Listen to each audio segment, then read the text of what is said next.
Good morning. How are you guys? How's it going? Oh gosh, I'm so sleepy. I stayed up late. I was drawing Space Yowie. I've been, as you know, I'm sure as you're all aware, I've been very invested in Project Hail Mary. So I drew Project Hail Mary fan art before I went to bed. I'm really proud of it. I think it turned out really nice. I've just been having so much fun drawing them, man. It's been such a blast. Ooh, we got a little cinematic. Hold on, okay. I'll do the rest of my intro after our little cinematic. Oh my goodness. I hope y'all have been well. Not all mysteries can be explained by the logic of man. Some mysteries beyond man have no logic, no fate. Oh my god, this is so pretty. Isa. Look, it's all the characters. We gotta decide who we're gonna romance this time. When we played the early access version, we dated Fenrir. In the face of such, keep your wits close. Trust not yourself, not your senses. Only your time and your wit. Drew. Let's see who we're gonna go for. There is Etza. I was thinking maybe Etza. I'm torn between Etza. So yeah, we did Fenrir. We did this guy. Yeah. He was really cute. I really enjoyed his. Yeah, we did Fenrir. So I'm thinking either Etza or, what's his name? I forgot what his name is. When passion calls, but hate runs deep. There's Kane. Kane was pretty fun. Maybe Kane. Or Kuna. I was thinking maybe Etza or Kuna. Look at them, they're so pretty.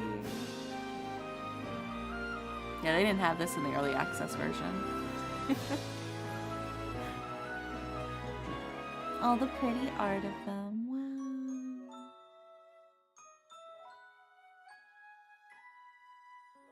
Yes, very pretty.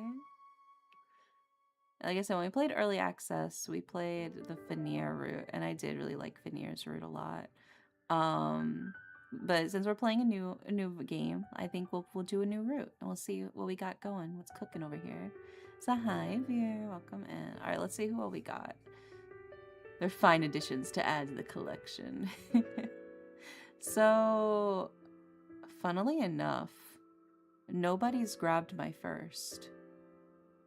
So, we'll see who claims that now that I've spoken that into existence. But Daily Pillows, we've got Jacob on YouTube. Hi, Jacob. Daily Pillows, we got Nordy, Ren, Obi, and Veer. Thank you, all of you, for grabbing your daily pillows. I'll be gonna be nice and comfy, cozy with your daily pillows. Also, oh my god, thanks for grabbing the first. And oh my gosh, congrats on VIP. Look at you. I'm so proud of you. I was about to play the cinematic again, so I had to click to cancel that. All right, let's start. Let's see if there's any differences. Disclaimer. Content warning. We all carry scars with us, wounds that have healed with time but that may still be sensitive. This is a story that may touch on some of those wounds, a tale that covers attempted kidnapping and stalking, a tale that contains mild language, mild violence, and mild sexual content. While it is not our intent to inflict harm to this story, we caution you to know your boundaries and the wounds that you carry.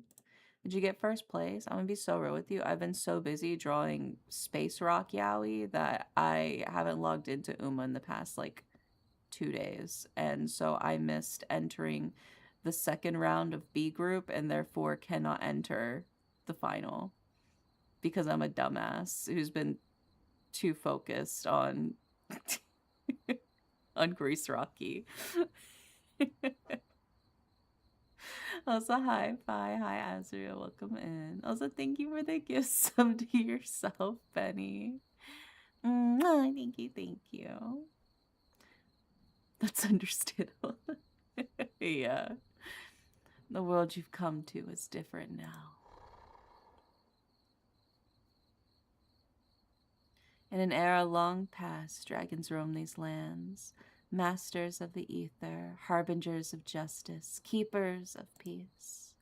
In an era long past, humans roamed these lands, but these beings were different from the ones of today. These beings were selfish, ignorant, destructive. Thrust into a land beyond their control, humans created a magic of their own, one built from their own cunning. They called it technology. Technology was powerful, so powerful it rivaled even the might of their dragon protectors. But their magic had a price. Unable to harness the power of the ether, human magic stole from that of nature. Stop! Monster! How could you do this? Ah! What have we done? Chaos descended.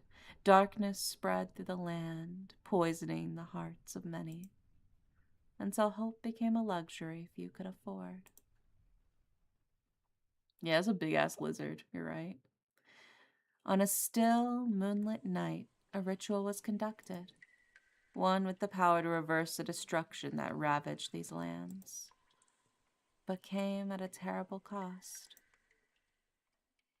And so marked the end of an era, and with it the end of a powerful species. That's right. In an era long past, they roam these lands. But these beings are no more. In exchange for their noble sacrifice, all others were slowly able to recover. Oh my god, the dragons sacrificed themselves. And recover they did. Oh, what's this? Hey, look. Magic. Could it be? In an era long past, humans roamed these lands. These beings were selfish, ignorant, destructive. But these beings were different from the ones of today.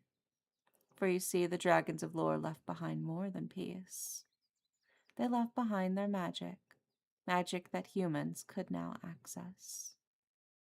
With these newfound powers at their fingertips, humans carried on the legacy of peace left behind by the dragons. Thus began the dawn of a new age. At least, this is how the story of the world is told. And you, stumbling before me, still so full of potential, how do you play into all this? I see you don't even have a name yet. Oh, you do have a name. Very well. What is it? Oh my god, my name is Indy Dere. Indy Dere. How strange. Then, I shall know you as Indy Dere. And how does one refer to you in this world? Please choose all the pronouns you would like to use. He, him, they, them. That's all. Of course, and how often would you like your pronouns to change? We'll do every new scene. Spice it up. Excellent. I am all the more wiser now. And how would you like others to view you? Neutral or masculine? We'll do neutral. I see. So it would be right to say Indy Dere prefers neutral terms. Yeah. That's right. Very good. Did you know? Humans believe the personality to be a mighty force, shaping much of their experience, their interactions, their relationships. Will you choose to be brave? Kind? Wise? Charismatic? Or perhaps a blend? At times when it is unclear, there may be a resource to aid you. You see, I have a gift, a codex, if you will. This codex may guide you during moments of confusion. Simply hover over the terms of this age, and you will deduce their meaning. Hi, Mita. Welcome in. You would like a demonstration? Very well. Let's practice. A term often used in this age is energy. Energy.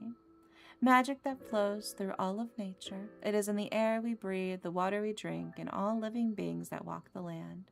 This is the gift given to us by the dragon's sacrifice from an era long ago. I hope this tool is of use to you. Keep it up as a gift from me to you. Hi, Jeremy. Welcome in. Oh, you doubt my goodwill. How amusing. You are wise for your age. So be it. You have seen through me. In exchange for this present, entertain me a while longer. Dawn approaches, and I find myself having many questions about you. Let's start with something simple. Who do you aspire to be? A healer. How kind. If we had more who cared for others like you, the world would be a better place. Interesting. I feel like I know you better already. Another question, then. What terrifies you?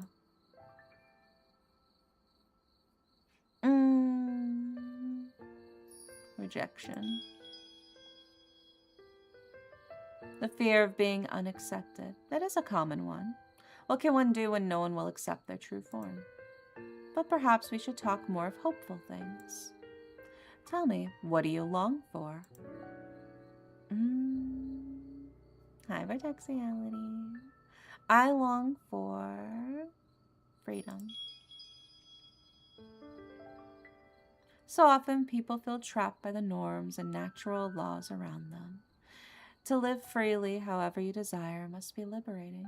Let's go, Monday Madness. Yeah, baby. You know we're getting crazy on a Monday playing a romance game. Your wish is inspiring. May it find you one day. Strength will be needed for the journey of yours. Fortunately, I see great strength within you. But none of us are without weakness. What may be a personal obstacle on your way to your aspirations?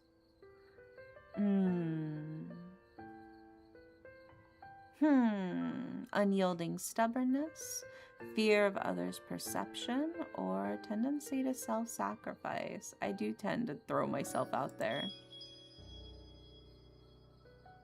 To care for loved ones is a common experience, and yet being a martyr is not as noble as people make it out to be. How unhinged can you possibly be?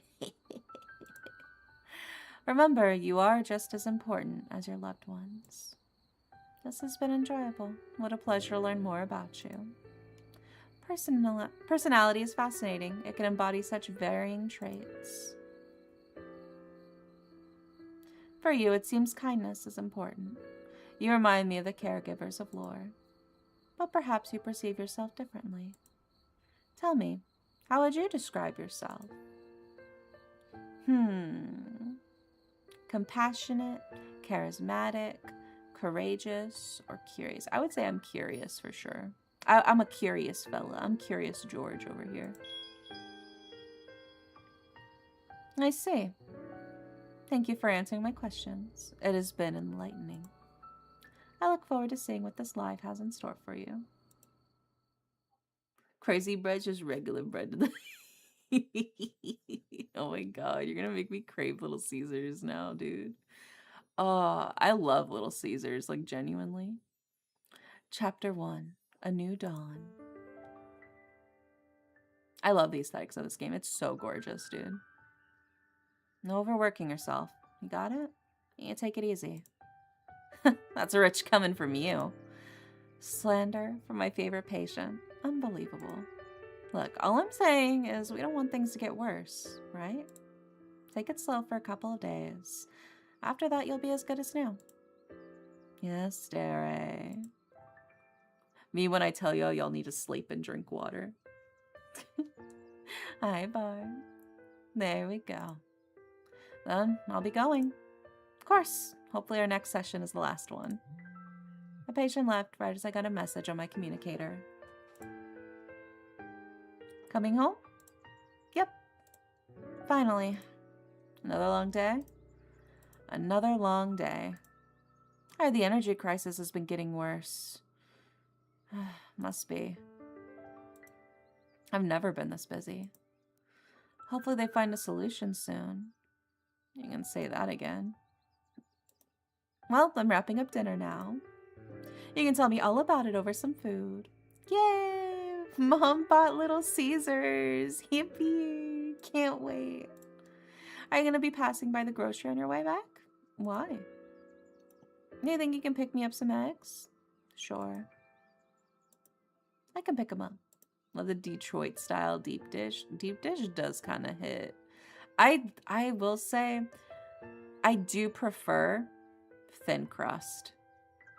Thin crust and stuffed crust are like my two personal favorites. If I'm going to pick a crust style, it's usually those. But if somebody offers me a deep dish pizza, I would never say no to a good deep dish pizza. But if I'm buying for myself, I do like the crispy thin crust and I do like the cheesy stuffed crust. So it just depends. Ideally, I could somehow have it both be thin crust and stuffed crust. Like ultra thin crispy bottom, but like cheesy stuffed crust. That would be peak, but I don't think that's possible. But if science could make that happen, that'd be huge. I think we could evolve as a society to have a thin stuffed crust pizza. I'm on Team Deep. Oh my god. Yeah. No, there's nothing wrong with deep dish. I do enjoy a good deep dish pizza. I do love my crispy thin crust. Be home soon. Okay. But do you enjoy seasoning or whatever it's called? Like the crushed red pepper, the cheese seasoning of some kind? Oh yeah, dude. I love putting the crushed red pepper and the Parmesan on my pizza. Oh my god. So many of y'all are in Team Deep Dish. I'm kind of surprised. Be safe. There have been more overtaken incidents. I will. Do you season your food? Yeah. Yes, I do season my food. Love you. Love you too. As I put my communicator away, my muscles ache with exhaustion, and I stifle my groan. Maybe I shouldn't have said I'll pick up those eggs. My muscles cried out in pain once more as I pack away the last of my supplies, and I groaned, out loud this time. Be a healer, they said. You always have job security, they said. I need a vacation. A hot shower, a warm meal, my sweet, sweet bed. They were all just a couple blocks away. So close, yet so... Uh-oh. Electric air, the smell of ozone, energy so concentrated it tasted acrid. An overtaken? An overtaken is a mysterious and dangerous entity that has made its terrifying appearance in the recent years. Little is known about them, their only established characteristics being a mindless state and overflowing energy. My heart rate quickened as I stared into the inhuman void of their eyes, at the blurred outline of their silhouette. If I move carefully, maybe I can still... No, of course not. The hands reach out for me. The energy in the air crackled closer than before. Duck and kick their feet from under them. I tackle them to the ground. Pinning their arms back, I press against the overtaken and scan their body. Where are you? Where are you? Where are you? Dull waves of energy rolled off them, hiding the root of the irregularity, the reason for their overtaken state. Come on. Sharp electric energy zipped past me, narrowly missing my left cheek. There! Near the left shoulder, their iridescent energy bubbled differently from everywhere else. I held my hand over it.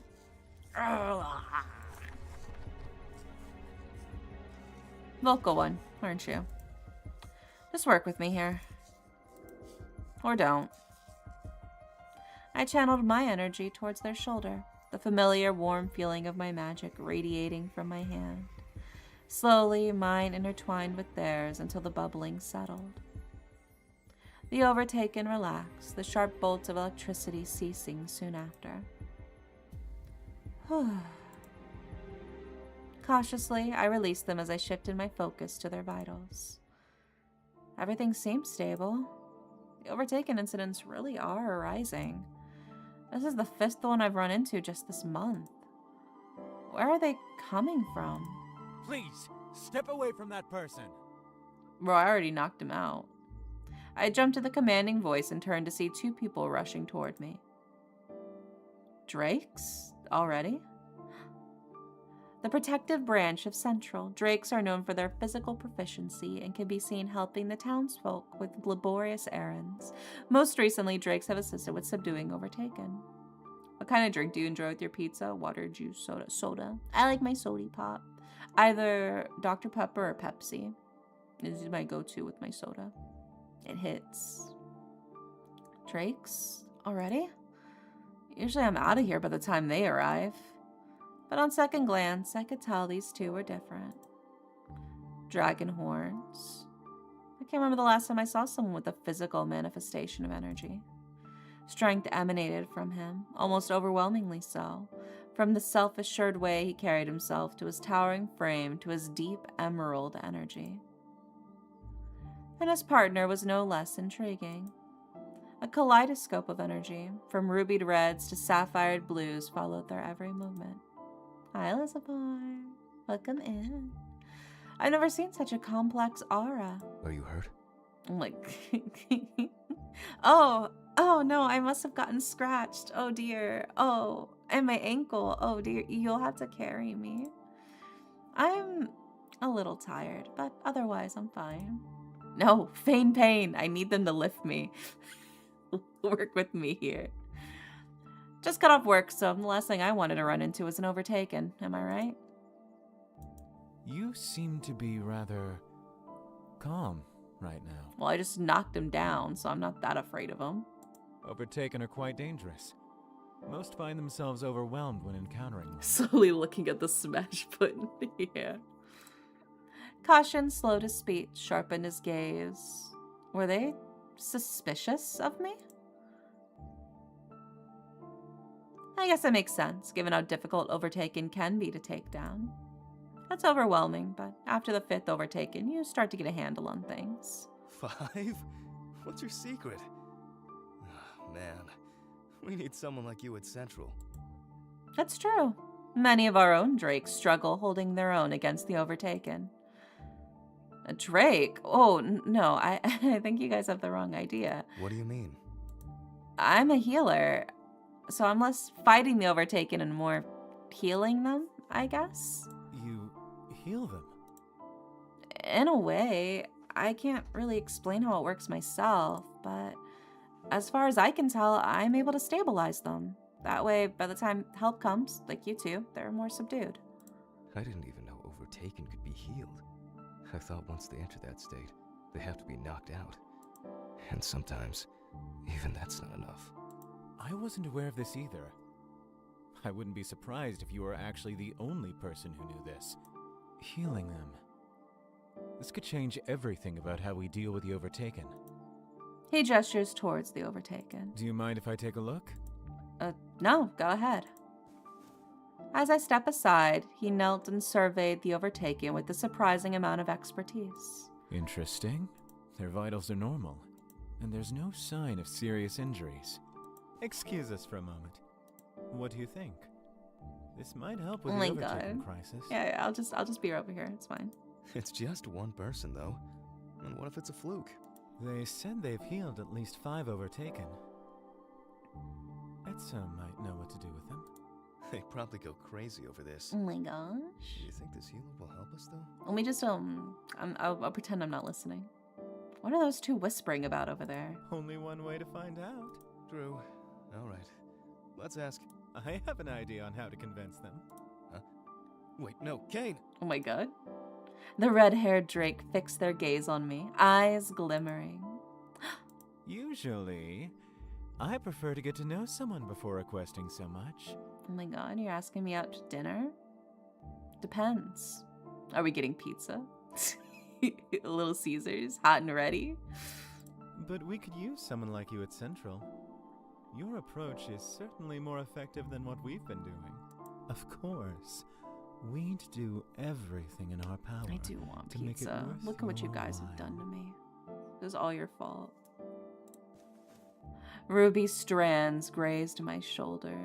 Their breath tickled my ear as they whispered to me, "Yeah, give me my thin stuffed crust, baby. I'm telling you, it'll be revolutionary. The crispiness of the thin crust paired with the cheesiness of the stuffed crust. I'm telling you, as soon as somebody invents it, they're gonna be famous. They're gonna be huge in the community.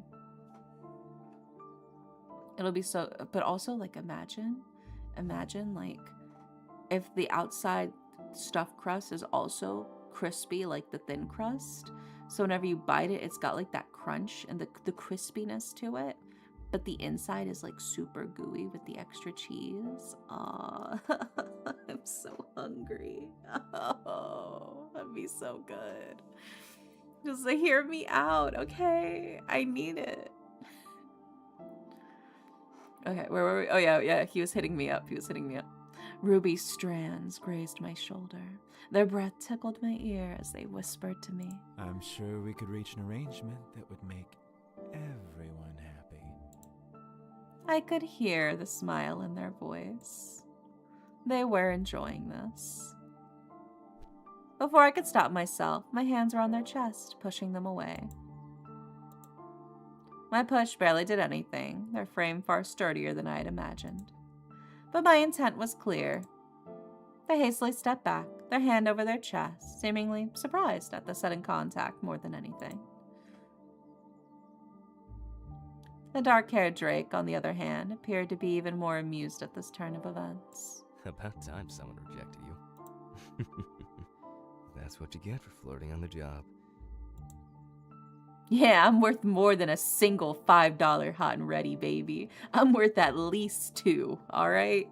Come back to me when you're ready to spend the big bucks on me. And a drink. I want a drink. And crazy bread. Yeah. I sincerely apologize. My partner may be right. If you'll excuse my actions, I do think there is an arrangement to be had here. $5? Really? Still $5?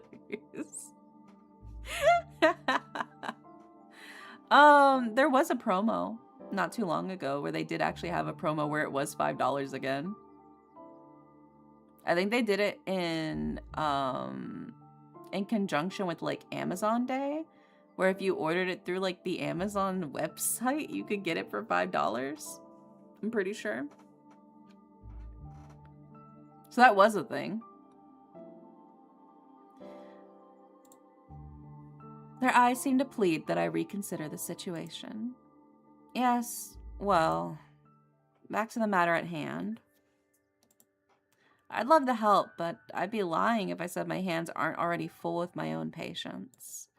To add healing all of the Overtaken on top of that. We're not asking you to heal all the Overtaken. Right. We would never demand such a thing. Just one meeting. That's all we ask. That's all you need from me? Really? Well, if you want to give us more, we'll take it. But if not, our I experts could try. learn something from you. Oh, well, if it's just a meeting, I think I can swing that. Of course. That's more than we could ever hope for. The horned drake crouched near the Overtaken, eyeing it before shifting to pick it up. Oh, do you need help? No worries, I got it. Yeah, look at his fucking muscles, dude. He's got this. He placed his arm underneath the body and with one motion effortlessly lift the Overtaken off the ground. Wow, makes it look so easy. Do you normally carry these on your own after you've knocked them out? Oh, not usually, no. So, then what do you usually do? Well, usually I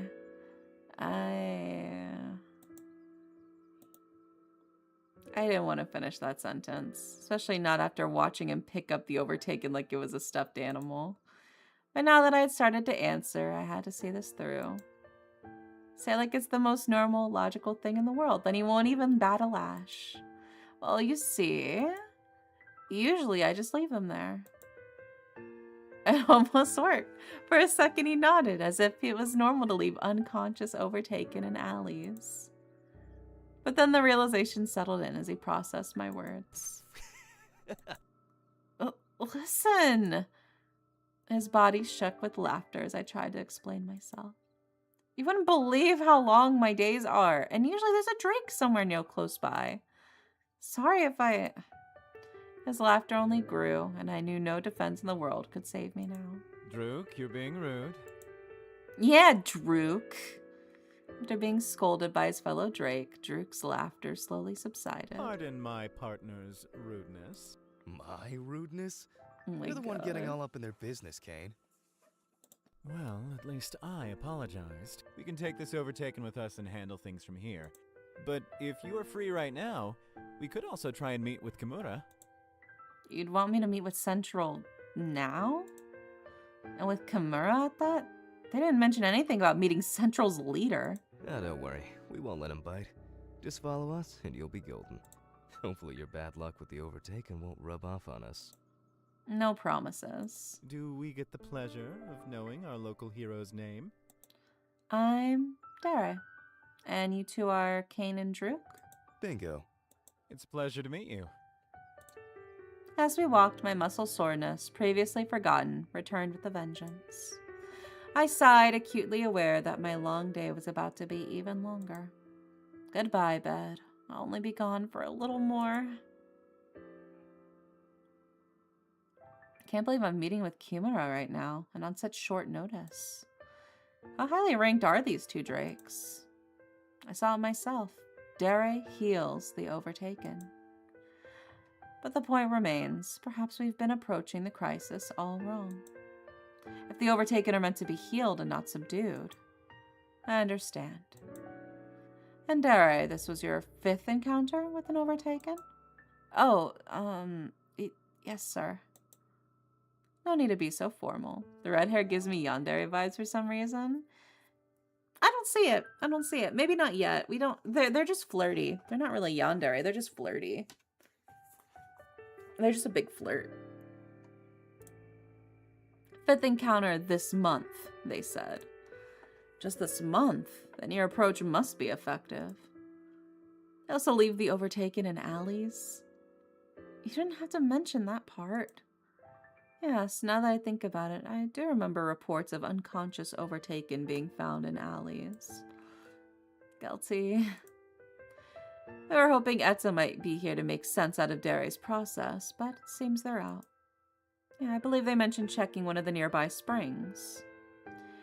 Natural havens where energy exists in its purest and strongest form.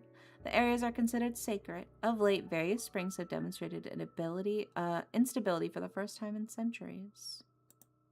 Oh yeah, that was happening today. You're as busy as usual, I see. Is Etza the expert you mentioned earlier? Our crowning jewel at Central. Etza is the head of our wyverns. The healing branch of Central. Wyverns are known for their mastery of energy and/or potion knowledge and are often sought for their ability to cure an array of conditions. Oh my god, I'm a healer in this. They've been most directly involved with the Overtaken crisis. Seeing as they're not here today, would you be able to come in another day? Apologies, Daria. We dragged you here and everything. No, it's fine. Just, let me know when Etza's free. I'm sure we could work something out. Here's our contact info.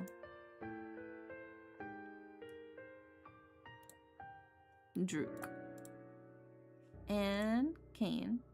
We'll shoot you a message when we hear from Etza. I nodded in response as the others ended the meeting. As I finally made my way home, I reflected on my spontaneous meeting with Central. So, I'll be helping the head of the wyverns? But I'm just some self-taught healer. What could I be doing so differently from our town's official healers? Whatever the difference in our process, Kane and Drook seemed to think it could hold critical information. I guess one meeting won't hurt. Worst case scenario, it doesn't make a difference. Best case scenario, it helps with the Overtaken crisis. If I can change things for the better, why wouldn't I? You took the words right out of my mouth. Here it is. I think we're gonna go for him. Behind me stood a shrouded figure clothed in the shadows of the night. Moonlight danced off a porcelain skin. Sharp amethyst eyes leered at me. A chill crawled down my back. Who? I've spent quite a while trying to find you. I hope you plan on making it up to me for all my lost time. I already said what my price is. All right, at least 2 hot and readies, crazy bread, and a Dr. Pepper. Or a Pepsi. I'll take a Pepsi. Everything in me screamed run. I spun around, set on doing just that. They seized my wrist and pulled me against them. Pain shot up my arm. Ouch! And just as easily he had stopped my previous movements, the stranger's hand clamped over my mouth, forcing silence. With barely a breath between us, as though he was part of the shadows themselves, he whispered. It'll cause a lot of trouble if someone sees me. So, I can let you do that. Sorry, little one. I shut my eyes. There had to be something I could do. But fear drowned out all reason, gripping my heart and refusing to free me from its clutches. Please, somebody, anybody, anything to get me out of here. And then the universe answered my prayers. Get down! Nothing else needed to be said. Energy rushed past us, colliding into my kidnapper. The pressure against my back, around my wrist, and over my mouth disappeared as they burst into a fit of coughs. Grabbing hold of this chance for safety, I pushed them and ran away. I crashed into someone, but whether they were friend or foe... No! Hey, are you alright? Yeah. You saved me. As I came to my senses, turquoise hair and a matching set of crystal eyes faded in and out of vision. We already did do his route whenever we played the early access, so sadly I won't be playing his route again. But he was a really great route. He's so cute. He's so precious. I really enjoyed his story. His hand reached for me before pausing in midair. Who? Wait, the coughing stopped. I turned my back over to the alley, only to find an empty street. They're gone. Looks like they ran away. I could barely hear him over the sound of my heart thrumming against my eardrums. My head dizzied and ached as the events that had just unfurled sank back again. Do you know that person? He spoke in a quiet voice, not dissimilar from the stranger earlier. And yet his voice is so distinctly different. Where are all these pretty boys coming from? They got them being manufactured in a factory.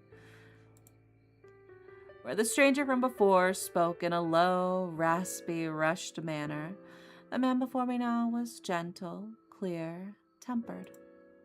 I shook my head. They came out of nowhere. I tried to leave, but they... My voice shook as I spoke. Are you hurt? I shook my head again, but words caught in my throat as I forced myself to speak. I think I'm okay. Just shaken up. Can you stand or walk? It's probably best if we get you somewhere safer. I nodded. I didn't want to be here a second longer. The stranger stood and offered his hand to me. I took it, gently pulling myself up, before stumbling towards the new stranger as my legs shook with adrenaline. Oh dear. I gotta catch my balance, This is the smart move to make. As embarrassing as it might be, I'm clearly in no shape to be moving right now. My dizziness slowly settled, and as it did, I could finally register how stiff the stranger was under my touch. This close, I could see every detail of his flustered expression. And yet, still, he hadn't pushed me away. Sorry, I think I got up too fast. He made a soft noise in acknowledgement, but made no movement beyond that. I stayed there until I no longer needed to, and I finally shifted away. A soft pressure left my lower back, and it was only then that I realized he had been holding me up this entire time. Red hues continued to dapple his cheeks. Oh my god. Do you need help getting anywhere? He's still just I as can cute. walk with you, if you want. I think I'm okay. Thank you, though. If you're close by, I guess that's all right then. I don't want to make you uncomfortable, so... He shifted his weight as if unsure. Yeah, I'm sure. I'll be fine. The guy seemed pretty shaken up. I don't think I'll be seeing him anytime soon. If you think you'll be okay, I'll go. Here, my communicator information, in case you need it. Oh my gosh, thank you. He gave me his number. This is Veneer. The guy with the blue hair that you met. I hope you get to where you're going safely. Thanks for everything, including your number. He nodded and I hurried home, wary of running into any more strangers for the night. Hi, Kobe. Welcome in. I stared at the array of foliage around me. Today I was scheduled to meet with Etza, but after yesterday's chaos, this morning had been rough. And to add to my misery, I was now completely lost. Where am I? He just gave you his number? Yeah, he gave me his number. We're collecting their numbers like Pokemon, baby. How does anyone get around this place? All the walkways look the same. What did Druk say about finding Etza's office? I reread his instructions, but at this point I was too lost in Central's labyrinth for it to help. Ugh. Kimura said Etza was the head of the Wyverns, too. I didn't want to disappoint someone important, especially on my first impression. But at this rate... No, it's okay. I still have some time before I'm late. No need to freak out. Go... left. Hello? Can I help you? Oh! Another kind soul offering me directions. Maybe this time it would actually lead me to Etza's office. I turned. Actually, only to stand face to face with an ethereal beauty. Yeah, see, I'm torn. I'm torn between Etza and Kuna? What's his name? The guy who grabbed me last night? Long, lavish robes hung elegantly from a tall, slender figure. White, glistening hair, perfectly framed, striking aquamarine eyes. I stood in awe. This was no ordinary kind soul. This was an angel. The angel's brows furrowed slightly. Can I help you? Oh, I snapped out of my trance. What is wrong with me? Hi, actually, I'm supposed to meet with Etza. Do you happen to know where I could find them? Oh, you must be Indidare. Hi, Titan. How do they know my name? Are they actually an angel? Noticing the surprised look on my face, they chuckled a smooth, alluring laugh. I nearly fell for them all over again. Sorry, allow me to start over. I'm Etza. This angel was Etza? Darius in the game. This is Etza. She's a healer. Well, she's the lead of the healers, basically. It's an honor to finally meet. I've heard so much about you. You've heard about me? If Druk told them how I leave overtaken in the alleys, I swear to God. You're a bit of a household name around here. Indidare, the healer whose powers rival even our head wyvern. And I think you've even healed the overtaken. It's an honor. Etza bowed, a gesture befitting their elegant demeanor. Bow back. Yeah. I returned the gesture as if on instinct and bowed back. Hopefully it looks as graceful on me as it did on them. Please, I'm just doing my best to help. There's no need to treat me as someone so special. My heart skipped a beat when Etza met my gaze. The stories I've heard would disagree. But if that's what will make you more comfortable, I'm happy to oblige. Etza turned, gesturing for me to follow them. Come, I'll show you where we're to meet. I was close. I was about to head down this walkway before Etza showed up. He made a seemingly endless amount of turns. Yeah, there's no way I would have found this on my own. Thank you for saving me, Etza. What was that? Oh, nothing. Oh, Etza, I've been looking for you. Etza, about the other day. Thank you so much for your help. My son has been feeling... As we made our way to their office, I couldn't help but notice the attention Etza received. Calling it overwhelming would be an understatement. Do they deal with this all the time? So hi, Astra. Welcome in. And yet they hardly skipped a beat as they murmured words of acknowledgement to everyone we passed. Then their crystalline eyes turned to meet mine. Here we are. I stepped inside, and everything from today's worries to yesterday's fatigue to burdens I'd forgotten I carried melted away. In its place, there was only peace. Would you like something to drink? Could I have...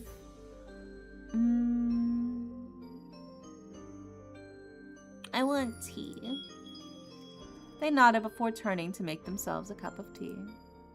Your office. Do you like it? I've never felt anything like it. It's like it was made to calm me down. In a way, it was. Their musical chuckle rang through the air. I could feel myself getting addicted to the sound of it. I spent a long time getting my office to feel, well, less like an office and more like me. Whatever they'd done, it worked. The way the energy in here moved, softly and delicately, echoed Etza's own demeanor. Here. They handed me my drink, and I thanked them as we both sat at their desk. So, tell me about your experience with the Overtaken. Well, in just the past month, I've encountered 5 Overtaken. I've picked up some self-defense moves over the years. As a healer, I'm sure you can relate to the, occupational hazard. Patients that lash out subconsciously, whether from pain or utter confusion. I can only imagine how many times Etza's experienced that as a wyvern. Right, and this aids you in your process? Well, usually when an Overtaken attacks, I can subdue them, at least.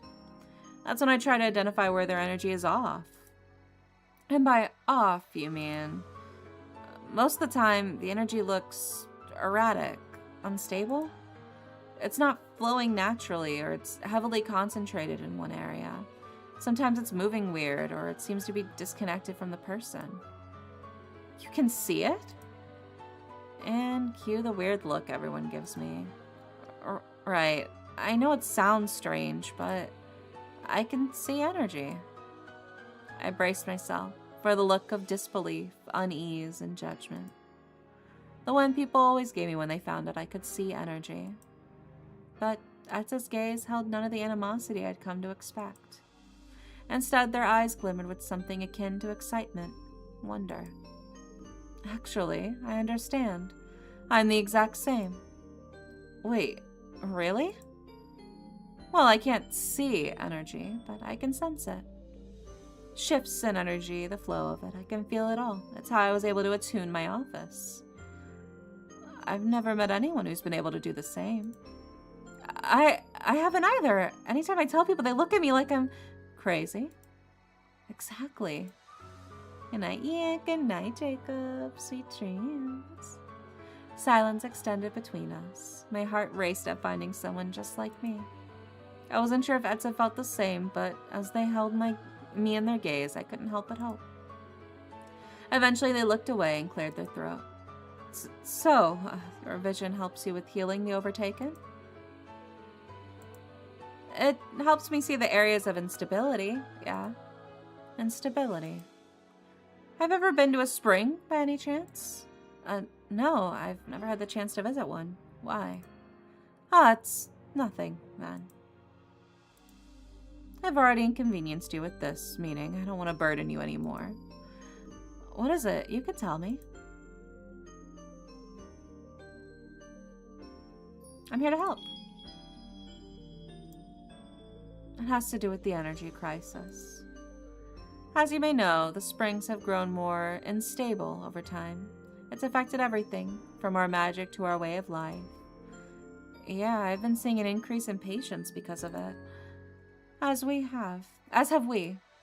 It's just a theory. I've yet to establish enough evidence for it. but I think the Overtaken and the energy crisis might be connected. Wait, seriously? But if that's the case... My head dizzied at the revelation. These were our two greatest crises, both of which we knew next to nothing about.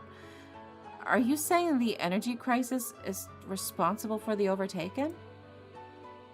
I can't speak on the exact nature of their relationship, but I do think there's some kind of connection there. I see. Is that why you went to the spring yesterday? How'd you know I was at the spring? Kimura mentioned it.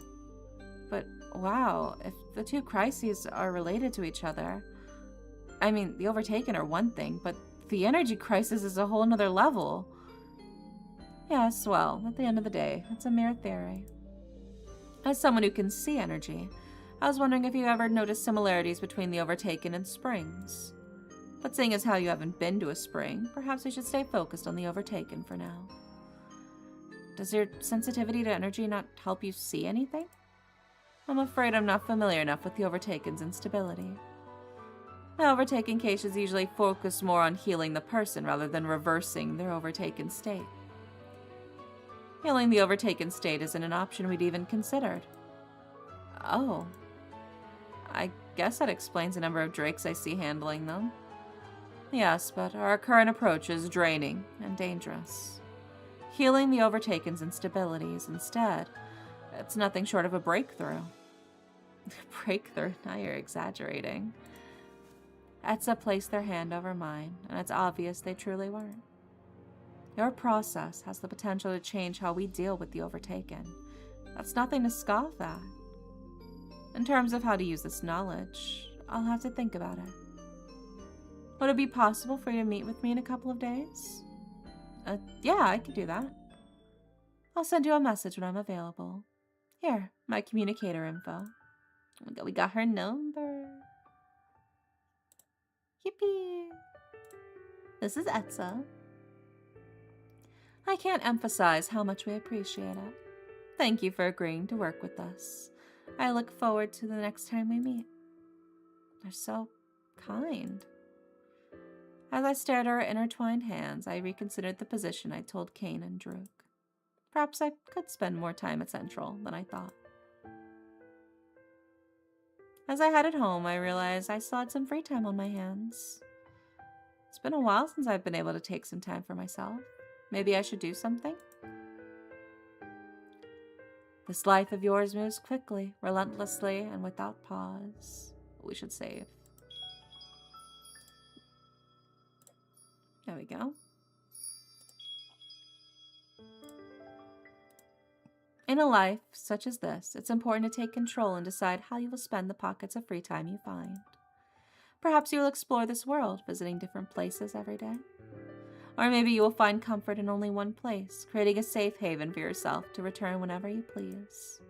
Choose how to pass your time and who to spend it with.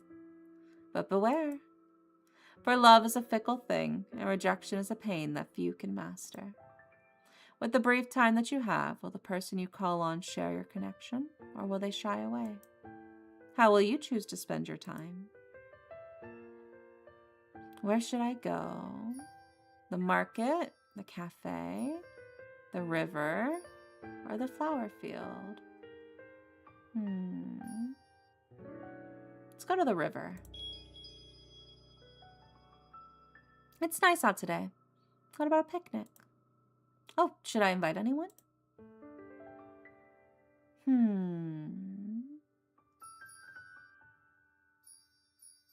I'll invite Etsa. Oh, Etsa's calling me.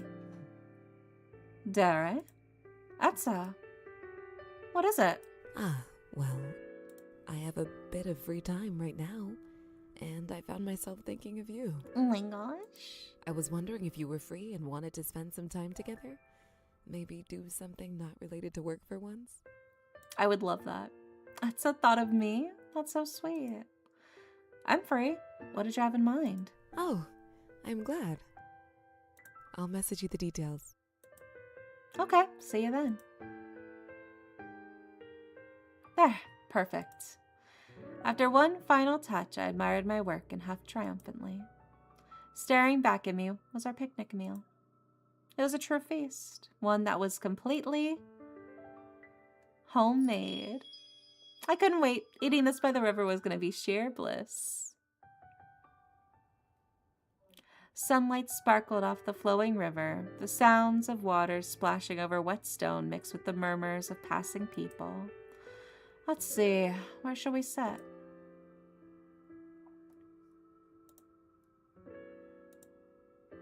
I've just arrived. Yay!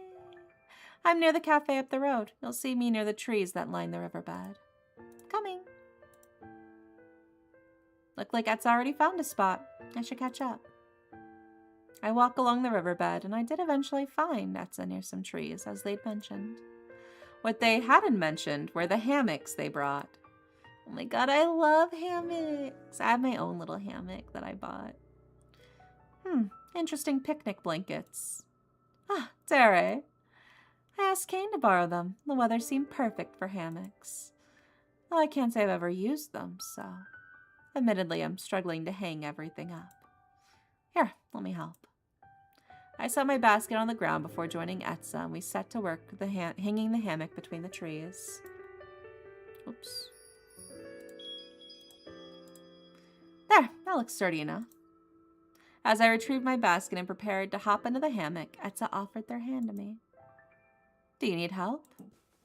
I took their hand and easily plopped into the hammock. Etza moved to follow, taking hold of one of the hammock's sides. But as it swayed with the wind, they hesitated. Etza hopped once, a half-hearted hop, and landed in the same place they were standing. The slightest ruby dusted their cheeks as they cleared their throat. They tried again, this time a full hop, but landed with much the same results as before. I underestimated how difficult it is to get into a hammock. It's harder when someone's already in it. Here.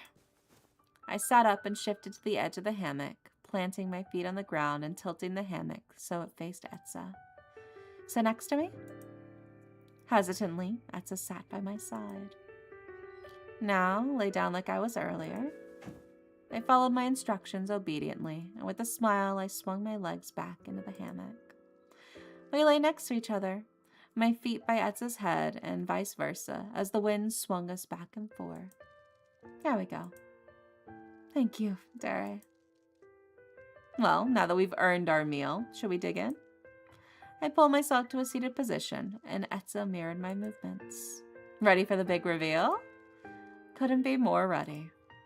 With a dramatic flourish, I opened the basket, revealing my beautiful arrangement inside.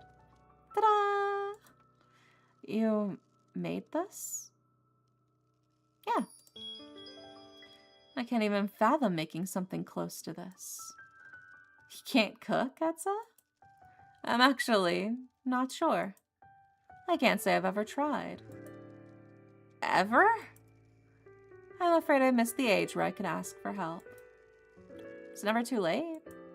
Cooking is a valuable skill. Everybody should know how to cook. I'll show you how some other time. It's easy, I promise.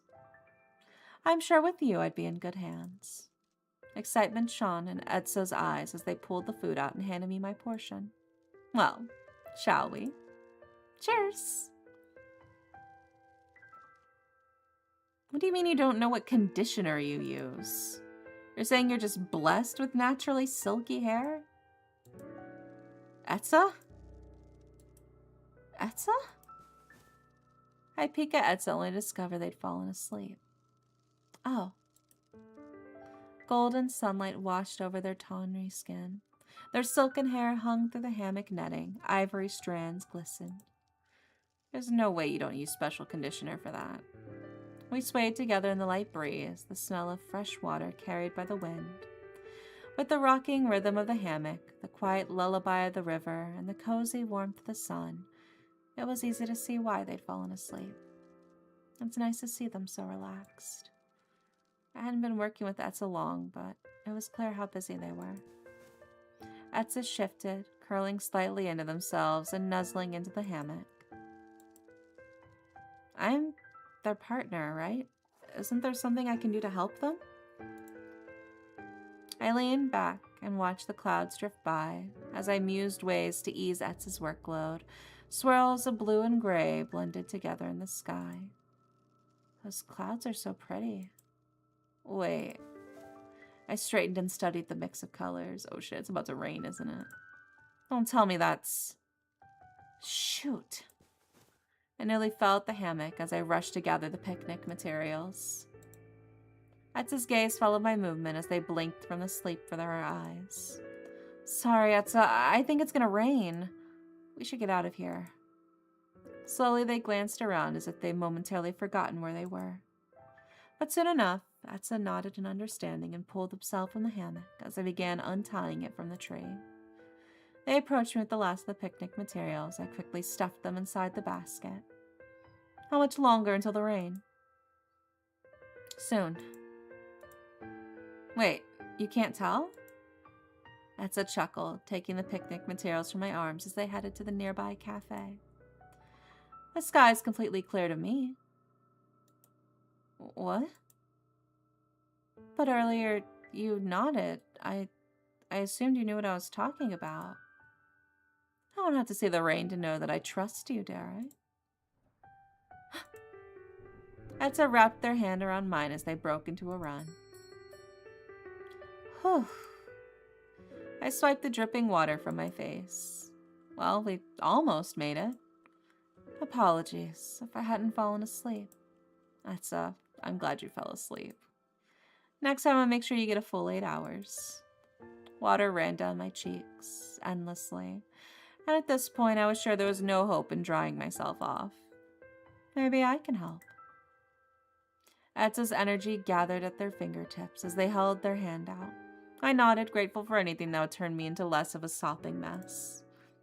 Their palm hovered next to my cheek, and soon the water evaporated, leaving behind only the gentle kiss of Etza's cool energy. The weight of the water clinging to my clothes, the damp squishiness of my shoes, the wet slickness of my skin, all began to fade.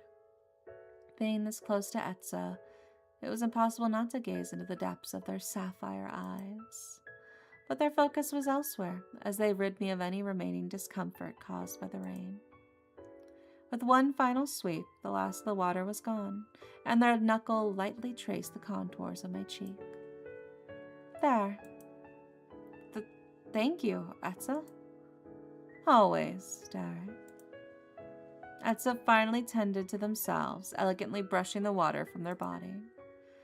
After, we relaxed at the cafe, passing the time with light conversation until the storm was gone. I walked home for my last patient as the night approached. The town lights slowly came to life, pushing back the darkness and the shadows. As I walked, I clutched my bag close. The scene reminded me of my attacker from last night. My steps echoed through the empty street. Should I take a different way home? No, there isn't any guarantee it'll be any safer. The areas I attacked came into view, and my grip on my communicator tightened. But as I got closer, faint glimmers of starlight danced in the air. What is that? I'm nosy. I stepped forward, when a figure standing nearby caught my attention. Adrenaline rushed to my temples. Heart racing, I turned. I wasn't about to relive that encounter again. A flash of gold struck past me, nothing like the cool tones of silver and white from the night before. I slowed, eyeing the silhouette, still wary it was my assailant from the previous night. No, this is someone different. Hair golden like sunlight that filters through the treetops, shimmered under the dim lighting. Their clothes were a myriad of greens, like the lush canopies of the forest. They were watching the starlight too. I inched closer, daring myself to investigate. Do you see it too? The golden-haired stranger turned, their movements unnaturally smooth, and their cold expression made it clear they hadn't wanted to be disturbed. Sorry, I didn't mean to interrupt.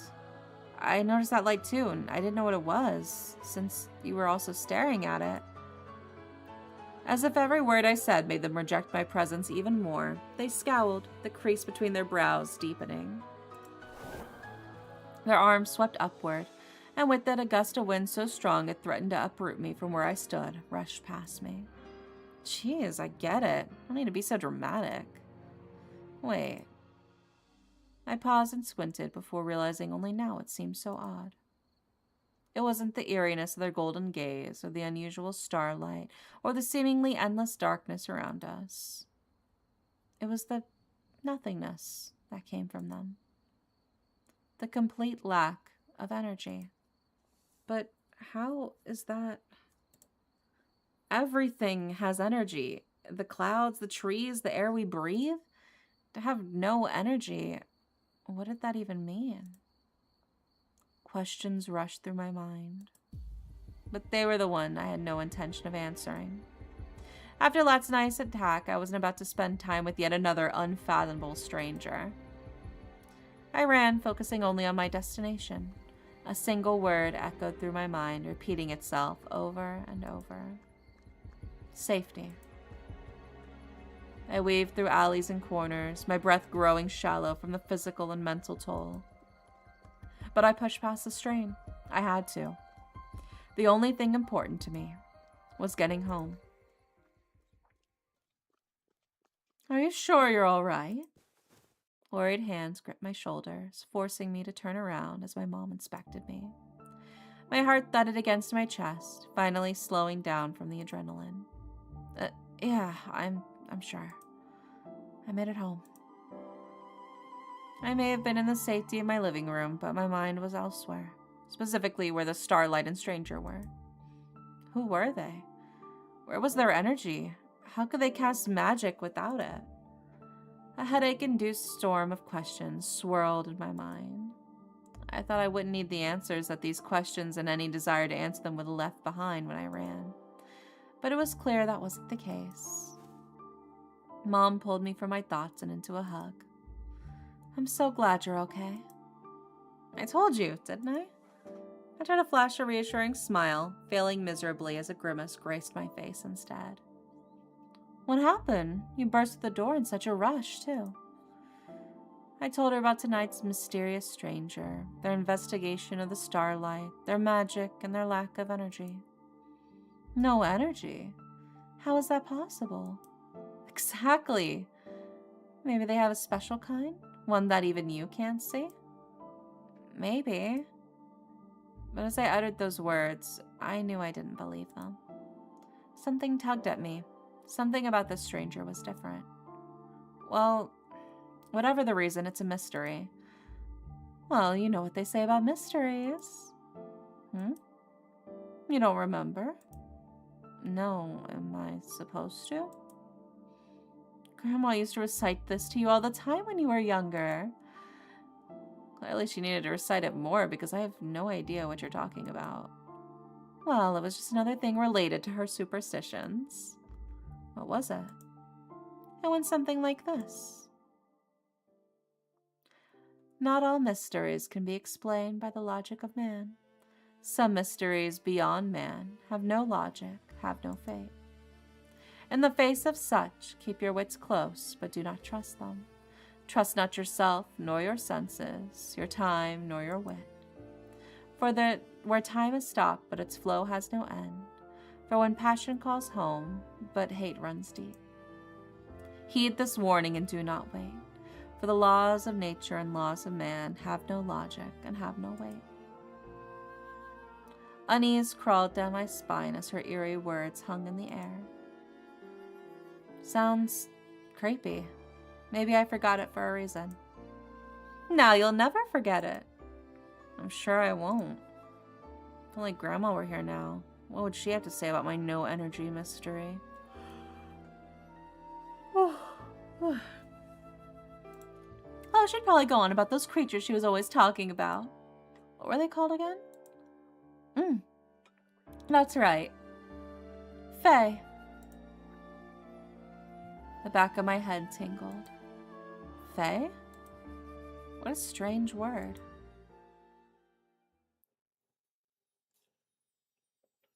Chapter 2. High Noon. Go ahead and save. Boop.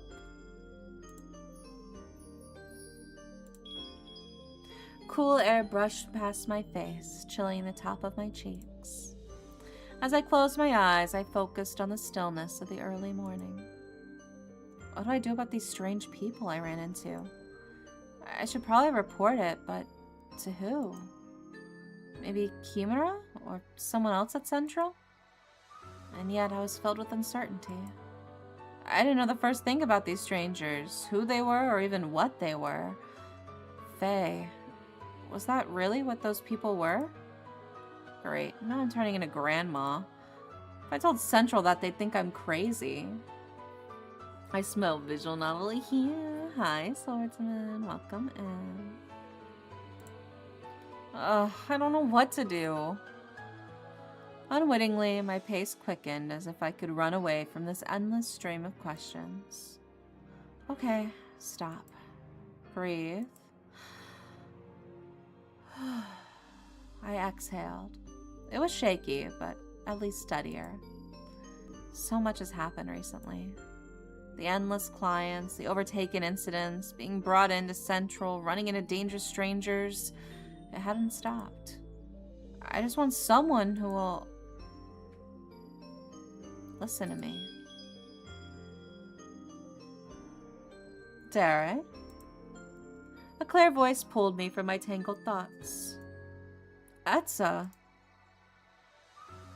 You're back with pizza? You got pizza without me? Are you even gonna share? No, I'm hungry. Oh my god. Oh, I'm so hungry. Holy shit.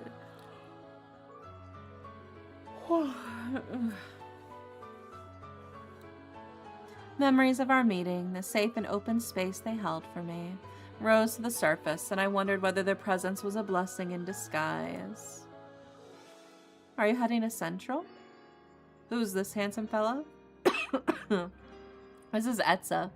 They're the main healer in the Central place, so we're helping them with the crisis that's overtaken. Are you heading to Central? There are some people requesting my services, so I'm to meet with them today. I was referring to the one on the right, but that Etza guy looks nice too. Oh my god. Oh my goodness, you're so silly wandering. Not sharing is— you're not gonna share your pizza? Oh my god, banned. Banned. You won't even share your pizza with me. This early? It was like Kane said, busy as usual. So many people rely on Etza. Would it be okay if I did the same? I'm headed there as well, actually. Would you like to walk together? As they moved close, I fell into the serenity of their presence, and ever so slightly, my tension eased. I'd love to. I'd share my pizza with you. Yeah, share your pizza with me. What kind of pizza you get? We walked together back into the path Etza had found me. A silence settled over us. A morning bird song filled the space instead. I considered telling Etza about the strangers. With their gentle presence, I was certain it would be easiest to tell them of all people. And yet, I couldn't. I didn't know where or how to begin. Is there anything on your mind that I can help you with? I didn't know the half of it. Still, my words failed me, and my silence continued. You don't have to respond if you don't feel comfortable. The air around us felt warmer at their smile. But I couldn't bring myself to return the sentiment. Even if I could talk to Etza about this, I shouldn't take advantage of their kindness. They're already so busy, I can't burden them with my own issues too. But I wanted to.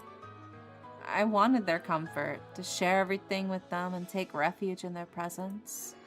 But what if I told them and they thought badly of me? That I was weak? Or that it was my fault somehow? My hesitation filled the air. It was heavy and suffocating. Can I trust Etza to give me the safety I need for something so personal? The serenity of their office tugged at the corners of my mind, and I knew my answer. A couple nights ago, my voice caught in my throat, traitorously revealing the distress I'd hidden until now. I desperately gathered my thoughts as I tried to form a coherent sentence. I mean... Do you have some time before your meeting? Huh? A bit. There's a nice riverbed nearby. I often go there when I have a lot on my mind. Yeah, we went there, so we had a little picnic at the riverbed. Would you mind accompanying me? I find it's helpful before I start my day. I hesitate before nodding. It was obvious that this detour was more for me than for Etza. But whether it was or wasn't, I now know that any place by their side would feel safe. Clear, cool currents washed over the smooth gray stones below us. I mustered the courage to tell Etza this was it. It's beautiful, isn't it? Oh my god, yes you are. Yes you are. My mouth hung open at their sudden question, but they weren't watching me. Their eyes were fixed on the river below.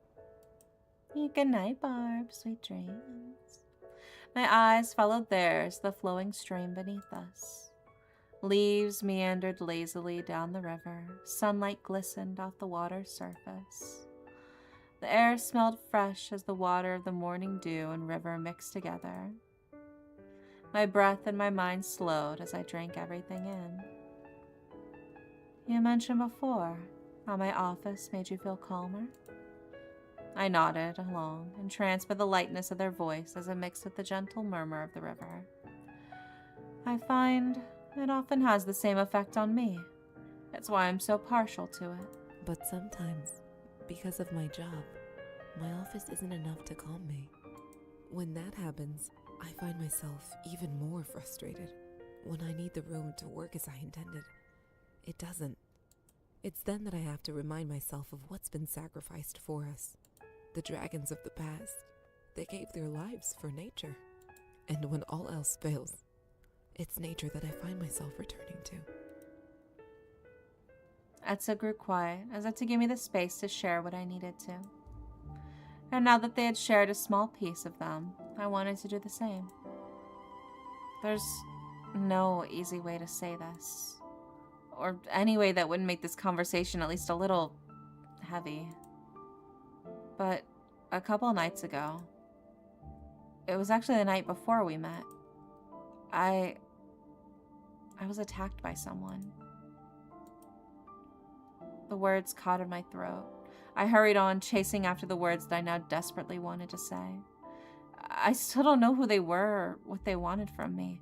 Someone saved me that night, but if they hadn't, I'm not sure what would have happened. I grit my teeth, ashamed and frustrated at my own powerlessness. Tears prickled at the edges of my eyes. I focused on the river, blinking vigorously as I tried to will the tears away.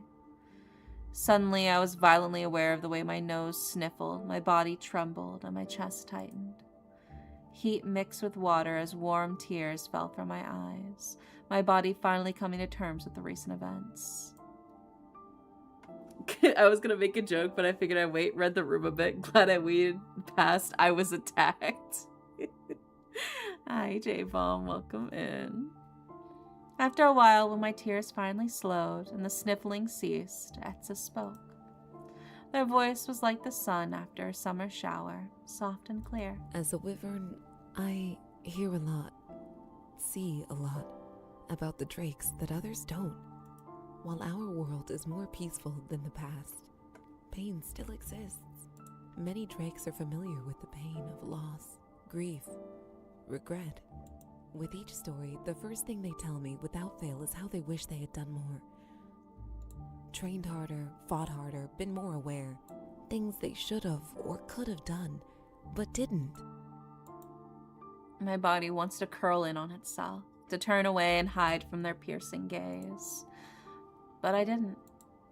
Because eclipsing any other feeling I was wrestling with, Etza's gaze brought acceptance, peace, and support. I won't assume to know what you're feeling. But whatever you're sitting with, I hope you feel your strength the most. The strength of a survivor, of someone who, despite everything, is still moving forward. I was only vaguely aware of the tears threatening to spill from my eyes. It's not fair that you have to carry what happened to you in the first place. I'm sorry that happened to you. I didn't even get his number when he tried to kidnap me. That's the worst part. The world was hazy and blurred, the backs of my eyes prickled with fresh tears.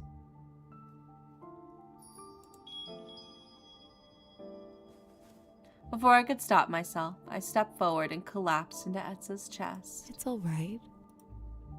Etza cooed softly, and their slender fingers rubbed my back comfortingly. You're safe now. It's all right. Their voice is a warm cup of cocoa to the ears. Yeah, it is. I do like the voice for Etza. I squeezed my eyes shut, bringing Etza closer. My body moved for me, seeking what I was afraid to ask for. I lost track of how long we stayed like that. But enough about Durabilis. Oh my god. What's with y'all pulling this 180 on me like this? Y'all are so silly. But eventually the sun began to feel hot against my back. The streets came alive with soft murmurs. I unclenched my fists, smoothed the crinkles that had formed in Etza's robes, shy but mostly comforted by the moment we had shared. We should get going. I made a soft noise in agreement, my gaze still on the floor. Dare? I jump at the sound of their voice, at the sudden proximity. Hesitant, I peek at them through lowered lashes. Their pristine eyes studied me with kindness, and they murmured, If there's anything I, or any of us at Central, can do to help, please let me know. I nodded, still searching for the words to express myself after the whirlwind of emotions. Shall we head back? I would hate to make you late to your meeting. Yes. We walked together, making small talk on our way there. The conversation itself was casual, but the pull of their presence was deeper. Rather than being consumed by the memories of my encounter, I was left with the comforting warmth in my chest. The warmth remained even after they left, and as I headed to my meeting with Kimura. Etza seemed to think something could be done at our last meeting, but I haven't heard any updates from them beyond that. Kimura's gaze was stern and absolute as I wrapped up my update. While he had been fine during our meetings with the Drakes, this time we were alone. He felt infinitely more intimidating in this setting. Finally, after an eternity, he spoke. I haven't met with Etza. We've both been busy, but I trust their discretion. It's more than we asked for, but if you could continue helping us at Central, I'm sure our members would appreciate it. Your insight into the Overtaken may even help more than we initially believed. Yeah, I can continue meeting with Etza as needed. This is important, especially if it's connected to the energy crisis. Etza shared that information with you? I had to push them a little, but yes, eventually. Interesting. That doesn't add a partner to help them lead the Overtaken crisis. With your help, perhaps we can make headway faster than before. Whatever you all need. Kimura gave a nod of approval. Considering how well our meeting was going, I considered telling him about the encounters. Is something wrong? Actually, yeah. I decided to bring up the strangers. Actually, there is something I wanted to talk about. I told Kimura about the stranger of the shadows and the one of the forest. But when I saw the golden-haired one up close, their energy was different. What do you mean by that? Well, to put it simply, they didn't have any. I'm still not sure what to make of it all. Sorry to hear so much has happened to you, especially back to back. Do you have any idea who those people are? My mind silently answered with what was evidently my new favorite word. Fae. I'm still not sure. Perhaps this is all related to the Overtaken. With the Overtaken crisis escalating, it is possible some Overtaken have evolved into the beings you ran into. It's not impossible. The gnawing feeling in my stomach only grew stronger. With each passing second, my belief that these creatures were Fae were solidified. Why am I so hung up on that word? If you'd like, we can assign a drake to you. For protection.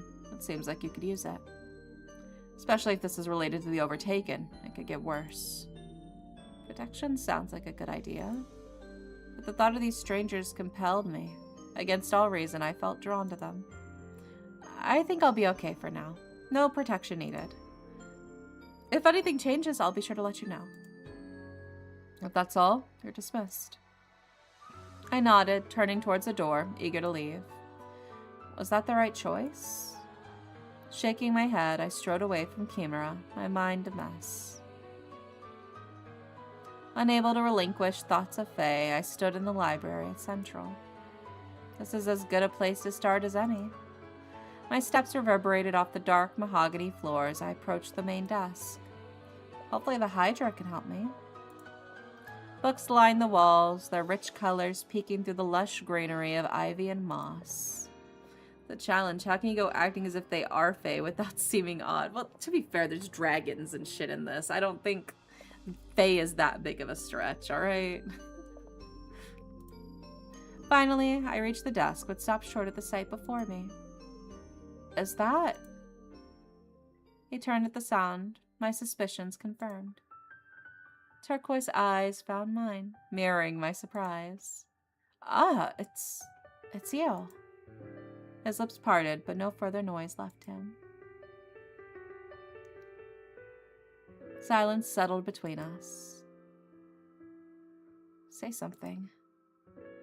He saved you and you're just gonna stare at him? Say something. I didn't expect to see you. Finir, you work at the library? I'm the Hydra. You are? You just sound so surprised. And this is the library? Please, keep your voice down. Sorry. It's just, if I knew, I would have dropped by earlier to thank you for the other night. Sorry, didn't really come up. He shuffled his feet, but didn't make another sound. He's quieter than I remember. So, did you come here for something? Right. Well, should I mention the Fae to him? Finir saved me from one of the strangers I'm trying to investigate. I don't want him to connect the dots.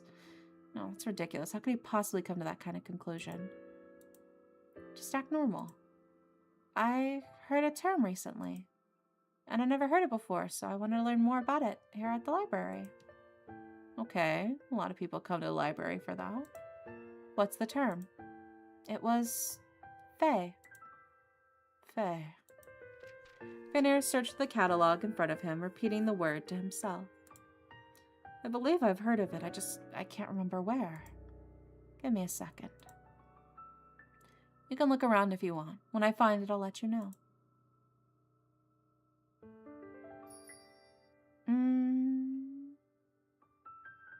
I'll stay and wait. That's alright, I don't mind waiting. Besides, I wouldn't even know where to start. Finir watched me for a moment before nodding in understanding. Hold on, it shouldn't take too long. Alone, I turned to admire the library once again. His soft voice filled the air as he murmured to himself. I think I found it. Really? Calm down. I just found where we might have some books on them. Don't get too excited. Yeah, Finir, he's so and wherever you are. Yeah, he's so cute. Big stretch. Follow me. It should be towards the back. I should check our love rankings on everybody. Okay, so Isa's at 14. Drook's at 21. Etza's at 29. Finir's at 27. Kane is at 18. And Kuna is at 17. Stats. Bravery. 10% brave. 6% charismatic. 33% kind. And 20% wise. Good to know. So this is my secret savior's natural habitat. I reflected on the night I was attacked, and I compared it to the Fenrir in front of me, to the Fenrir from back then. A quiet librarian who keeps to himself during the day, but saves people by night? I smiled at the thought, dismissing the ridiculous image of Fenrir as a vigilante. Unless... Dare? Fenrir's voice snapped me back to Central. This area of the library is your best bet if you want to look into anything Fae-related. Oh, thanks. Expansive shelves and an impossible number of books stared back at me. How am I going to get through all of this? I don't have much knowledge about Fae, but usually they're in ancient children's books. Obviously, I haven't read everything. But this might be the best place to start, since I'm sure I've seen that word here. He was quiet before, but he seems more talkative now. So I guess books are the secret? I smiled, endeared by how much more talkative he was when he was in his element. You know your way around here. Well, it is my job. True, but it is a huge library. It's a compliment, Fenrir. You can just accept it, you know. Thank you. So, what made you want to read about Fae? The question I knew he'd eventually ask. Keep it natural. My mom mentioned them to me, and I'd never heard them before.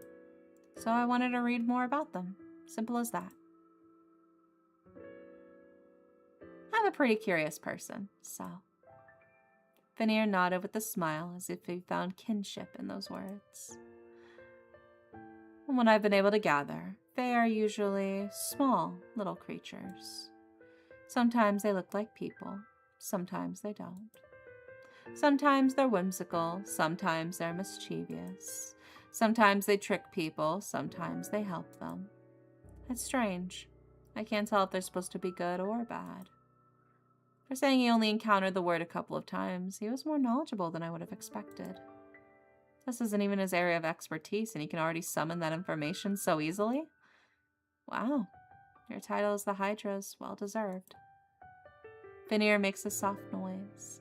Strands of blue hair fell forward, shielding his face as he refocused his attention on the books. I took that as a sign to start researching and turned my own attention to the intimidating pile of books before me.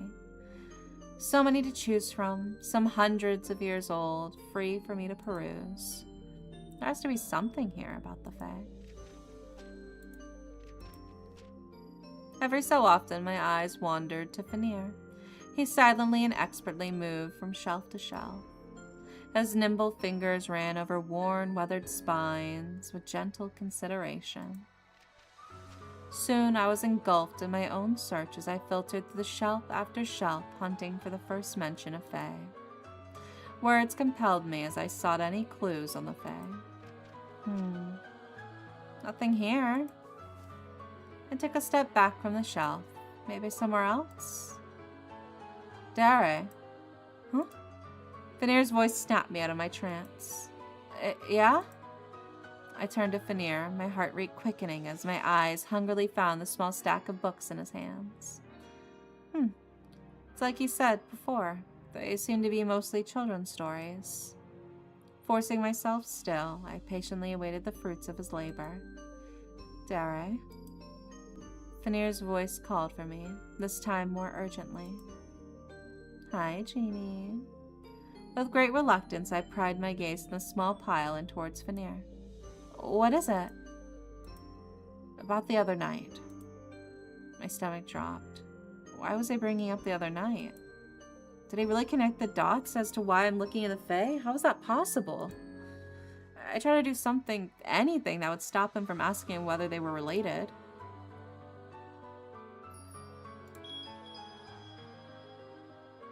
Oh, yeah, thank you so much for back then, Fenrir. I really don't know what would have happened if you hadn't shown up. I can't thank you enough. I stepped forward and took his hand in my own. Fenrir stammered as I beamed at him. Well.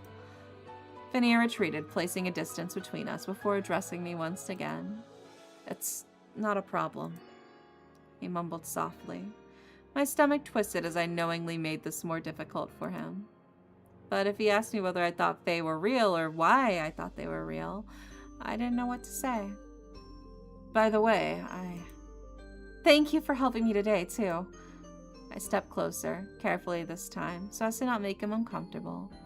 Unsure where to place my hands, I placed them on the books he had set down. He leaned away as he watched me pensively. I mean it. You didn't have to do any of this, but you did. I appreciate it. All of it. It's all right. I pursed my lips together as I absentmindedly traced circles over the books with my fingers. My voice was stuck in my throat, not wanting to interrupt him again, but also not wanting to answer his question. My eyes wandered over the books under my hands. The letters faded in the cover, the spine creased and textured, all signs of its old age. Carefully picking it up, I took a seat and flipped through the pages. Veneer approached me cautiously. His eyes were focused on the book in my hand. There was once a woman who yearned for nothing more than a child. But the universe was unable to grant her this simple wish, and so, taking her fate in her own hands, the woman sought advice from a witch. The witch, empathetic to the woman's venture, bestowed barley upon her to remedy her trouble. Go home and plant this, the witch instructed the woman. Desperate for the gift of life, the woman heeded the witch and planted the barley. And that night the woman slept, dreaming of a miracle. But when she woke, the barley had remained barley.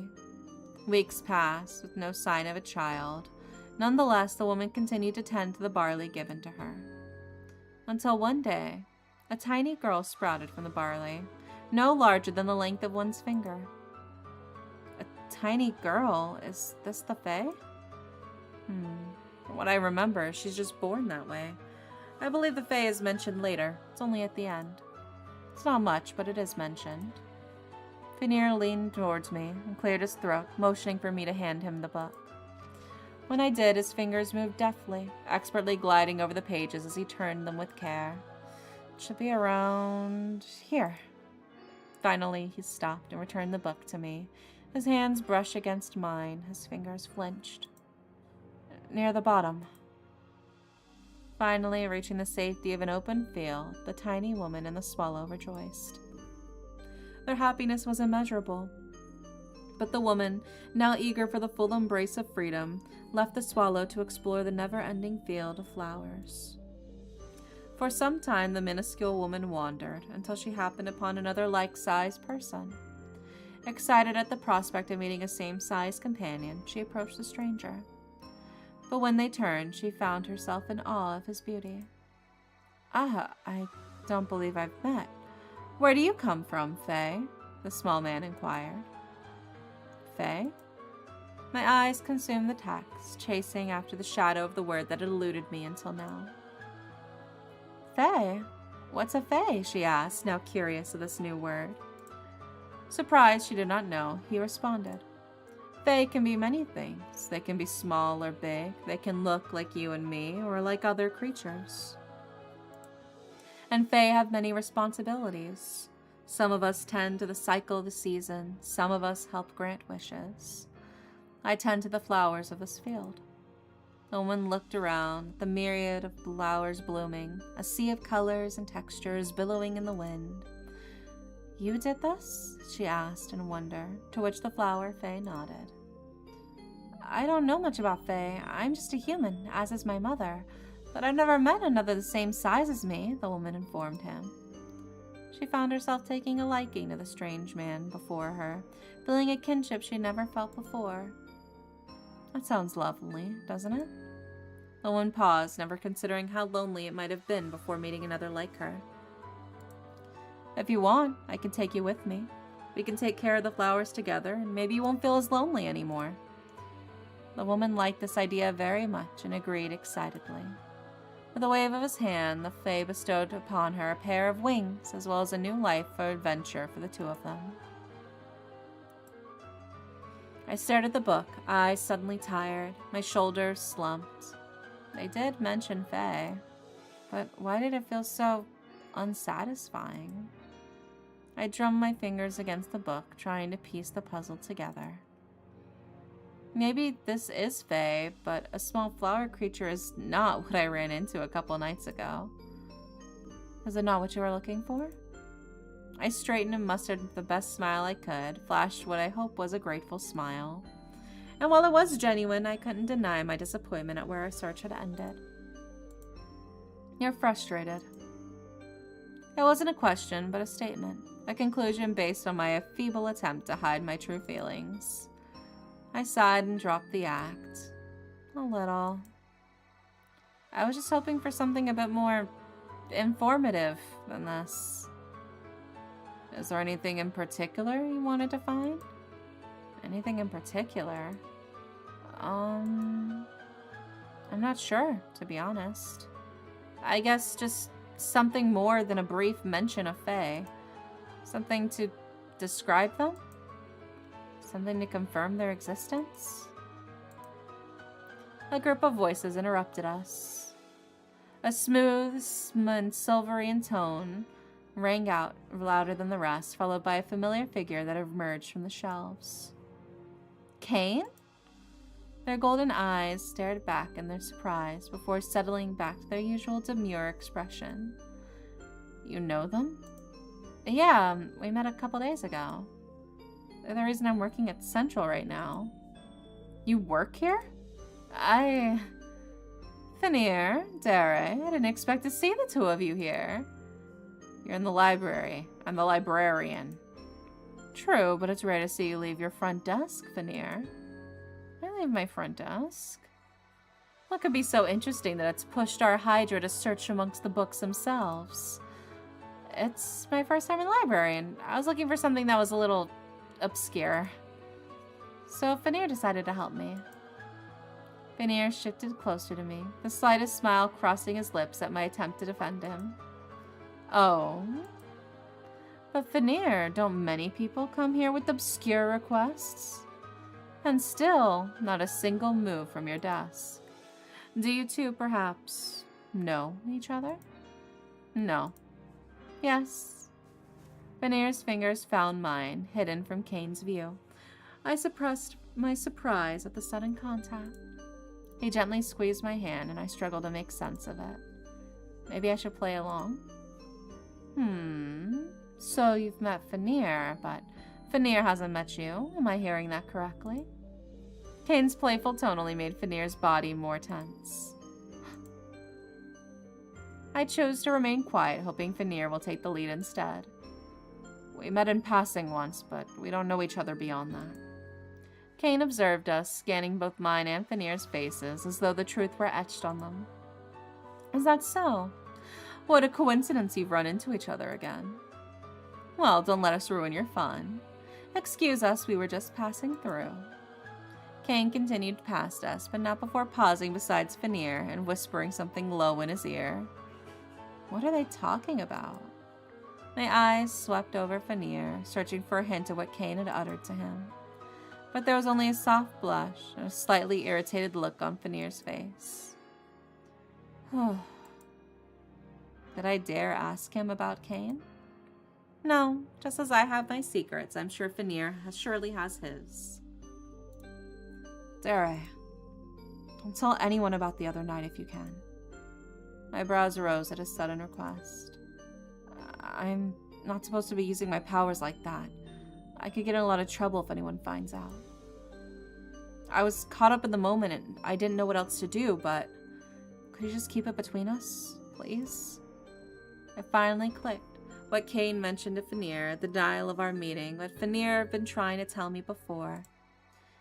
Is that what Cain whispered to you about? Yes, they're annoyingly perceptive. They said they wouldn't tell anyone, but that I should be careful. I'm trusting you with this. His words were genuine, no hidden threats or demands for silence. I nodded, curious but not wanting to push the subject.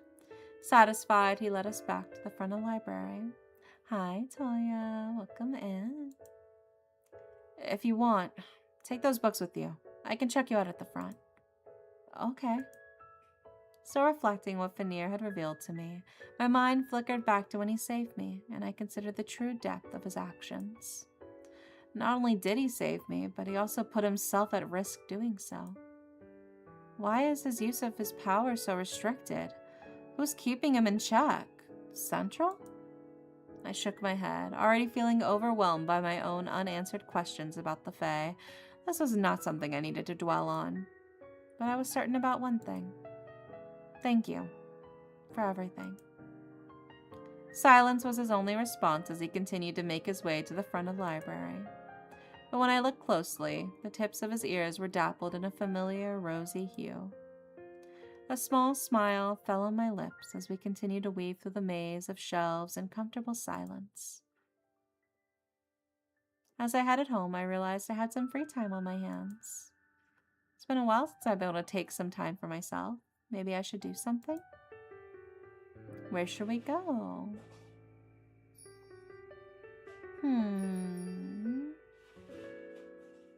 Let's go to the market. Maybe I could go to the market? I've been meaning to restock some of my supplies. Oh, should I invite someone? I kind of want to go with Kane. I'm not gonna lie. That's as cool. We already did Veneer. I think we'll dabble with Kane a little bit. Hi. Hey Kane, are you busy right now? I always have time for you. Yippee! I rolled my eyes. Through the communicator, I could hear Kane snickering to himself. Well, I had some time on my hands and I was about to head out. Is that so? Yeah, but the person I was thinking of inviting doesn't seem to be behaving right now. Oh? What a shame. I would have loved to come. Will you be good? Aren't I always? I'm doing good. I'm gonna lurk. Yeah. Get nice and cozy. Even corny can be spicy if it's backed by genuine interest. It's true, it's true. Sometimes you gotta be a little corny with it. That adds the charm. And do I have to answer that? They laugh. I'm kidding. I can head out soon. Meet you there? Sounds good. See ya. Looks like I'm early. Yeah, lotus. Yummy. Everybody's talking about food, dude. It's making me so hungry. My tummy's rumbling. The orange glow of the stall lights mixed with the sunset hue cast over the market. Come here often? Already bringing out the pickup lines. Are you gonna make me regret inviting you? I gave my word I'd be on my best behavior. He held his hand over his chest. The other was raised at his side as if swearing an oath. Swearing on your life? Only the best for you. We entered the market together, now alive with the rush hour of customers. The smell of freshly baked bread, hot, steaming food, and earthy herbal florals greeted my senses. Oh! I slowed next to my usual healer stall. Now we're talking. Kane peered over my shoulder before chuckling upon seeing the stall's wares. A healer through and through, aren't you? Listen, this stall is the best place to get herbs. Everything here is fresh and fragrant and has the longest shelf life you could ask for. You don't say. I do. Kay hummed before searching through the items. So, then this ginger? What makes it the best? Smell it. He quirked a brow before smiling and obliging. I couldn't help but grin when their eyes widened in surprise. Smells strong, right? You can already tell how good it is. So then, this chamomile? Grind it up and you have the most vibrant yellow you could get your hands on. None of the other stalls come close. Oh, this is fun. Kane pulled item after item from the stall. The sparkle in his eyes only grew as we continued. Alright, what about... Wait! You're gonna make me forget what I came here for. I need to restock. Shout out to your local farmer's market. Yeah, baby. They laughed and I was surprised at the warmth in it. Apologies, I got swept up in the moment. Don't let me distract you. Kane winked before motioning to the stall and surprisingly leaving me to my own devices. Okay, finished. As I turned back to the market, I was surprised at how dark it had gotten and how few people were there. Where did the time go? Is there anything else you needed? This is my only stop. What about you? I'm all right. It's getting late, and I'm afraid I've asked too much of your time already. Kane, I'm the one who made you stay at the stall with me. If anything, I've asked too much of your time. Impossible. I could never have too much of you. Still, is there anywhere you want to go? You aren't too tired? How delicate do you think I am? All things valuable are delicate. Oh my god. Very well, you win. That was a jeweler we passed on the way in. Okay, let's go. When we arrived at the jewelry stall, delicate bracelets, intricate earrings, and lustrous rings glimmered back at us. Iridescent opal, jeweled sapphire, cool quartz, an entire rainbow shone under the bronze lighting. Pretty. I like this. Pair of earrings. Light sparkled off the different facets, a mesmerizing kaleidoscope of color. It's beautiful. Oh, you scared me. Boo. Are you gonna buy it? Did you see the damage I did buying my own supplies today? Besides, I wouldn't have many reasons to wear this considering my line of work. I placed the earrings back before stepping away from the stall. That was enough shopping for one day. Kane joined me shortly after we headed for the exit. You don't need a reason to wear what you like, you know. I do if it's gonna have a price like that. Kane held up the earrings that I had just put down seconds before. What? Kane, you bought it? Consider it a gift. Gift? For what? Your birthday. How does he know my birthday's coming up? Oh my god.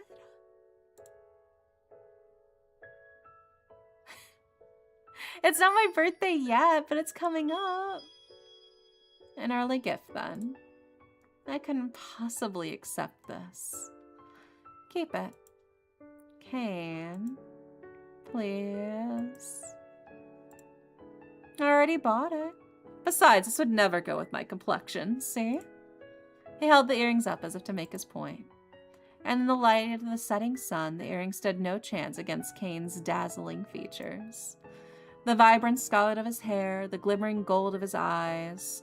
No gemstone in the world could compare. You're right, it doesn't suit you at all. He smiled and placed the earrings in my palm. Next time you wear them, you'll have to show them to me. So cute, though. Yeah, he's very cute. Thank you, Kane. I mean it. It was subtle, possibly a trick of the amber light around us, but I swore I saw the faintest blush dapple at their fair skin. Together, we left the market. Easy-flowing conversations and laughter filled the air as the shadow of an approaching night settled over the buildings. The chill night air settled in. Shadows cast by the town lights danced around me. The sun left, and with it, fear edged its way so easily back into my mind. I pulled my bag closer, closed my eyes, and slowly exhaled. Don't tell me I'm afraid of the dark now. But with all my recent nightly encounters, it wasn't hard to see why. Something moved in the shadows. But there was nothing there. I shook my head, trying to ignore the rising fear that was clouding my mind. A growing shadow, a figure, followed me. I turned again. Nothing. My heart pounded in my chest. Breathe. Again, I pulled my bag ever closer to me, as if it could shield me from the darkness. But I couldn't shake the idea that someone, something, was following me. The hairs on my arms stood up. A familiar sinking feeling made its way into the pit of my stomach. I pulled my communicator out. It shook in my hands as I considered who to call. Maybe I should call... We'll call Kane. But before I could dial, I heard it. That low, velvety voice that haunted the dark corners of my mind. Looking for me? Oh, look, there he is! You didn't give me your number last time, silly Billy. Before me, emerging from the shadows themselves, is the stranger who had attacked me. My thoughts sounded distant, smothered by dread. My body trembled, flooded with fear. How was this happening again? But this time, I wouldn't let it end the same way. Latching onto something, anything that could snap me out of it, I summoned my voice, forcing myself to ask him the first question that came to mind. Are you Fae? My voice rang out clearly and without hesitation. Focus grabbed hold of my body as it did. Now, where did you learn that, little one? I stepped back, muscles tense, ready to bolt away at a moment's notice. I won't let him get close to me this time, I swear it. Their eyes wandered up and down, and I thought they would pounce, move faster than me with those inhuman reflexes. But instead, he leaned back, throwing his hands up in surrender. Relax. I won't harm you this time. This time? I've received feedback that my approach last time was a bit rough. A bit rough? You basically manhandled me. They paused, brow raised in surprise before they chuckled. A deep, slow, nonchalant noise. Did I say that out loud? All right. I apologize. I didn't know what to do at the time. I'm a bit new to this. I hope you'll forgive me. New to what? Kidnapping? I would hope so. They cocked their head, eyelids lowered, watching me like how a wolf might its prey. My stomach twisted in a knot, and yet I ventured further. I wanted answers. Not going to answer my question? I'm afraid I'm not at liberty to say. Are you going to run away now that I've refused to answer? My blood pounded against my temples, making it hard to think, to focus. He chuckled again, amused by my silence. I already told you.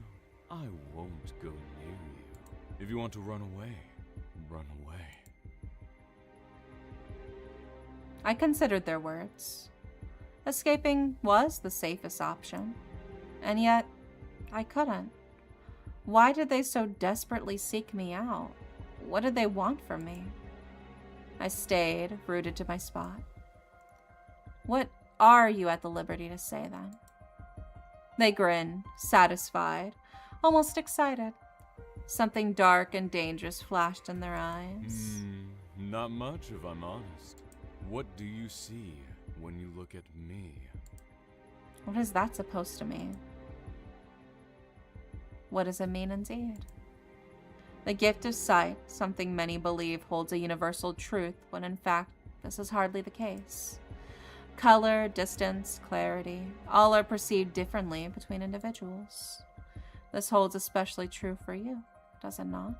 You with the ability to see energy. Tell me, with a gift so extensive, how do you differentiate between what others see and what you are able to? Do you know how to? You do? Extraordinary. I'm curious, would you indulge me with a demonstration?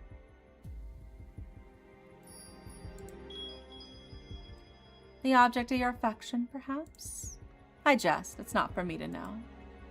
So, when you wish to see the world with a new lens, what is your process? You press Q? Wow! I'm unaware of what that is. Perhaps it is something only you can access, as the seer of energy. And to see the world as others do? What is your process? You press Q again. Okay, so Q is how we toggle it. Okay. Fascinating. Not only do you possess the gift of refined sight, but you also possess the ability to turn it on and off as you see fit. I wonder, is this the answer the silvered-haired one seeks? What do you see when you look at me? It has to do with energy? Wait. Realization hit, and I cursed myself for taking so long to notice. You have no energy. So they were right about you. They? Right about what? That's all I can say. Sorry, little one. The apology was an afterthought, and genuine, but my mind raced past it. No time to reflect. They had no energy, just like the golden-haired stranger. Their lack of energy was no coincidence. This man was telling me to notice it. He knew he had no energy. Because he was a being that existed outside the laws of our realm. He was a creature that defied logic. The word that had eluded me all day tugged at my mind, forcing my attention. Fae. There was nothing else it could be. This wasn't an evolved overtaken. This was a Fae. So, not only are they real, but I'm also talking to one in the flesh.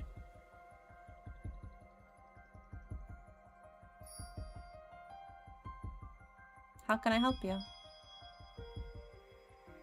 They clearly needed something from me. Perhaps their aggression was more from desperation than anything else. If they're choosing to stay distant from me this time, I'm sure their intentions aren't as bad as their actions. And yet, Mom's warning about the Fae rang through my head. I stood in place, body tense, as conflicted thoughts swirled in my mind, wondering whether kindness was due to the stranger or not. You know, many would consider it impolite to ask so many questions without answering any yourself. Bitch, just tell me what you want. What the fuck do you want from me? And what exactly would you want to ask me? He paused, staring at me with an inscrutable expression. Why are you a healer? I don't like seeing people in pain. My vision, my sensitivity to energy, all of it can help the people who need it. So of course I would heal them if I can. It always comes too easy to me, like I was born to do this. I wasn't sure if my response was what he was looking for, but it was the truth, and I didn't want to pretend like it wasn't. His amethyst eyes regarded me, glimmering with an emotion that was difficult to decipher. Interest? Disappointment? Satisfaction? Does that suffice as an answer? It does. And now that I've answered your questions, I'd like to ask another one. What? How do you decide who to heal? I had let my guard down. They're more talkative, but that doesn't mean they're going to relinquish these answers freely. I answered, vowing to be more careful after the harsh reminder that this man was not on my side. I don't. A simple response. Two could play at that game. You're annoyed. It was a statement, with no room for questions now that I knew I could play the same card. Come now. I was just playing earlier. Give me your true response, and now return the favor. His voice swirled around us, lingering in the air, toying with my mind, as if his words were caressing me, urging me to respond and give him what he wanted. I gripped my teeth, struggling to fight back. I help whoever needs it. If someone asks me for help, I help them. It's as simple as that. So I don't decide who to heal. I heal everyone. My body relaxed upon answering, as if freed from the stranger's shadowy clutches. I glared, angry they'd still gotten the answers they sought while I still had nothing. What was that just now? Did I seriously just waste another question? I really shouldn't answer that. But since you've been so good tonight, I'll reward you. Yeah, give me a fucking answer. Answer me. Tell me. That was one of my powers. Though, if I'm being honest, you shouldn't have been able to sense it so easily. Your awareness of dragon energy must be quite thorough. Hell yeah. Dragon energy? That was one of their powers, but my ability to sense energy helped me? I must say, this has been quite interesting. I have to thank you for entertaining me tonight. But I regret to say our time for tonight draws near. Until next time. Wait! Night itself seemed to engulf them as their silhouette disappeared before me. My thoughts raced through the answers they had given me, the questions that had remained. Where did he go? At the corner of my eye, the air seemed to shimmer. Whether it was a trick of the light, the moonlight, or something else, I didn't give myself time to ponder. I've read about you in the library. About Fae? Nothing there matches anything about you. What? My lips parted. The words I was searching for failed to reach my tongue. What are you? What are Fae? What do you want from me? A million questions raged through my mind, but I knew deep down I wouldn't be getting the answers to any of them. The library? His voice whispered through the shadows. I don't think you'll find much about me in that stuffy little place. If you want to know more about me, all you need to do is ask. What do you think I've been doing, motherfucker? You keep dodging my questions. His deep voice purred into my ear, and something caressed the tips of my cheek. I whirled around. But where I had earlier felt his presence, I was now met with nothing, and I knew he was finally gone. A glimmer caught my eye. Small particles floated in the air, like starlight, just like the other night. So that was from him as well. I sighed, bringing my hand to my temple. Turning towards home, I felt overwhelmed. My mind and body reeled from all the answers, or lack, and these new mixed feelings towards the stranger. Did you control yourself this time, Kuna? Yes, and you were right. You responded much more positively than the last time. Can't believe you manhandled him. Actually, I can believe it. Perhaps you've forgotten, Keelum, but it's dangerous for us to be seen. At the time, I didn't think I had a choice. Be easier to distrust the Fae if they weren't so damn dazzling. That's how they get you. That's how they get you, J-Bone. Well, we're lucky he was willing to even give you a chance, given your previous behavior. So, did you end up learning anything this time, Kuna? He'll be able to help us, I'm sure of it. And based on tonight, I think there is a way to convince him. Medina? Apologies, I never thought a day like this would arrive. Agreed. I was surprised myself. The court could use this, even if it's just for the sake of hope. Continue observing him until it's time. You must be careful. Otherwise, everything could backfire. Understood. Make sure you don't scare him off again. Be good. Don't worry. You have nothing to worry about. Chapter 3. I paced through the halls in search of Etsa, finally ready to tell them everything after last night's ordeal. Where are they? They're not in their office or the library. I turned another corner, and they aren't answering their communicator. As I rounded yet another corner, it wasn't Etsa I found, but a decent enough replacement. His hair shimmered fiery in the light, and his eyes shone with the color of liquid honey. Dust floated in the air, dancing around him as he gazed into the clearing. For once, he was alone. No sign of the usual crowd that followed at his heels. The air around him was quiet, tranquil even. Can I help you with something, or are you just here to enjoy the view? Should have known that wasn't going to last long. Well, I had a question. Here to ask about how I get my hair so luscious? Or perhaps my skin so soft? Maybe you'd like to ask me out on a date. I kid. How can I help you, Dare? So, I filled Cain in on the reason behind my search. My encounters with the stranger, the seed my mother planted in my mind, the cryptic questions about my healing. I told him as much as I could and what I thought of it all. I was planning on telling Etsa since they'd offered to help before, but Cain stood beside me, silently absorbing everything. Are you all right? All right as I can be, given everything. Oh my god, if this goes Danganronpa on me, I don't think it's gonna go Danganronpa on you. I think you'll be fine. Kane smiled, leaving the topic at that. I don't know what to do. What if I run into one of them again? Protection's what you want. Protection is what you'll get. Simple as that. I'd be devastated should anything happen to you. Their words were reassuring, and I certainly felt safer under their promise. And yet, similar to my conversation with Kimura, I couldn't bring myself to accept their offer.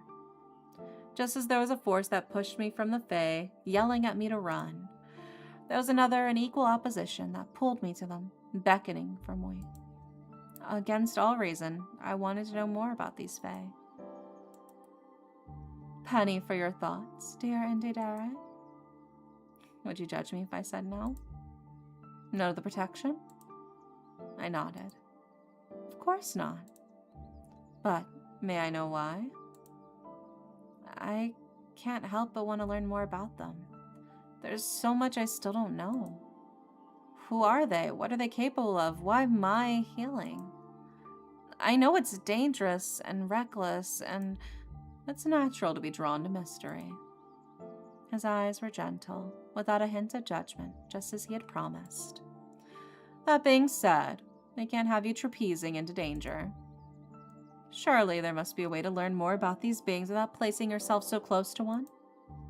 The silver-haired stranger's words whispered to me. If you want to know more about me, all you need to do is ask. Yeah, let's not do that. I'm sure a certain someone would be all too eager about that.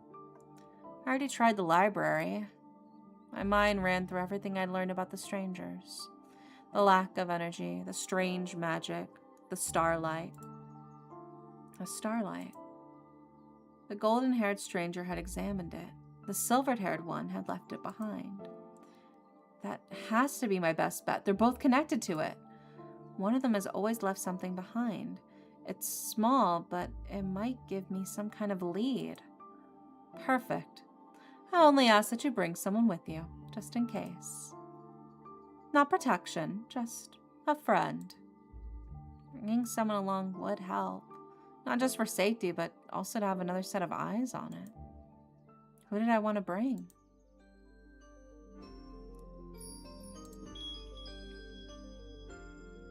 Do you want to go with me then, Kate? I'd be honored. Though, if this is your excuse to spend time with me, all you need to do is ask. You wish I wanted to spend more time with you. I do indeed. Always so quick to flatter. It was your suggestion to bring someone with me, so now you have to pay the consequences. Gladly. Shall we head out then? I'll do my best to make sure nothing happens. Wow, with words like that, you actually sound like a drake. They do say I'm one of the best. Many would pay good money for these personal services. Wow, I'm flattered. Kane laughed alongside me as I made our way outside of Central. This is where I encountered the silver-haired stranger. The sun was high in the sky, the area transformed from darkness the night before. Let's see. Would that starlight still be here, or did it dissipate already? There! Find what you were looking for? I absentmindedly hummed as I pursued that faint glimmer. This is their magic, isn't it? A soft luminescent sheen filled the air. I reached out. But I was met with nothing as my fingers swiped through empty air. What? With energy, I could feel a tug, a pull, a presence. But here, nothing? But last night I know I felt something when that man cast his magic. So why are these particles so empty now? Actually, were these particles there when he used his magic? Come now, I was just playing earlier. Give me your true response and I'll return the favor. I couldn't remember. Perhaps these particles weren't their magic. Perhaps these particles were simply a product left behind by their presence, like the echoes of an afterimage. I tried to push back the disappointment rising in my throat. If these particles weren't their magic, then what answers could I possibly find in them? Are you alright, Derek? Just frustrated. Will you go out with me? No, sorry, I don't feel a tug, a pull, a presence. I laughed bitterly at the dead end. The stranger who attacked me leaves this light behind. And it's here, but I don't know what to make of it. I feel like the answer's staring right at me, but I sighed, aggravated. Kane squatted beside me, abandoning his temporary patrol spot. How can I help? I'm not sure if there's anything you can do to help. The particles hold no information. Kane's smile, that mischievous glint in his eyes, shone. Try me. This, I gestured towards the floating starlight, is what I thought could give me a lead. But it's not giving me any of the usual feedback I get from energy, and if I can't learn anything from it, if this is a dead end. I'm sorry, Dere. What exactly am I looking at here? I know it's subtle, but if you just... Here, look. You see that shimmer in the air? The way the light bends and moves here? Dere. I'm not sure I know what you're talking about. Our eyes stared into each other's. Kane's with remorse, mine with disbelief. Am I disappointing you? I apologize. No, maybe you're missing it. It's hard to see. Let me show you.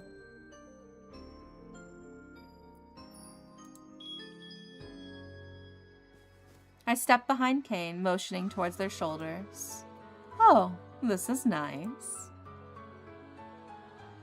Enjoy it while it lasts. I wrapped my hand around their broad shoulders, soft but firm to the touch, as I searched for the best angle to see the light. Here, do you see?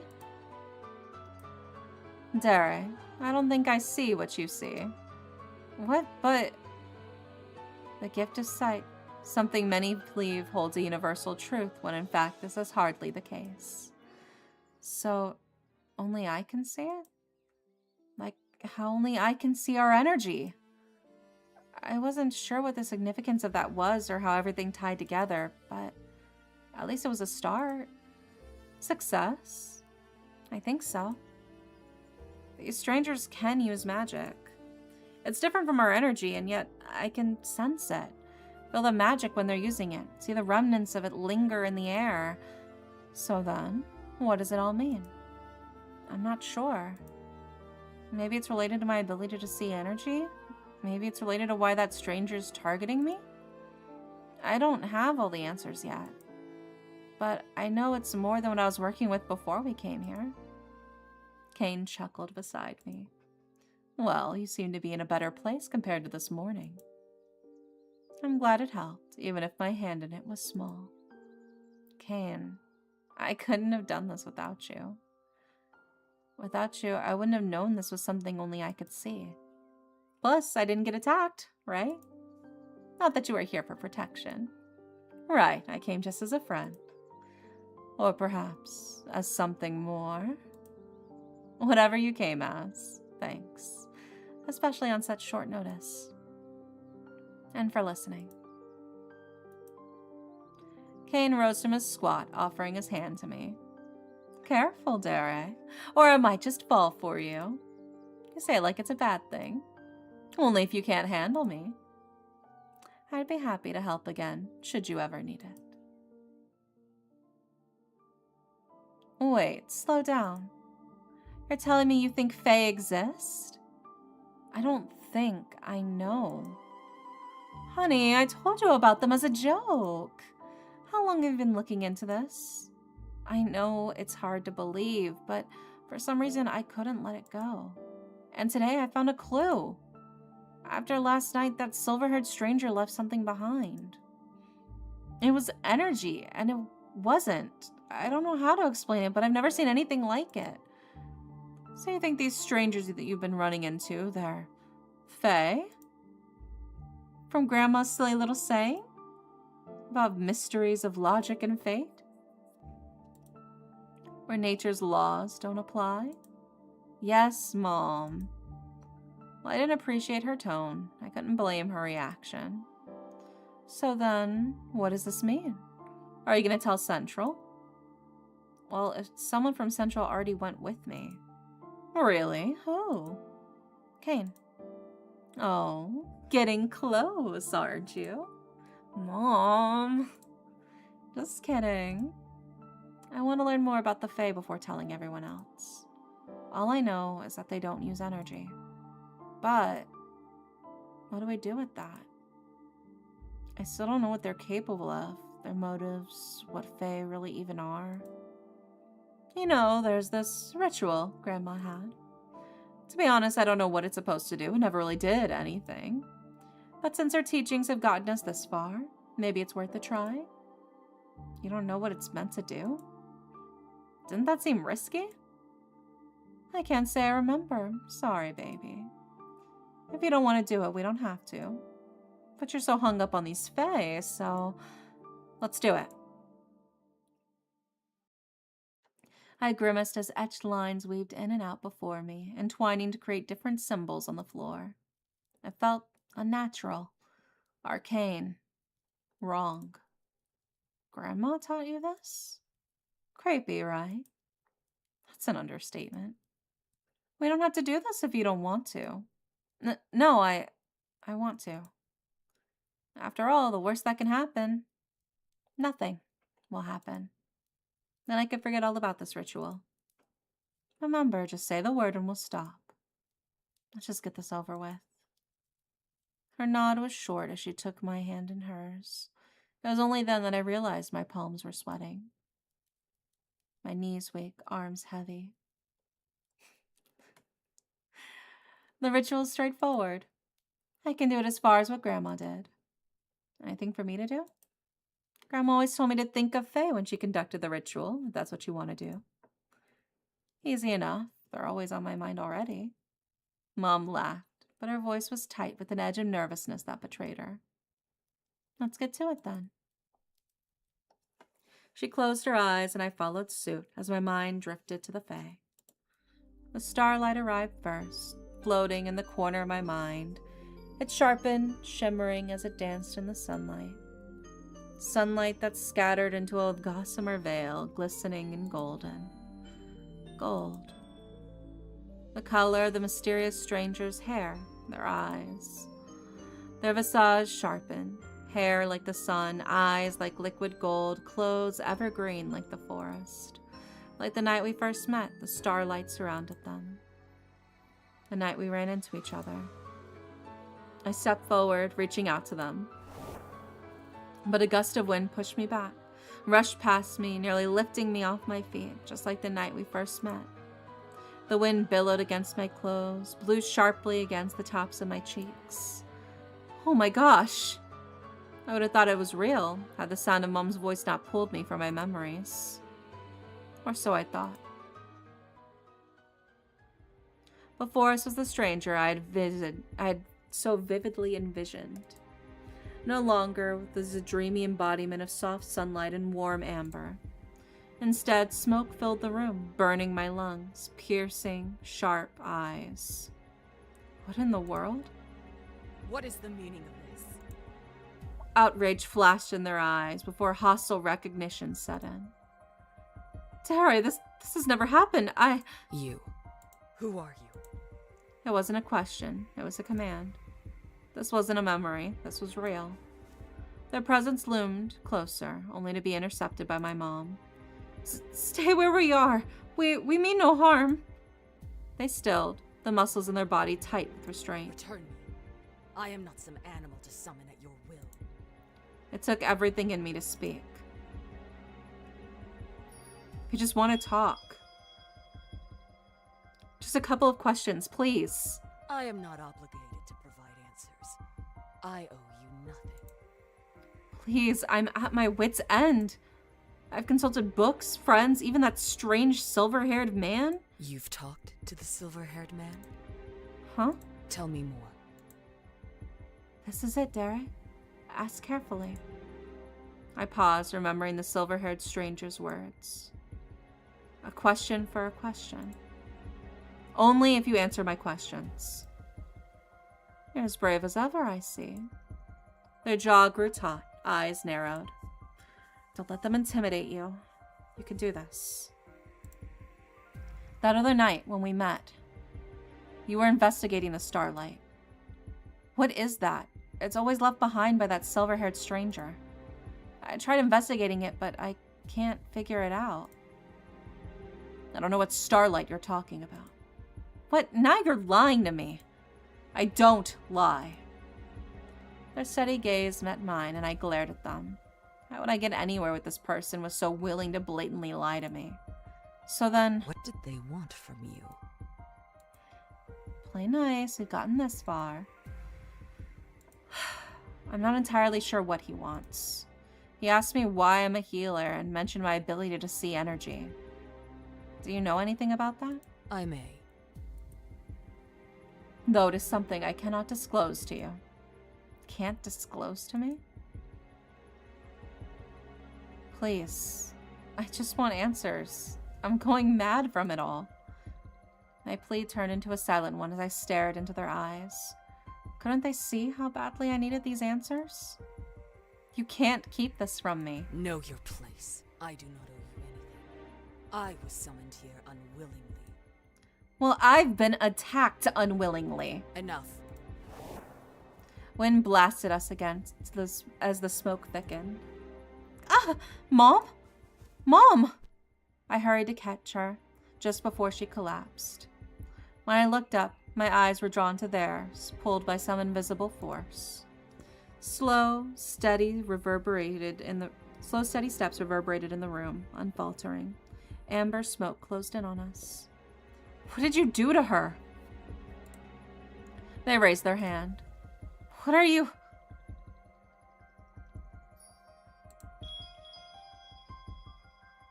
Warm energy enveloped my hands, warning them away. Don't come any closer. They paused, body completely still in that unnatural way that sent chills down my spine. I will not hurt you. A calm washed over my senses. It was their magic. Don't use your weird powers on me. I've had enough. What are you even... My vision blurred. My limbs went slack. As my consciousness faded, sturdy arms caught me, gently lowering me to the ground. Who are you? Are you sure about this, Isa? I'm certain. If that's the case, things may become problematic. I'm aware. What is your recommendation, Senja? Well, the first matter is Kuna. You're positive about their movements? Yes, there were traces of his presence in town. He's also targeting a human, most likely to use for his own intents and purposes. What do you think, Senja? I would advise monitoring the current situation closely. We can't allow matters to escalate. For everyone's sake. Agreed. The journey back won't be too draining, Isa? No need to worry about me, Kasari. If you say so. And this human they're targeting? What do you know about them? I'm not sure. They're an enigma. They saw me in town despite my concealment. Tonight they summoned me with the rituals of old. What? But a human hasn't done that, and I am aware. What does that mean? I've been asking myself the same question. For now, we should monitor both, but Kuna remains our priority. Don't get distracted by the human, Isa. I won't. You sure you're okay, Mom? Just a pounding headache. And my memories are fuzzy. What happened last night?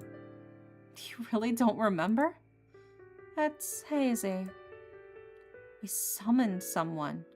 Had an entire conversation with them. It doesn't ring a bell? Seems not.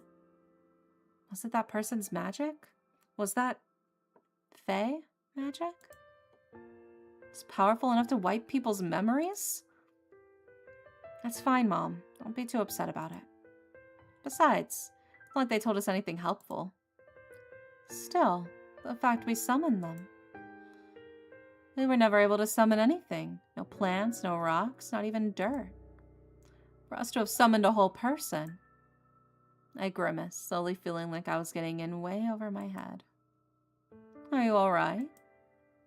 Yeah, just a bit overwhelmed. One step at a time. We have all the time in the world to find answers. No need to rush into anything. As long as you're safe, that's all that matters. Yeah. We'll figure this out. But we can't do it if you're constantly throwing yourself into danger. Alright. You made your case, no need to nag. If you listen, I wouldn't have to nag you. Are you sure? Someone's grumpy today.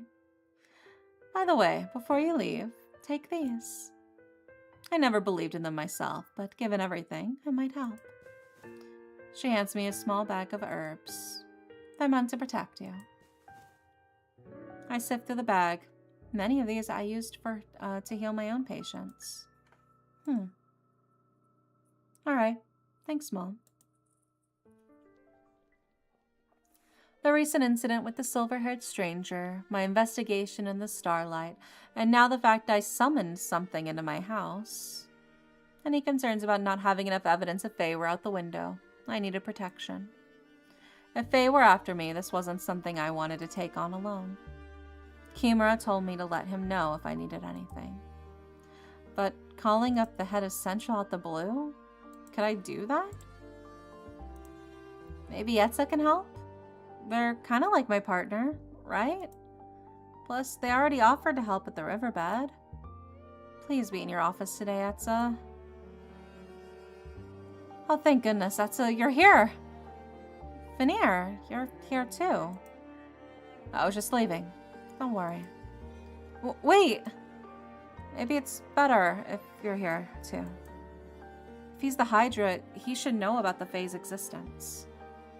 What is it? I have something to tell you, and it might sound crazy, but I'm asking you both to just trust me. Of course. What did you want to say, Derek? Veneer, you know that term I asked you about the other day, right? Fae? What about it? Well, the reason I asked you about them is because they're real. They're real. Yes, and I didn't know it at the time, but now I do. Last night, we summoned one. I don't mean to interrupt, but Fae? They're fictional creatures, magical beings only found in the most ancient of children's stories. Hi, Berserk. Dare I? I know it doesn't seem possible, but I summoned one last night. Please, you have to believe me. I don't not believe you, it's just hard to wrap my head around. And I'm assuming these strangers that have been targeting you are Fae? Yes. For a while I wasn't sure. I looked into it on my own because the idea seemed so ridiculous. I didn't want to be judged if I was completely off the mark. But after experiencing their magic up close, the crawling shadows, the hypnotizing voice, the memory manipulation, it was nothing like our energy. Kimura offered me protection a while ago. I didn't accept it at the time, but curiosity got the better of me. But now you'd like it. I nodded. That's had a talent for understanding what was unsaid. Of course. Thank you for telling us, Derek. We'll inform Kimura today. If there's anything else you want us to know about the Fae, let me know. Yeah, will do. With their promises of protection, I finally felt something I hadn't in a while. Relief. As I headed home, I realized I had some free time on my hands. It's been a while since I've been able to take some time for myself. Maybe I should do something? Let's go to the cafe.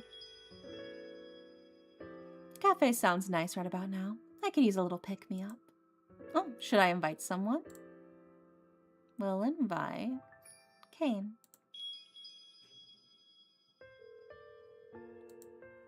Hi. Hey, Kane. Are you busy right now? I always have time for you. I rolled my eyes. I could hear them snickering to themselves. Well, I had some time on my hands and was about to head out. Is that so? Yeah, but the person I was thinking of inviting doesn't seem to be behaving right now. Oh? What a shame. I would have loved to come. Will you be good? Aren't I always? Do I have to answer that? They laughed. I'm kidding. I can head out soon. Meet you there? Sounds good. See you. The smell of coffee, vanilla, and sugar hung in the air as I entered the cafe. Kane said they would be running late.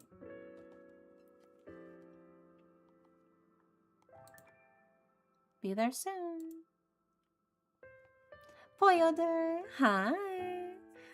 I'm seeing triplets. Are they your brothers too? Can I marry one of them? I'll allow it. I played the game before. I played the early access version, which by the way, this is a full game. So you guys can totally just like buy and play the full game for yourself if you'd like. Which let me grab the link for you. It is in the link of the YouTube video, but let me grab the link to the actual Steam page for you guys.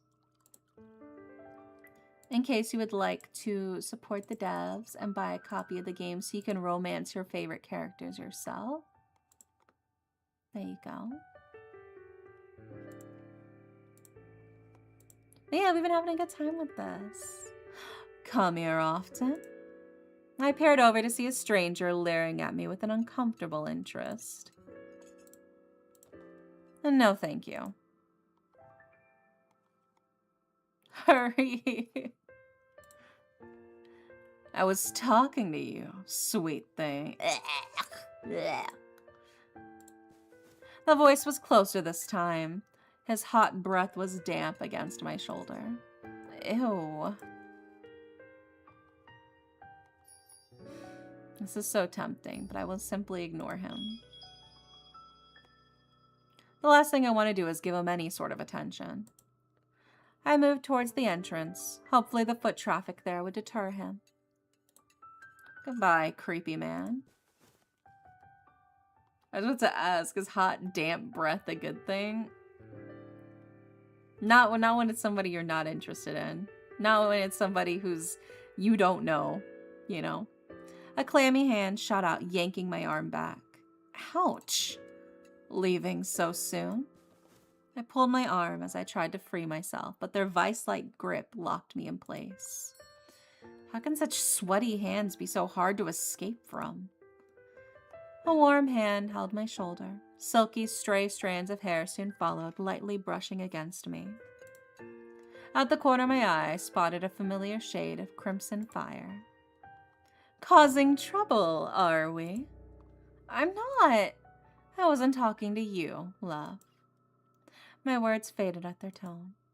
Under the smile, under the playful words, was a voice I wasn't familiar with. It was lower, darker, tinged with anger. The stranger hesitated before feigning confidence. Just meeting up with my date. Nothing wrong here, Kane. Your date? Terry, don't tell me you've overbooked. I'd be so hurt. How's the game? The game is great. I'm having such a great time with it. I love romance. Overbooked? You're on a date with Kane? Is there a problem with that? The stranger directed his attention towards me. Do you know who this guy is? Don't waste your time. All he is good for is keeping your bed warm, and everyone knows it. At this point, we were the center of attention. All eyes in the cafe were on us. Well, look at all this attention. Kane leaned towards the creep. Tell me, would you like to give the audience a show? The stranger's gaze shifted back and forth before he clicked his tongue and shoved past us. The sound of the cafe bell echoed in the silence. But soon the buzz of light conversation filled the air again, as if the stranger were never here. Why don't we get a drink? Yeah. Do you know what you'd like to order? Actually, let me guess. Juice? No. I want coffee. I'm at a cafe. Nope. Not even close. Way off base. Wow. I'm not even going to try to soothe my ego. You of all people definitely don't need it. Do you have a favorite romance story? Oh, that's so tough. That's so tough. I don't know if I have necessarily a strict favorite, but maybe Love Curse. It's a Yuri visual novel. I would recommend that one. I do love the story of that one a lot. So I would recommend Love Curse. If you like Yuri romance. It's close to a sweet talk near the ears. Not your thing. I like a close sweet talk near my ears from somebody I'm interested in. But if I'm not interested in them, I have to fight every urge to punch them. But if I'm into you, yeah, you can whisper in my ear. I'm fine with that. I'm more than fine with that. But I have to be into you. Otherwise, don't come near my ears. They're sensitive. Yeah, my ears are sensitive. Kane chuckled before shrugging nonchalantly. Well, I chose at random, so I'm not offended. Do you have a favorite game? Well, I did mention Love Curse. I really enjoyed Dramatical Murder. What other ones are good ones? Let me look through my list. Oh, I played Mythic Love not too long ago. That one was really good. I really enjoyed that one. Let's see. What other ones did I also really enjoy? I'm like looking through my Steam list right now.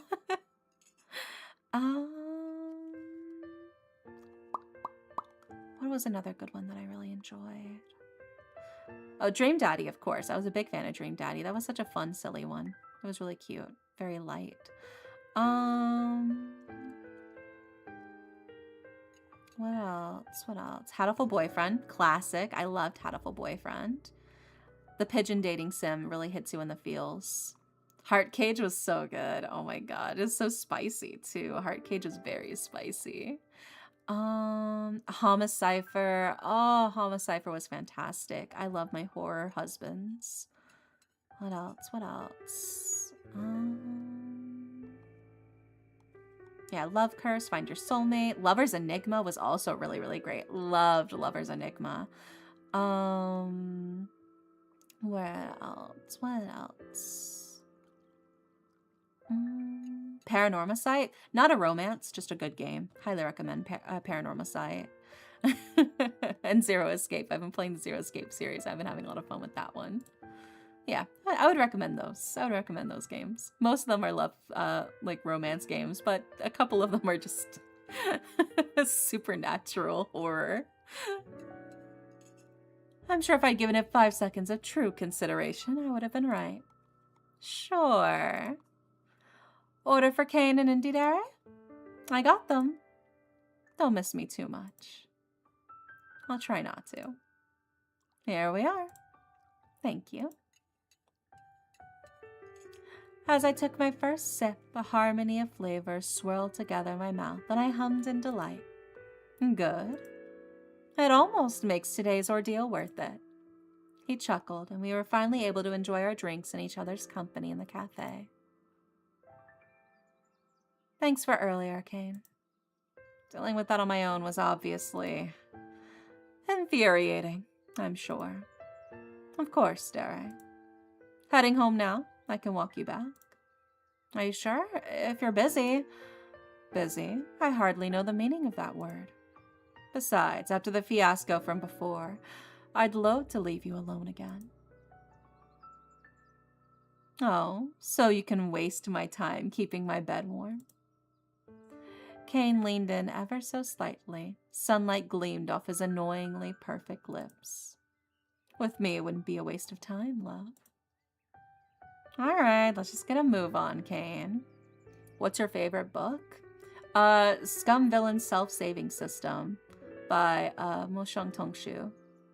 I think I'm saying their name right. MXTX. Yeah, Scum Villain Self-Saving System. That's my favorite. Alright, let's get a move on, Kane. As you wish, my dear. Have you played Slay the Princess? I haven't, but it is on my list of games I do want to play. I have it in my library. I just haven't played it yet, but it is on my list. I do want to play it.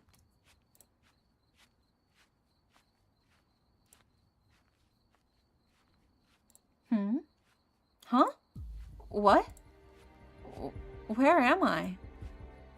A sharp pressure dug into my gut, and I realized with horror that I was flung over someone's shoulder. How? What? Stay calm. Stay calm. Assess the situation. Whoever this is, they haven't noticed I'm awake yet. I just need to wait until the right moment, then catch them off guard. Now! I stepped, and with all of my weight, I heaved my body to the side. What? I landed on the forest floor with a harsh thud. The pain didn't register until I was already running. Wait! I knew that voice. Even in my sleep, I could recognize it. And that's exactly why I ran. Dark branches reached for me, raking against my skin. Air came into my lungs in shorter bursts. My breathing grew shallow. My limbs lit on fire. The night's shadow pulled from the forest floor from under me, and the world lurched before stopping suddenly. I got hi, Nugget. Welcome in. Thank you so much for the song and for grabbing your daily pillow. Oh my god, I can't believe it's been 27 months. Look at you. Strong arms held me, but they were by no means welcome. Let me go! You said you wouldn't hurt me. You lied. As far as I'm aware, you're the one uninjured, while I'm the one sporting quite the bruise from you. My blood burned at the sound of their voice. Or making jokes at a time like this? I thrashed in their arms, but their grip only tightened, restricting my movements. I believe I mentioned it would be bad if anyone saw me. I'd appreciate if you could keep the noise to a minimum. I'd appreciate if you could keep the kidnapping to a minimum. Let me go. I can't grant that request, little one. I apologize. You attack me, steal from my home, and you don't even have the decency to tell me what you want?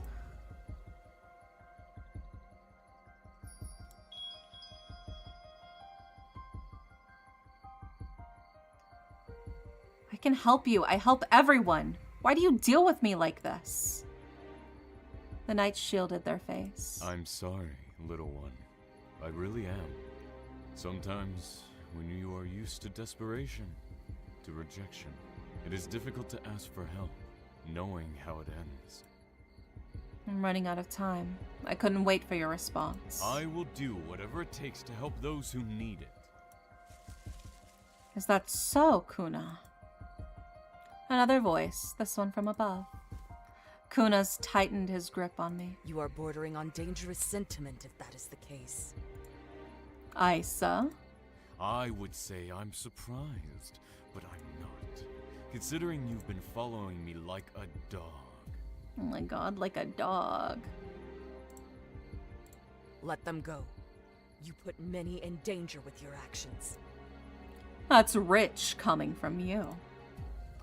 Unfortunately, I've made it this far. Can't turn back now. You understand, right?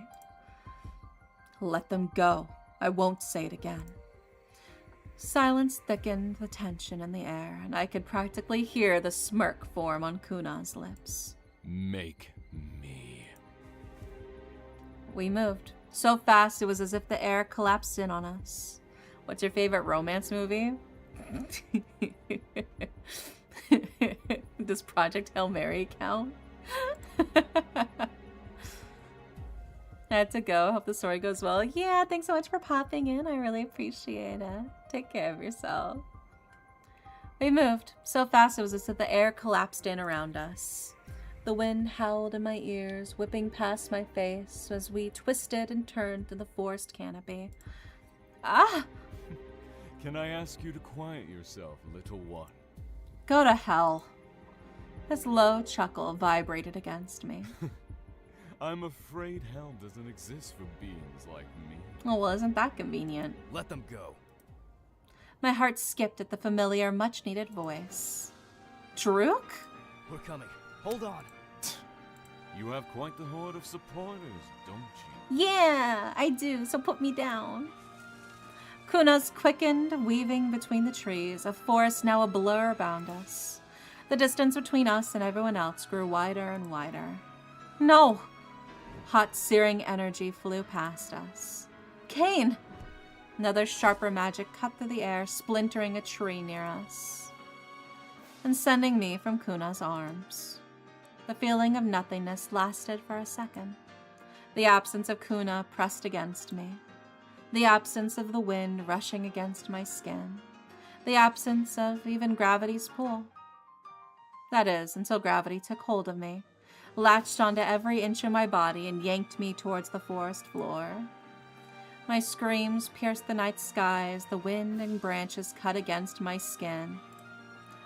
Do something. Anything. Oof! Pain seared through my body.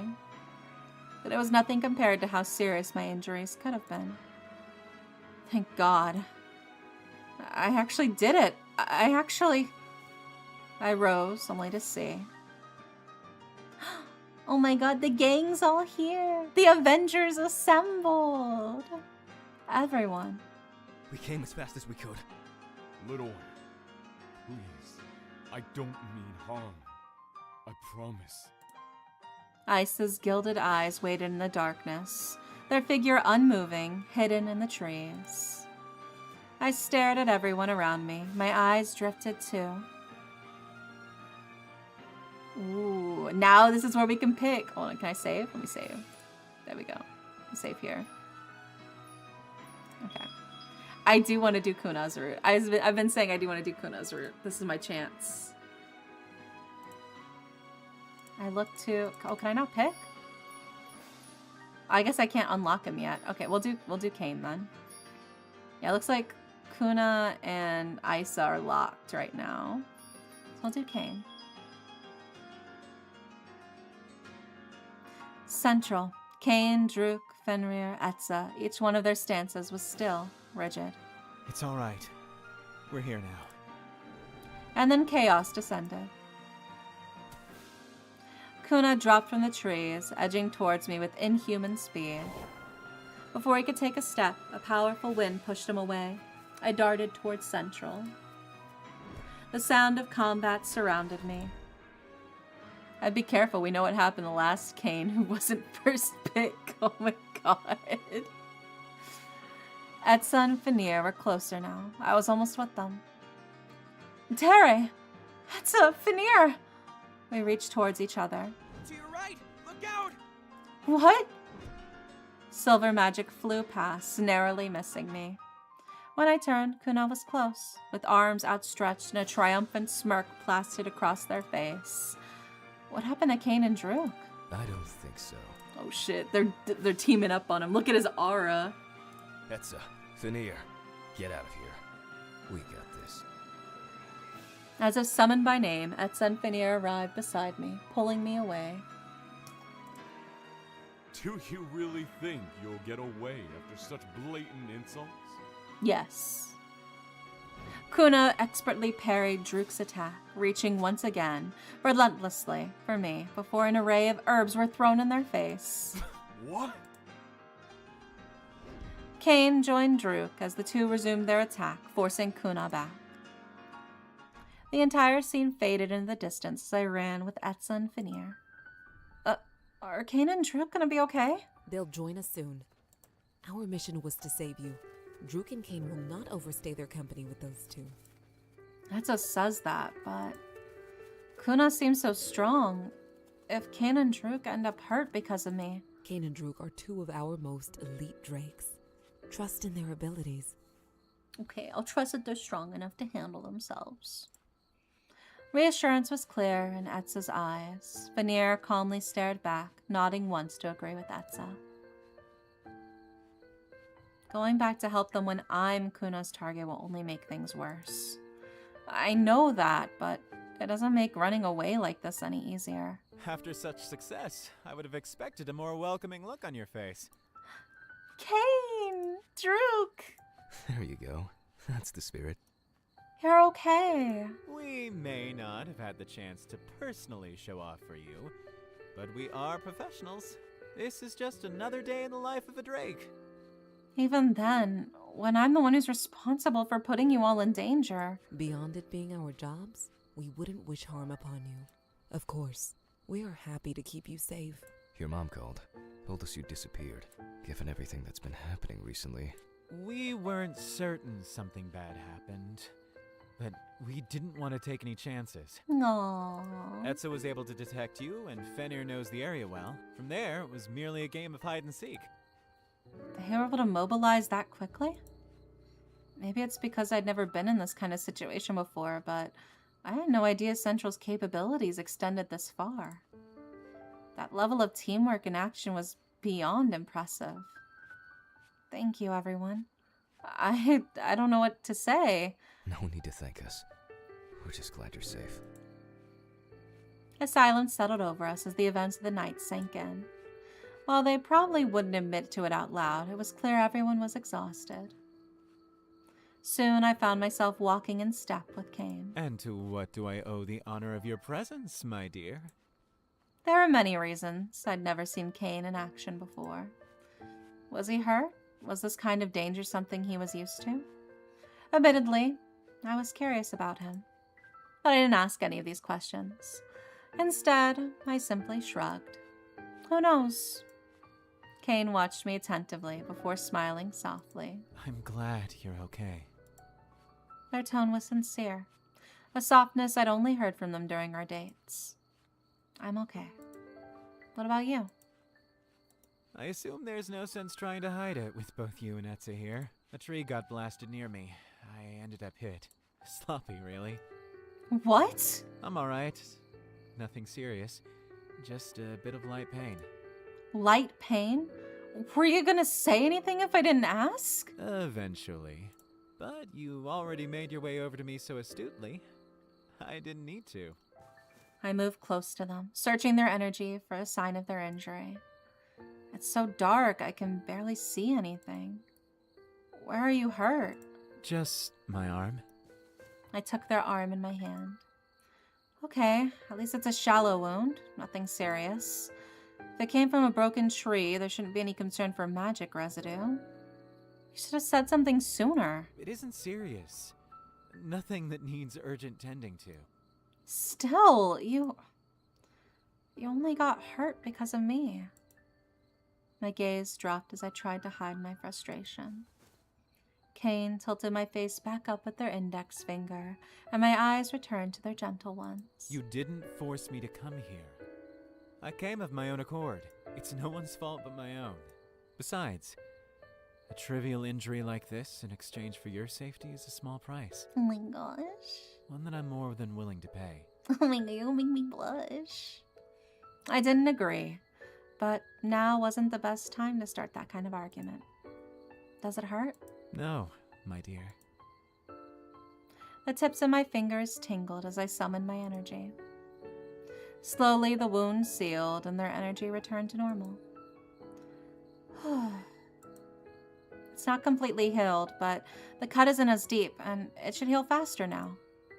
I can heal it fully later. Amazing. I've never seen anything like it. Your fame is well deserved. The corners of my vision darkened. My steps felt heavy, my head dizzy. Shoot, I think I overdid it. Cain caught me, alarm in their voice. Dara? I would have said I was fine, if I had the energy for it. Instead, I held my pulsing head as Cain sighed next to me. You scold me for putting myself in danger, yet do the exact same in the next breath? Thank you would be nice. I don't feel so good. As I tried to even my breathing, Cain stayed close, holding me by the waist. His hair tickled my cheek as his chest rose and fell in time with mine. Eventually, the world uprighted itself again, and I stood on my own, though his hand didn't leave my back. Sorry, it's nothing serious. Just overexerted myself, I think. It's been a long night. Indeed. He leaned closer. Our foreheads were almost touching. Thank you.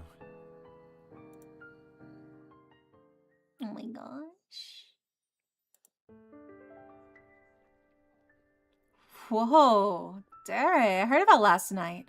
You okay? Yeah, I'm good. Thanks for asking. Maybe if this was the first time someone asked me if I was okay, I'd be grateful. Touched even. But at this point, if one more person asked me if I'm okay, I swear. I guess I shouldn't be surprised. Considering the central members involved in last night's kidnapping, it's no wonder everyone's heard about it. Our local celebrity, the head of Wyverns, the one and only reclusive Hydra, and not to top it off, not one, but two of Central's most elite drakes. I gotta snooze. This is really relaxing. Yeah, good night, J-Bomb. Sweet dreams. Thanks for hanging with me. As I replayed last night's events, I reflected on the risks everyone had taken to save me. The battlefield cloaked in night, the rampant chaos, and I assume there's no sense trying to hide it with both you and Etza present. A tree got blasted near me. I ended up hit. Sloppy, really. What? I'm alright. Nothing serious, just a bit of light pain. Light pain? What were you gonna say? If anything, if I hadn't? Eventually. But you already made your way over to me so astutely, I didn't need to.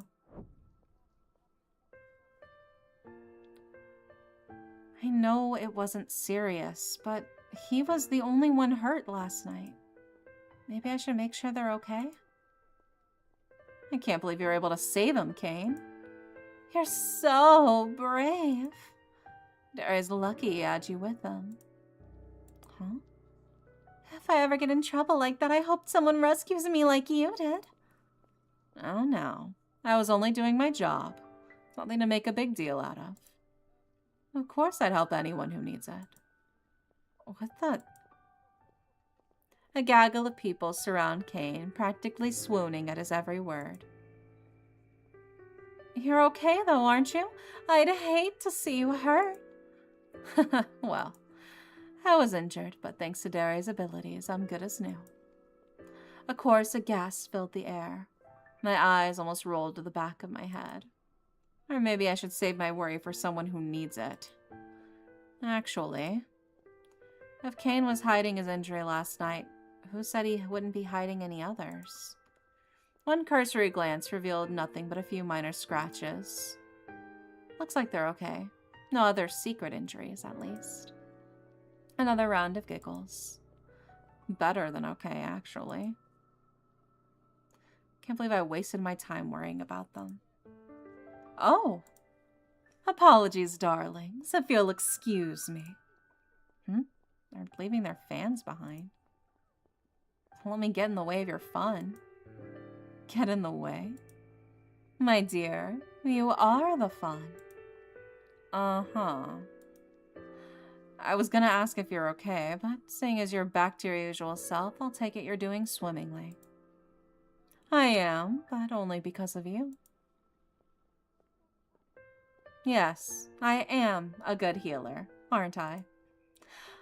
I'll be sure to leave you a good review. I imagine if I let my injuries fester, it would have taken much longer for me to return to my charming self. Right, well, I'll be sure to send you the bill soon. No friends and family discount. Actually, I charge extra for friends and family. Sorry, I don't like to mix business and personal. How about a savior's discount? You're gonna cash in on that? Or are you saying I can redeem it on something else? Actually, yeah, you know what?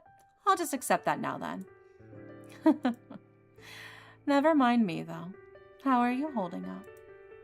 Last night you seemed rather fatigued. Reasonable, of course, all things considered, but still. I'm better now. I was just tired from everything. Getting kidnapped and falling from trees aren't part of my usual nighttime routine. I should hope not. Killing you probably didn't help with the exhaustion.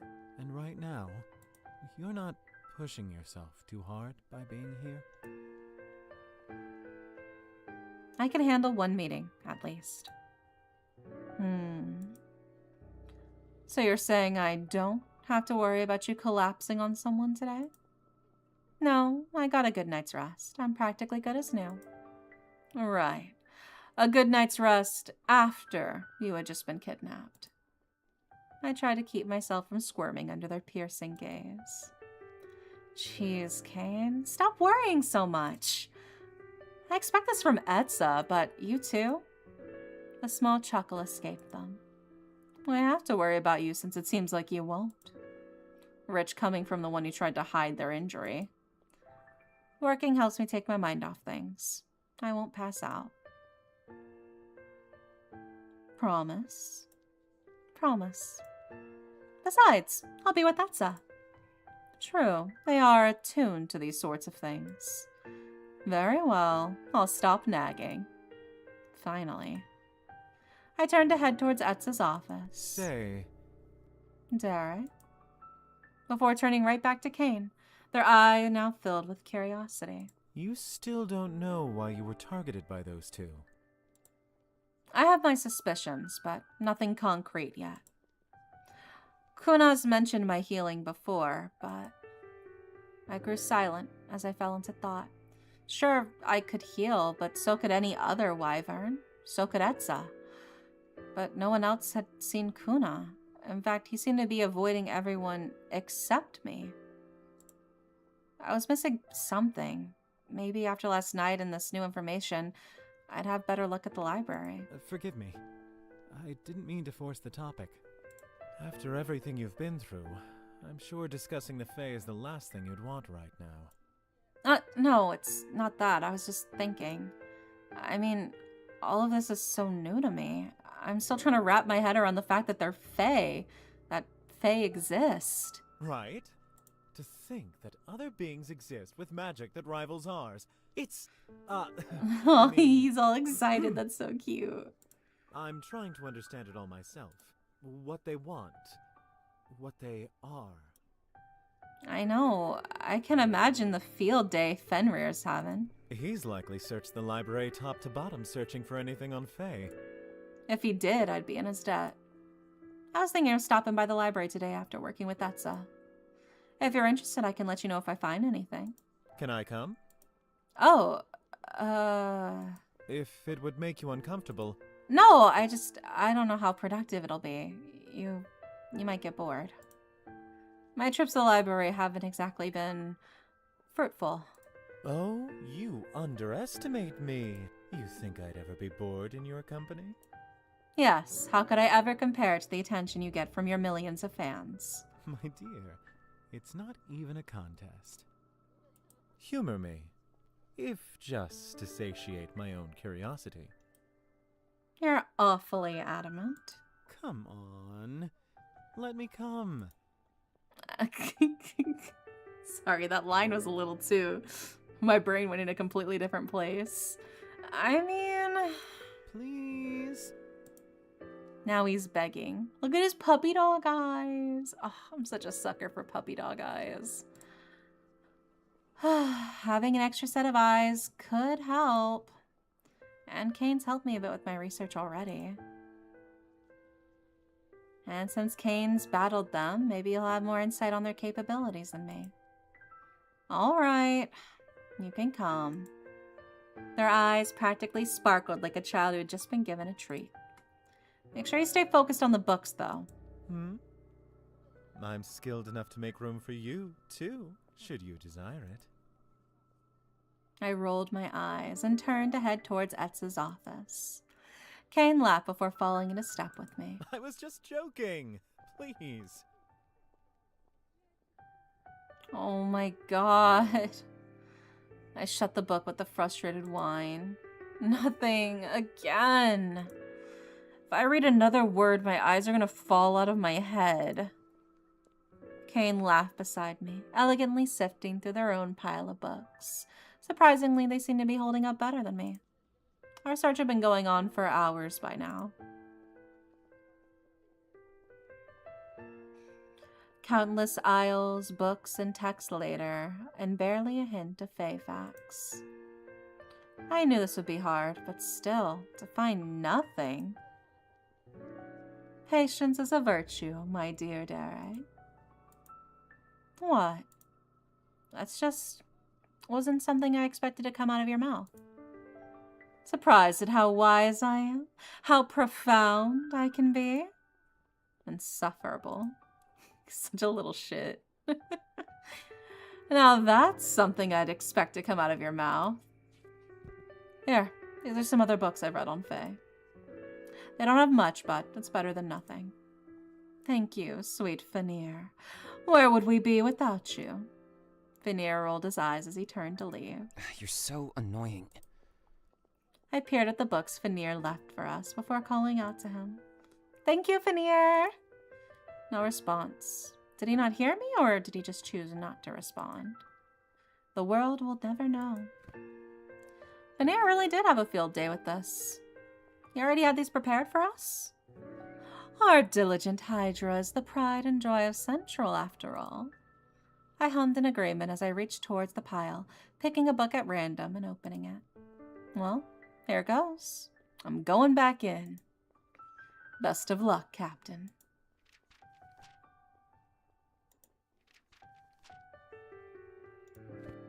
I groaned as I slammed the pages shut and stared at the remaining meager stack of books. How are we supposed to find anything here? Powerful herbs to repel Fae, changeling, where they wait, dawn and dusk. A changeling, human children that are switched with Fae at a young age. What exactly happens when these children grow up? Legends speak of dangerous ventures involving magic, trickery, another realm, and even headless horsemen. Fae are dangerous creatures. They lurk in the darkness, whispering to those unfortunate or foolish enough to listen. If they find yourself caught in their embrace, pray that the end comes quickly. So much information, and yet discerning fact from fiction was beginning to feel impossible. Like this one. I held up Frostwhite. A curse broken by true love's kiss? Oh my god, it's supposed to be Snow White. I mean, yeah, I guess that is the story of Snow White, yeah. I'm supposed to believe something like that? Cain laughed under his breath. I'm glad my descent into madness is amusing to you. I'm just glad you let me tag along, is all.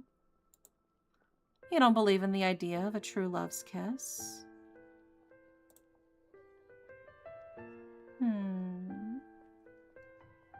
I am a hopeless romantic. I guess I can. The idea is romantic enough, but... Wait, are you saying you do believe in it? Why not? Does the idea of true love not entice you? The power of your connection overcoming all obstacles? Isn't it romantic? It is. I only hope that if I fall under a spell, you'll wake me up with true love's kiss. Oh my god. I'd have to be in love with you first. I can make that happen. We'll see about that. Well, aside from true love's kiss, what else has our research discovered? Oh, I thought I was supposed to, like, you could wake me up with a bucket of water, I guess. Just dump a bucket of cold water over him, see if that works. What else has our research discovered? Maybe checking our facts will save our noble hero from their descent into madness? I can try, but I may have already reached the point of no return. I will save you from any depths, my liege. Oh, we got some night play going on here. That is my weakness. I surveyed our already small collection of books and placed the most helpful ones at the center of the table. As I stared at the handful of surviving books, I could feel myself towing the line of insanity once again. These seem to be the most believable, given what we know about the Fae so far. And these, we have these books that Fenrir just gave us, which we've barely touched. What were the chances that these were helpful as well?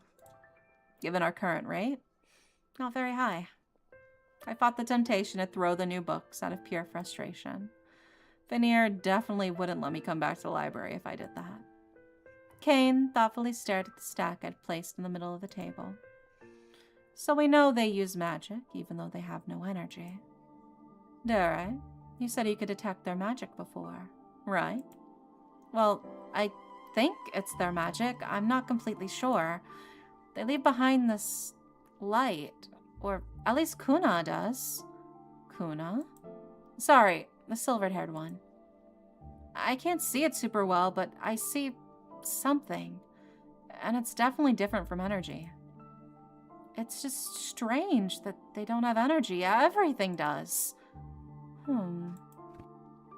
Kane picked up a nearby tome. It looked ancient, as did many of the books we've been sifting through. Well, that hasn't always been the case. Huh? Back in the day, the world was filled with other types of magic, wasn't it? The ritual was hundreds of years ago. Why is this our first time encountering them if they've existed all this time? A ritual. A sacrificing ritual made during the Great War by the dragons of old. In exchange for their life force, the Great War came to an end, saving the world's inhabitants. Kane smiled wryly. I wish I knew the answer, my dear. My brows knitted together. Beings that existed even before the ritual, when humans used technology, or even before that? And they've been alive all this time, living alongside us? It seemed impossible. It'll cause a lot of trouble if someone sees me, so I can't let you do that. Sorry, little one. Unless they've been in hiding? That'd be believable. So, if we roll with the idea that the Fae have been in hiding for centuries, then that could explain why there's no books on them. But what is it? Let them go. You put many in danger with your actions. That's rich coming from you. Unfortunately, I've made it this far. Can't turn back now. You understand, right? Let them go. I won't say it again. Make me. Isa wanted to stop Kuna. They were on opposite sides. Perhaps because Kuna threatens to expose their existence. So then, are they enemies? Uncertain silence settled between us. We were quickly approaching another wall. As much as I hate to leave your presence, it's getting late. Perhaps we should call it here for now. I couldn't hide my disappointment, but Kane had a point. Banging our head against the books wouldn't magically make new information appear. I know. It's painful to be away from me, isn't it? Wow, what was the message? Oh, it was just some bot. That's all it was. It would only be for a little while, sweet Dere. Though if you've missed me so much, I'd be happy to keep you company tonight for much longer. You know it's not that. We're close. I can feel it. I don't want to stop here. It would be rude to keep Vanir waiting on us, right? That's true. We can meet here again tomorrow. I'm sure we'll find some answers soon. I nodded slowly. Good kid. We gathered the books and returned to the front of the library. We come bearing gifts, Vanir. Hi, Leonix. Welcome in. Did you miss us? Vanir scoffed. These ones are special. Make sure you don't lose them. We'll be checking back tomorrow to make sure you don't. His annoyance clear, Vanir placed the books at the side of his desk. I know how to do my job, Kane. Thanks for all your help today, Vanir. Sorry to bother you. Damn, that redhead's... Yeah, we're pursuing him right now. We're going after Kane. Since we went after Vanir last time. You remember Vanir from last time, right, Leonix? Don't worry about it. I'm sure Vanir is glad to have our company while he's working. Not yours. It seems this little back and forth was normal for them, as neither appeared fazed by the other's response. Well, we'll be heading out now. Be safe tonight, Vanir. Vanir made a non-committal noise in response, and we finally left with frustratingly little progress on our Fae research. Nighttime already. Shall I walk you home? You don't have to do that. I'm sure you're still tired from last night. Plus, we spent longer at the library than I expected. You didn't need to stay the whole time, you know. I'd miss spending a single second away from you. Never. Let me walk you home, Derek. I'd sleep better knowing that you got home safely. Since it'll help you sleep at night. And something that simple helps you sleep better. Who am I to deny you? Hi, Ren. Good morning. You're too kind to me, Derek. Anything to help you sleep at night. Anything. Anything your heart desires. You tempt me. But perhaps I'll save it for another night when we both have more energy. Oh my god, what a flirt, dude. He's crazy. Kane and I had plans to research the Fae again today. I guess I should message Kane that I'm finishing meeting with Etza. But before I could, I found Kane already waiting for me outside Etza's office. What are you doing here? Are you stalking me? I could have just met at the library. I had to pick you up for our date. Right, date. What if I said it's because I was excited to see you? Uh-huh. Because the time it takes to get from Etza's to Fenir's would have left you dying. Of course. You would have found my tragically beautiful corpse outside the library. I need your presence to reinvigorate me. Running the sweatpants and skin black top is godsend. Yeah, it's so good. He pulls it off. Kane was acting more suspicious than usual. Whether they had acted like it or not, they were an elite Central Drake. I definitely have better things to do than escort me to the library. Are they really here just to flirt some more? My mind drifted to the night before when Kane had also insisted on escorting me. Don't tell me they're worried about leaving me alone. Last night was understandable since it was late. But for a walk within Central, that was... Before I could pursue that line of thought, we arrived at the library. As we approached Fenir's desk, a stack of books lay waiting for us. Did you miss us, Fenir? These are the ones you returned yesterday. Fenir hands a small stack of books to Kane. He just cut straight to the chase, huh? Are they possessive, perchance? Only one way to find out. If I find anything else, I'll let you both know. Thank you, my dear. Thanks, Fenir.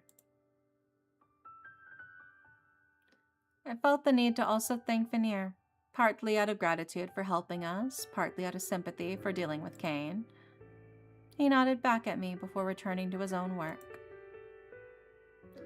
So, yesterday, our theory was that Kuna and Isa aren't on the same side. And the Fae have been hidden for centuries, though Kuna, for some reason, is willing to threaten their secrecy. And because of you, at that. Why the deep interest in you? What was that? Oh, I was just wondering why Kuna seems so willing to expose the existence of Fae if they've been hiding for this long. You said they were interested in your healing ability? Yeah. Perhaps someone they love is dying. They'd risk exposing their entire species just to save one person. You wouldn't? Are you saying you would?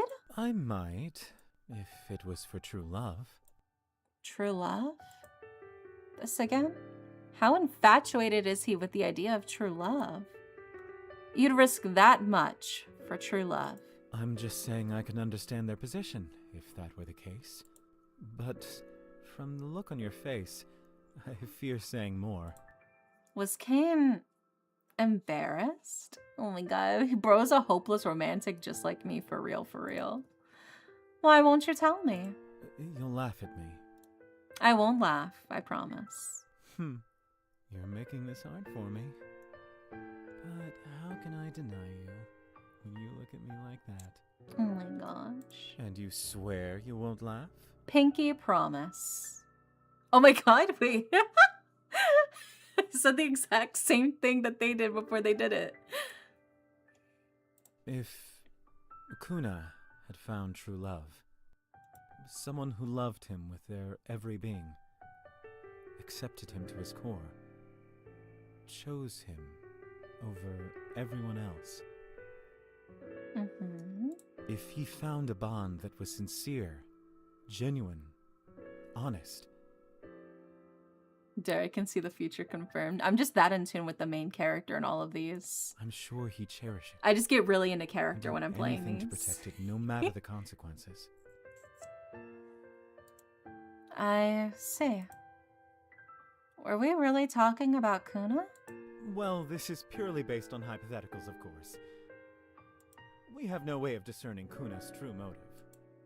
Huh, yeah, right, Kuna's.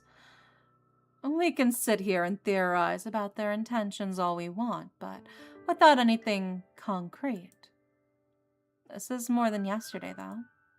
Even if it's not concrete, we have something to work off of, the possible nature of their intentions. Maybe reading will be more efficient now that we have some base knowledge. Looking at things with a new lens and all of that. We also have these 2 books that Fanir brought us yesterday, which we haven't read yet. I picked one of them up. Interesting. It's handwritten. It almost looks like a diary. In that case, I can revisit some of the books we've read if you'd like to focus on that one. I nodded in agreement, and with our plan set, we focused on our books in silence. Dawn and dusk. What does this have to do with the Fae? Dawn, the brief window of time when the sun breaks through the darkness of the light, illuminating the world and signaling the start of the day. And dusk, the last fleeting moments of sunlight before the world is consumed by darkness and falls to the shadows of night. Traditionally, these words describe the beginning and end of the day, 2 pillars that signal the passage of time. But the 2 stand for more than this. Dawn brings about new beginnings. The first blossom of a flower in spring as it breaks through the dead of winter. Birth and new glimmers of life, an exciting form of a sign of change to come. The spark of a fire before it blooms inside of a warm hearth. Dawn brings about the most beautiful parts of life. Dusk brings about the end. And fall, when life from the trees wither away and falls to the ground, signaling the end of a warm season. Death and sickness, a sign of growth that will never come. The last moments of a fire as the flicker of flame slowly dies out, ushering in a chilly darkness. Dusk brings about the ugliest parts in life. Fae live and die by nature. They are, at their core, beings intertwined with nature. Kane, look at this. What is it? This book, it isn't like the other ones we read. The others have only touched on Fae at surface level or were children's stories. This one, I have a good feeling. Kane joined me to read the rest of the passage. They stared at the book for a moment before their brow wrinkled. Dere, you can read this? What? Yeah. I mean, the handwriting is barely legible. It's a little hard to read in some sections, but it's not the worst handwriting I've ever seen. I'm not sure I can read it at all. I didn't know you were so picky with handwriting. I like to think I'm quite forgiving, but it seems your abilities surpass even my own. Could you read it out loud for me? All right, if this will help. Thank you, darling. Just as nature is divided into 2 parts, dawn and dusk, so too are Fae divided. Fae of light and Fae of shadow. There are Fae that are kind, warm, and good-hearted, who love humans and bring about blessings. These Fae are creatures of the light. They bring good fortune, life, and strength with them wherever they walk. Consider yourself lucky should you ever happen upon one of them. A light Fae. And there are Fae that are harsh, cold, and ill-intentioned, who despise humans and use trickery and theft for their own entertainment. These Fae are creatures of the shadow. They bring plague and death with them wherever they walk. but wherever crossing one of them, a shadow fae. Naturally at odds with each other, the fae of light and shadow are born as opposites and destined to conflict. If only we could help the light fae, these harbingers of good. For shadow fae have tortured humans for centuries, stealing our children, tricking us into life-binding contracts, and other deeds so horrific they need not be retold here. And we, powerless, can do nothing to retaliate, to save, to teach our young ones the best ways to navigate the deceit of these wicked beings. But one day we will stand up and fight back. By any means necessary, we will reap the revenge that has long been festering for generations, and the Shadow Fae will live to regret it. Certainly speaks to our earlier theory that there may be two sides opposing one another. So then, does Kuna represent Shadow Fae? And Isa's a Light Fae? That made sense considering what I knew of them so far. Kuna definitely looked the part. And acts the part. We can only hazard a guess, but that would be mine as well. But then, I mean, according to this book, Kuna is basically evil. They want to kidnap me for their own entertainment? That couldn't be right. It went against our earlier speculations on his motives. It went against Kuna's own actions and words. I never think that they deemed this all to be fun and games. And none of that would explain his fixation on... A growling noise filled the air, interrupting our conversation. That was my stomach. Oh my god, my character's hungry just like me, for real, for real. Embarrassed, I folded my arms over my stomach as if that could somehow stifle the noise. My, the time certainly flies when you're having fun. It seems we spent a while at the library again. Shall we feed our highness?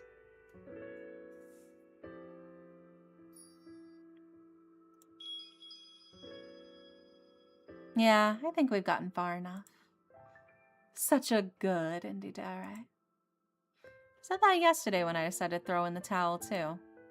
Do you really have to praise my every move? Only if that's your preference. I just believe good behavior merits reward. Sounds like you just like obedience. Oh, is that what you think? Come now. Shouldn't we celebrate? Celebrate what? Us. Don't we make such a great team? Look at all the progress we've made on our research. I'd hardly call it progress. We found one lead, and even that might be giving us too much credit. Every bit deserves celebration. And how could we not reward your hard work? So my reward is... dinner? Me. That better come with dessert, too. But he made a somewhat valid point. This is our first breakthrough since we started our research. Maybe we do deserve a celebration, even if small. I know a place nearby. It's perfect for the occasion. Not giving me room to decline, Kane offered their other hand to me. I grabbed a hold of it and rose from my own seat before following them through the library. Find anything? Yes, but you have to say please. Dare? Okay, you win. I'll tell you. The last book you gave us actually proved insightful. Really? What did you find? It might have confirmed our suspicions that Kuna and Isa are on two different Fae sides. Kuna's on the bad side, while Isa's on the good. Bad side? Is there really such a thing? Veneer, I thought we talked about your mumbling habit. Don't be shy with us now. As the Hydra, we value your opinion. Well, my stomach. Maybe another day. You two have been here for a while. It's okay. What's a few more minutes? Go away. I'm tired. I'm closing up. Oh my god. He's being shy. He's doing it for us. But, no. Aw, see what you've done, Dare. You made Veneer so worried he's getting grumpy. I said I'm tired. I'll tell you my thoughts another time. It's a date. Shall we, Derek? The crisp night air brushed against my skin as Cain led us through the cobbled streets. The path was quiet, with few people in sight, peaceful in some people's eyes, but in mine, I edged closer to Cain, reminded of the times when I had danced with danger, or more specifically, with Kuna. Cain's arm grazed against mine. I glanced down and saw him offering it to me. Did I dare take it? I know I'm on edge, but to have to cling to Cain. I won't bite, unless that'll help. And just like that, my hesitation was gone. Begrudgingly, I wrapped my arm around his, the closeness bringing a strange sense of comfort. Last time we were this close, Cain was injured. I inadvertently looked towards their arm, the one that I had healed just a couple nights ago. Cain caught my glance and rotated their arm in response, allowing me to examine it. Like nothing ever happened. And all your other scratches? How have they healed up? When did you? Checking me out in your spare time? Only because you have a convenient tendency to hide your injuries. Well, they're all healed up. You can always have a more thorough examination if you don't believe me.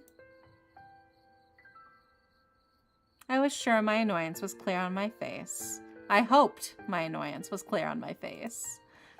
Cain laughed good-naturedly. The invitation's always open.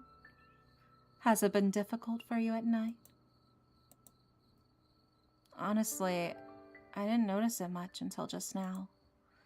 I guess now that I've had some time for things to sink in, being alone at night does make me feel a little tense. Hopefully, as even more time passes, this will also fade. Do you think it'll happen again? Kuna's coming for me, that is. It's hard to say, but whatever they do, will protect you. If worse comes to worse, you could always, stay at my place. I'll be sure to keep your mind on other matters.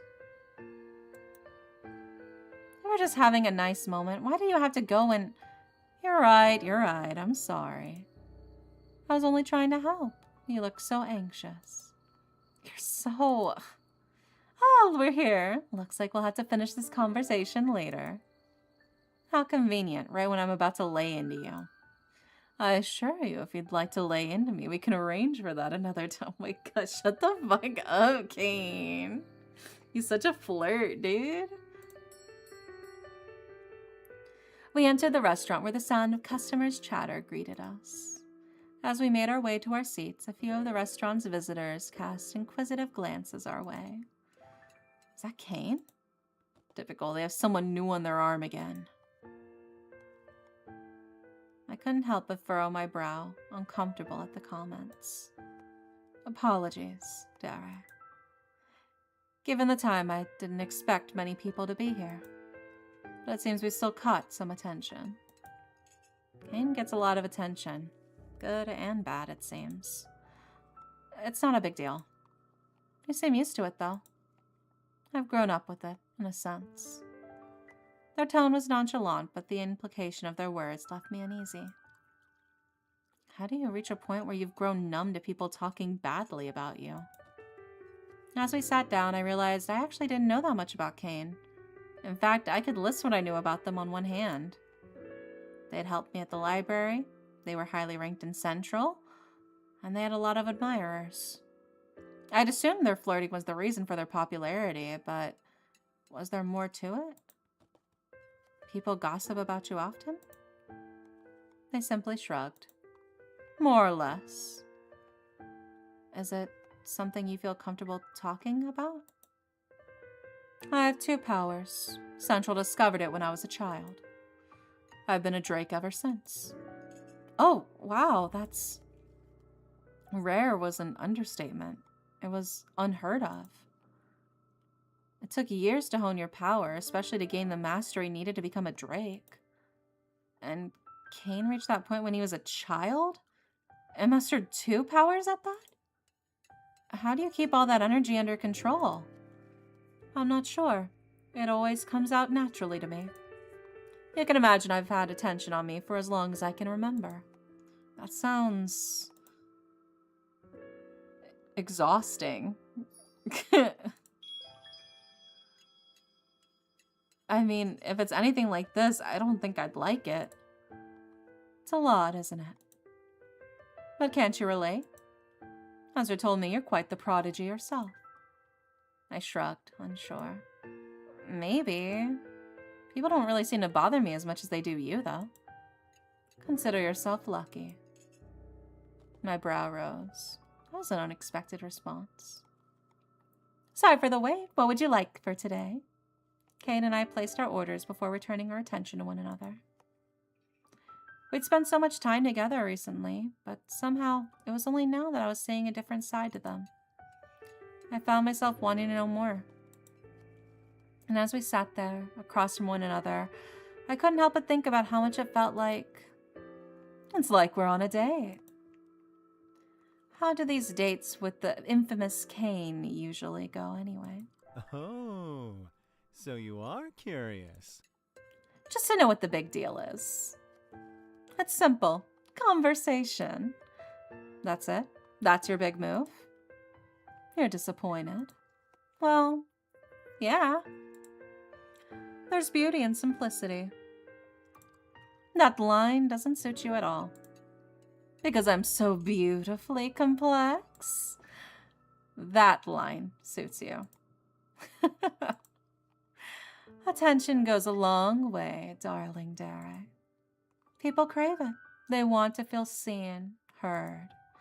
They want connection. So you give it to them, and they fall at your feet, just like that. Don't believe me? I just can't believe that it works. You could always find out for yourself. The look in their eye was dangerous. Give Cain an excuse to flirt even more shamelessly with me? Well, it can't be any worse than what I've already handled, right? All right, do your worst. Oh, you're not ready for my worst, but I can show you a preview. Have you ever played this or that? Yeah. You just choose one option or the other, right? Excellent. We can dive right in then. You really want to play something so simple? Was this really how their dates went? Scared? Why would I be scared? You'd be surprised what someone's choices reveal about them. There's only one rule in this game. You have to be honest. Fine, but that means you have to be honest too. Of course. Ready to fall in love with me? I'm ready to play the game. Let's start then. What to ask, what to ask. Oh God. Which do you prefer? Calls right when you wake up or right when you go to sleep? Good night calls. The last thing on someone's mind before they end the day. As if you're the last thing someone thinks of before they fall asleep. If that's what you prefer, I'm happy to keep you company at night. Anyway, there's something romantic about goodnight calls, like the other person wants to make sure you're safe. Well, no, I can't wait to call you tonight. Such a gentleman. My turn? Give me your best shot. Sneeze confetti or hiccup bubbles? You don't like my question? I'm just floored by your creativity. Be proud, I've never been asked this question before. I try my best to make an impression. No worries about that, love. Let me see. Hiccup bubbles. Ah, but if I sneeze confetti, it's a party anywhere I go. I could also collect the confetti and save it for special occasions. You keep your snot confetti? It wouldn't be snotty, would it? No, you're right. I stick with my previous answer. Hiccup bubbles. My turn. You sound eager. What do you mean? There's so much I'd like to know about you. Which question next? I'm starting to get nervous. Don't be. Their tone did nothing to ease my nerves. Passion or stability?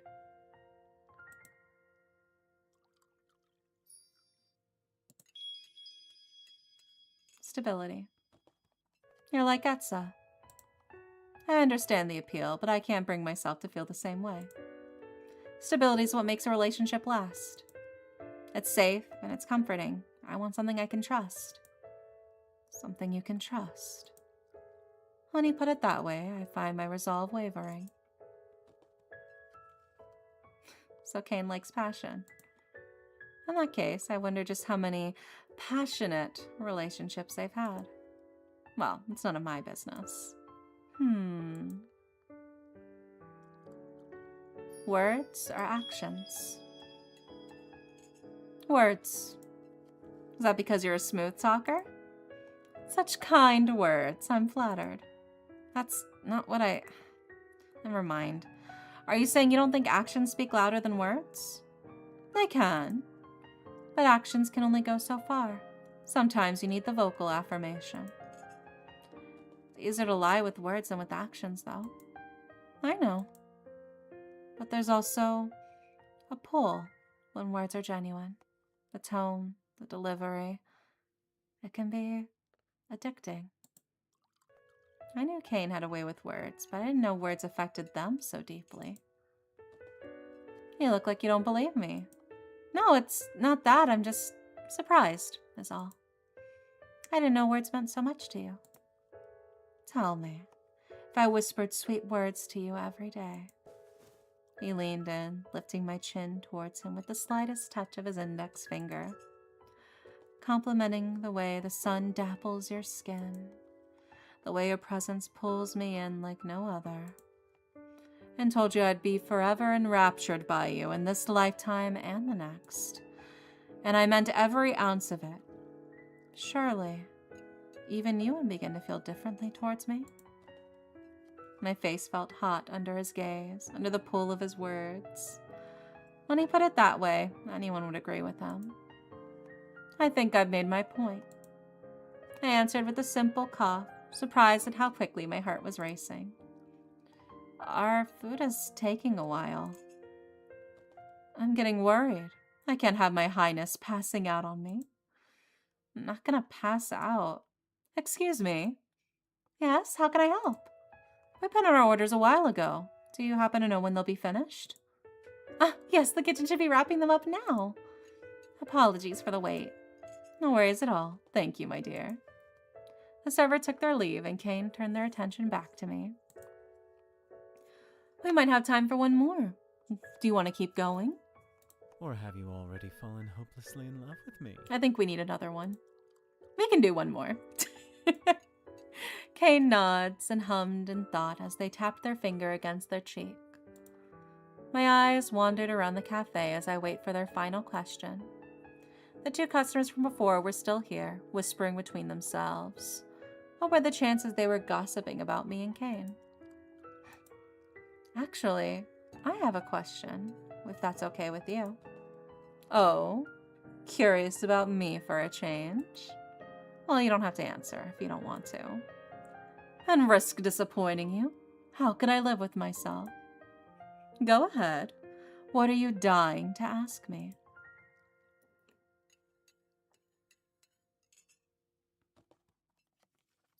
No company or bad company? No company. Really? That was a fast response, too. Bad company is bad company. Quantity doesn't matter if the quality's awful. Doesn't no company sound lonely, though? Bad company can be lonely in its own way. Excuse me, here's your food. Please enjoy. Thank you very much. Well, shall we dig in? Let's. I'm starving. Dude, I am hungry. Like, actually. We dug into our meal, making light conversation for the rest of the night. When we finished, Kane insisted on walking me home once again. I flopped onto my bed, exhausted from the day. First there was work, then all those hours at the library. Even dinner with Kane took longer than I expected. My communicator vibrated near me, and I picked it up, wondering who could be messaging me so late. Oh my god. I recall a certain someone enjoyed nighttime messages. Calls, actually. But I'll settle for this.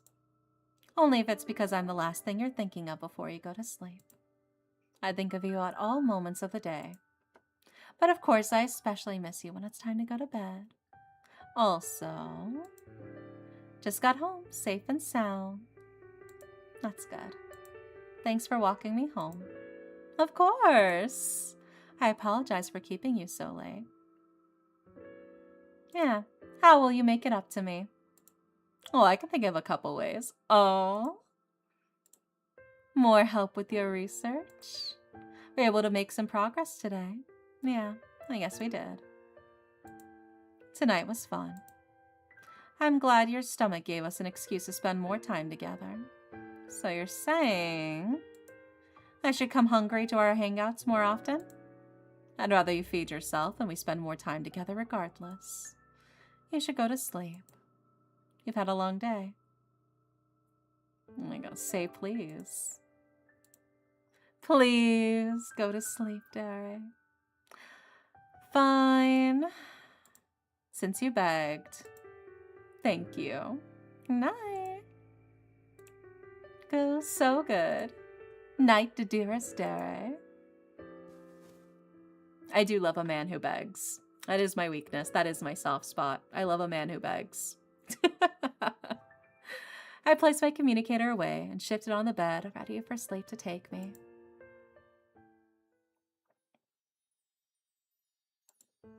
Chapter 2.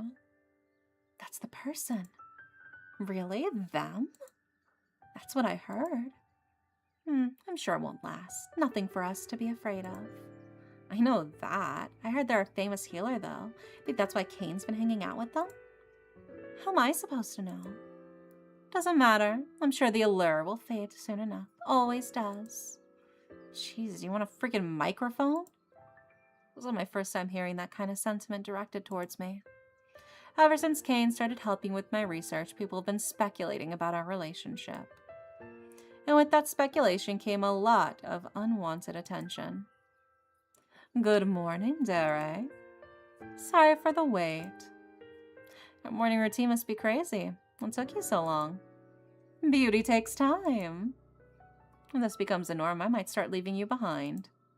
No, don't be so hasty. Ever since the kidnapping incident, Kane had been walking me both to and from Central. I was initially resistant, given how much extra work it would put on them, but they seemed adamant. The gossiper's words lingered in my head. Say, Kane, if you have other things you need to do, don't feel pressured to escort me. At night, I get it's for my safety, but I can always ask someone else to walk with me if you're busy. You're so quick to deny me more time in your presence. I shook my head. Our time together had made me increasingly unfazed by his routine flirtations. I'm just saying, if you'd prefer to spend your time somewhere else, I won't stop you. What if I want you to stop me? Come on, Kane. I know you have other responsibilities. I'm just trying to look out for you.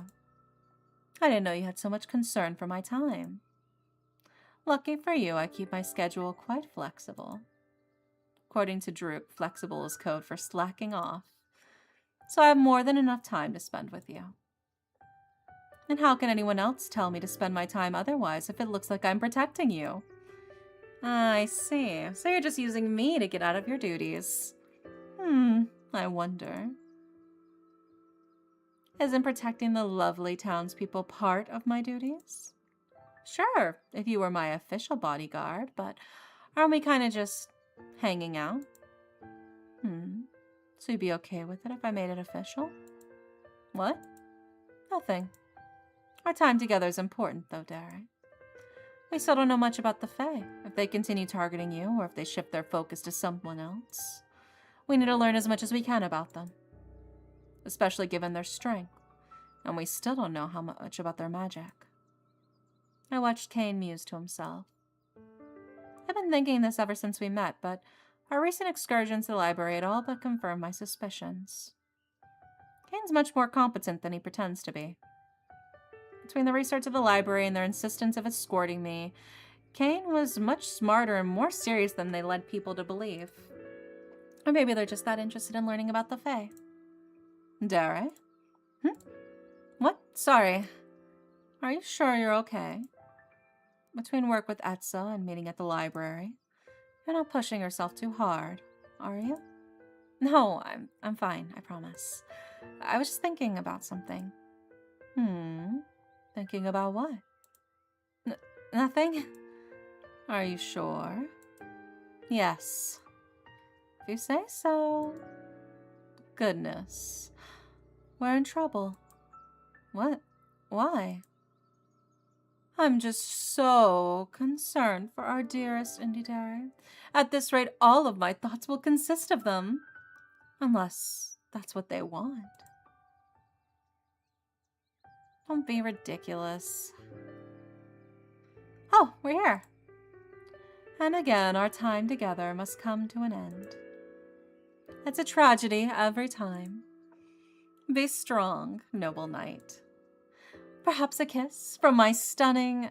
I gave them a nudge, shaking my head with a laugh before we parted ways, and I headed to Etza's office. That's the second one this week. The overtaken are occurring at an alarmingly faster rate. Worry marred Etza's usually pristine face. Seems like the other wyverns are struggling with healing the overtaken as well.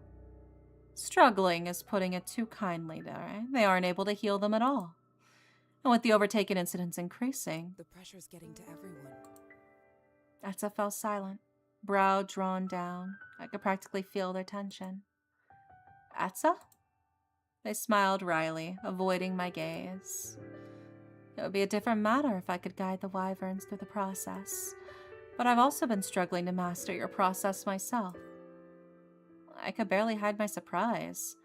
Etza was one of the most capable wyverns at Central. If even they couldn't do it, it doesn't help that I'm not familiar with combat. Healing the overtaken under the pressure of battle makes it that much harder. Etza's disappointment was palpable, and I searched for something, anything, that could reassure them. It's okay, Etza. I'm not an expert on combat either. It may take some time, but I'm sure that if I can heal the overtaken, you can too. Thank you, Dare. My communicator vibrated. Oh, one sec. Let me see who that is. Oh my god, he sent me a pic? Sheesh. He sent me him wearing glasses? That's so unfair. Ugh. That's so unfair. Library today, my liege? Whose glasses are those? It's a secret. Can you tell Gain to give me my glasses back? I feel so bad for you. He does this all the time. Oh, so it's just another day for you? Unfortunately. Dare, talk to me. Are you ignoring me because I took Veneer's glasses? I'll give them back. Sorry, that's a chaos at the library, it seems. Kane's there? He was asking if we want to do more research today. Huh, and how has that been coming along? Shouldn't we talk more about the Overtaken? I'm afraid we may have hit a wall, at least for now. I'll drop by the library later and see if Veneer's found any new leads. Oh, maybe I can help? It's alright, Dare. Why not? I'm supposed to help you. We're a team. Just one trip to the library. You'll hardly be missing anything. We should check how our score's coming out. Let's see. So Isa is at 37, Druk at 45, Etza at 52, Veneer at 55, Kane at 76, and Kuna at 42. And let's check our stats. 20% brave, 20% charismatic, 66% kind, and 53% wise. Are you winning? So far, I would say. Yeah, I would say so far. So let's save.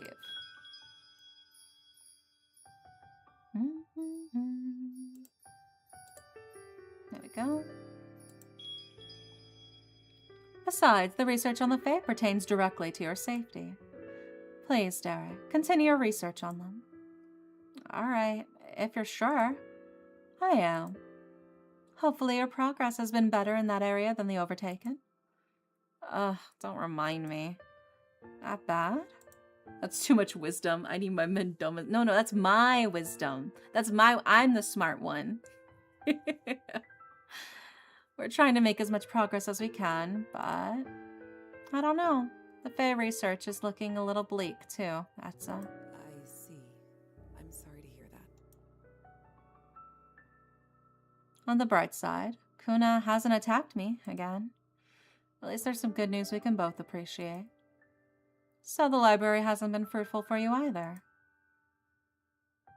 10% luck, 20% skill, 50% concentrated power will. Yeah, exactly. And it feels like we've read everything we can from there. You know, I was thinking... If the library isn't yielding much progress, perhaps learning combat skills is another avenue to pursue. Really? What makes you say that? Well, unfortunate as it is, our Overtaken and Fae research have stalled. Until we find new developments, it may be beneficial for you to obtain more formal combat training. I know you said you could handle the Overtaken, but given the strength we observed in your Fae attackers, every bit might help. That's true. And who knows, maybe the change in scenery will help. Some of Veneer's best breakthroughs came from a simple walk. No, that's a good point, Etza. I mean, banging my head against the library books will only get us so far. Yes, please don't bang your head against the library books. 5% pleasure, 50% pain, and 100% reason to remember the name. That's 200%. Yeah, we go all in, baby. We give more than everything we got to everything we do. That's what it takes to be an athlete, to be a G, you know? If you're open to it, I'm sure Kane would be willing to train you. Kane? I've heard you've been spending a lot more time with them recently. Oh, we have, but it's not like... You don't have to explain yourself. I didn't mean to insinuate anything. But Kane's capabilities are undeniable. As much as they'd like you to believe otherwise. They would be a valuable ally to lean on. I'll think about it. Thanks, Etza. Druk just wouldn't stop, even if I told him not to worry about it. He's always so intense, but when I tell him to calm down, he just gets angrier. While walking me home, Kane started talking about his day. I offered him a sympathetic grin. I'm starting to notice a pattern with you two. Maybe the fact you're so different is what makes you a good pair. You think? You say that, but I think you and I are the superior pair. Don't you agree? I agree. Of course we are. Really? Well, I like hanging out with you. And you've been helping me a lot at the library. I think you and I get along better than you and Druk, at least. Oh, hello, Arms, yeah. Well, now I'm wondering, if you get along with everyone, what about you and Druk? Me and Druk? I'm not really sure. We haven't spent that much time together. Let's keep it that way.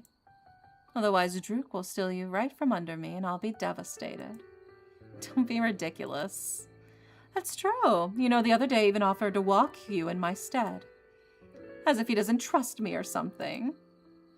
Ah, yes, between the relentless flirting and the many rumored partners, Only the universe knew how many people Cain had wooed under the presumption of escorting them home. Gee, I wonder what makes them think that. You hurt me, Derry. Do you doubt my capabilities as well? No one's doubting your capabilities. If anything, I think Druk doubts your commitment. I'll have you know I'm very committed. As long as you're interested, you mean. Not you too. Have you turned against me as well? You're so dramatic. With all this talk of Cain's capabilities, my mind drifted to Etza's advice. I know Cain is skilled, but between walking me home and helping me at the library, people are already talking about how much time we spent together. Was it really okay to ask for even more? Dare? Huh? Shoot, I was spacing out. Everything okay? You've been distracted lately. Well... Yes? Etza and I were talking today. Okay. You can tell me anything. I'm here to help. What would you say to the idea of helping me train my combat skills?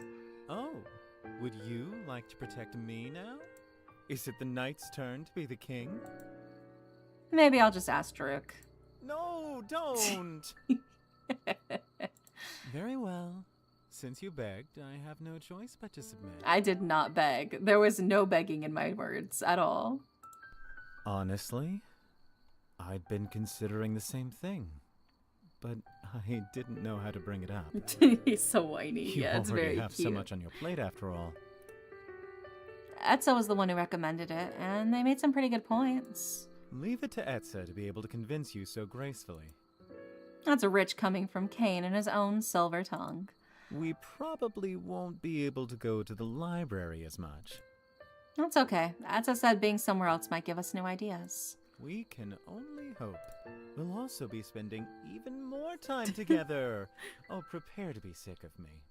And since you begged, says the person who just whined, no. Yeah. He thinks he's slick, but he's really not. But that's what makes him charming.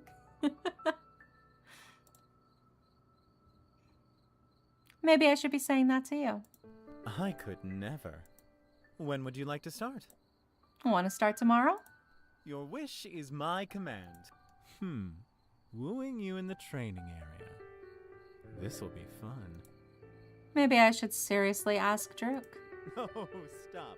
I'll be good, I promise. He's a Johnny Bravo type. A little bit, yeah, a little bit. Okay, but just remember, you promised.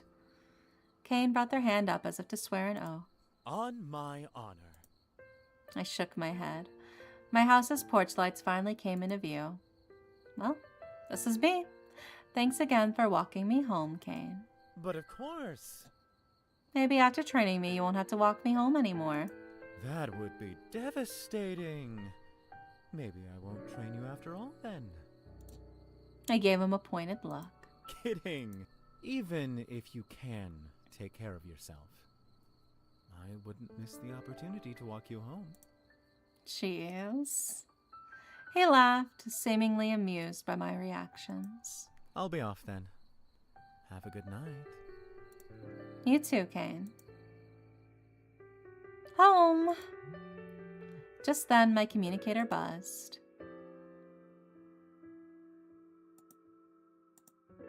I already miss you. Oh my god. Oh, please. Distance makes the heart grow fonder. You're right. I'm strengthening my heart for you. Good night, Cain. Get home safe. Thank you, dearest Derek. I let out a heavy sigh. Staring at the same books day after day won't magically give you new information. Really? I thought that was the secret to your wisdom, though, Fenrir.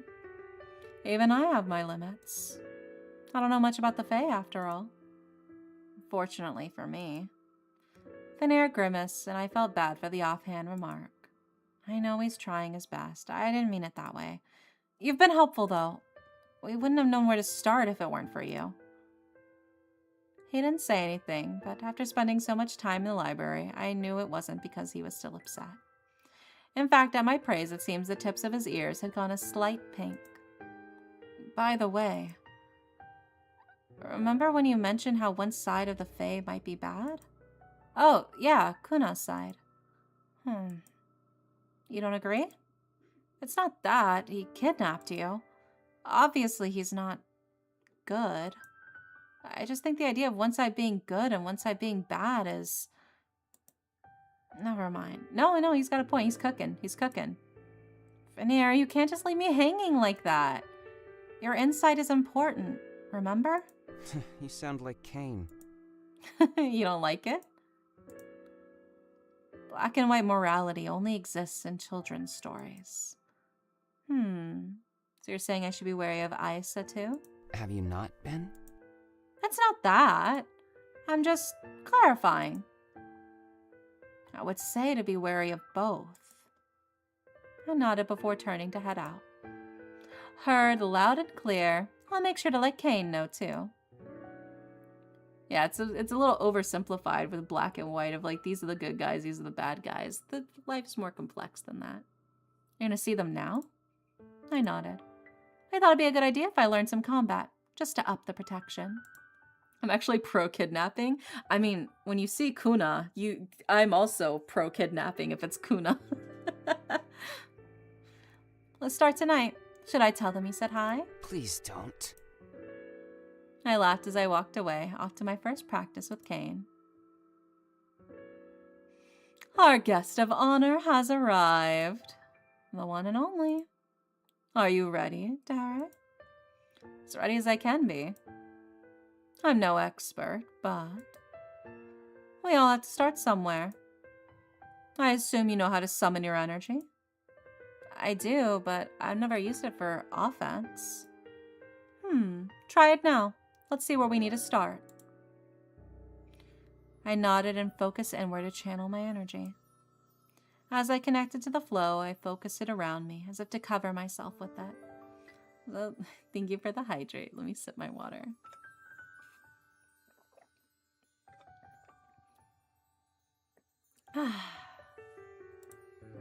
Very good. How stunning. You're a natural. Cain tilts their head as they observe me. This close and under their focused gaze, I start to feel self-conscious. Do you know how to manipulate your power differently?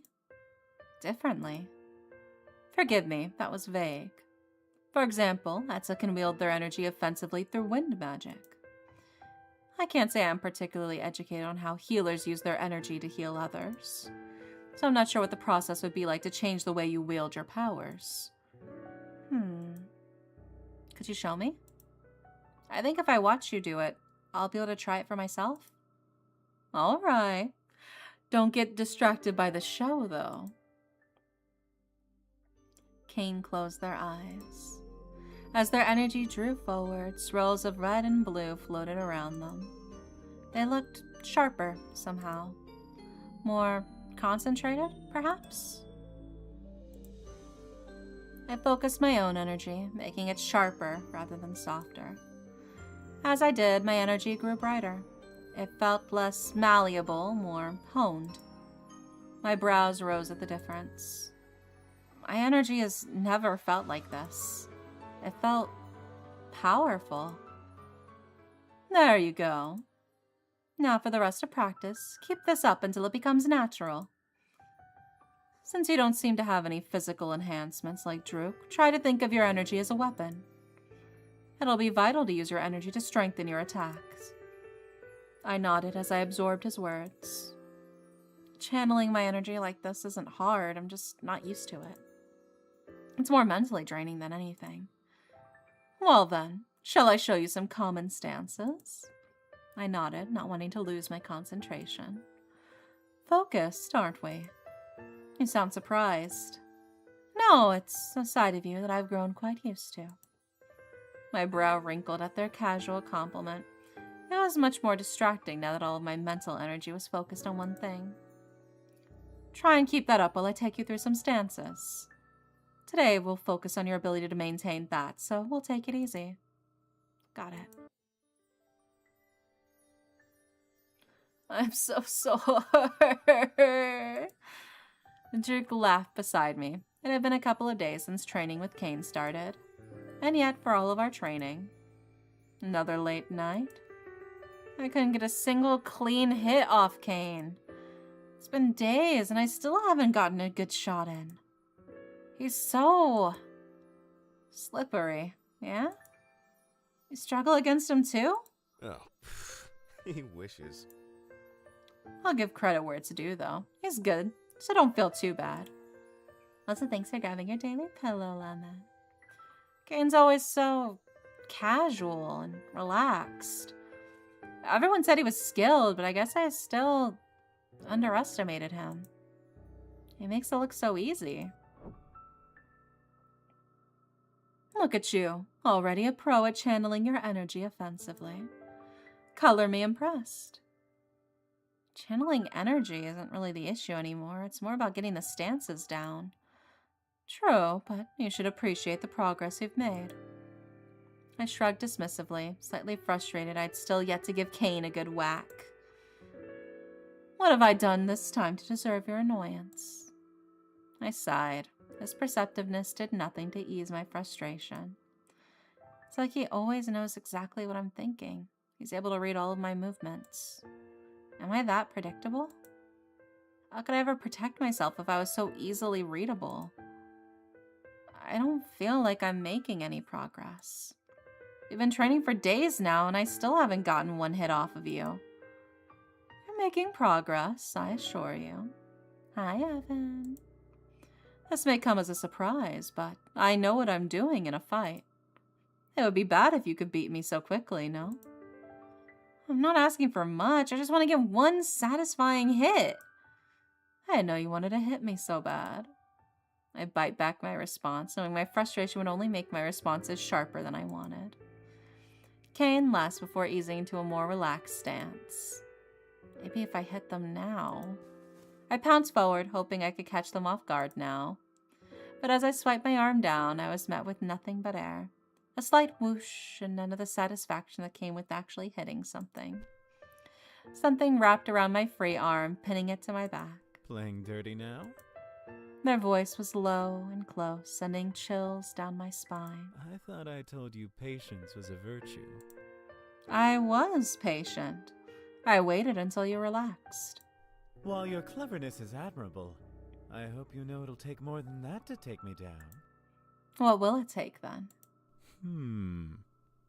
Now there's an interesting question. Maybe if you beg?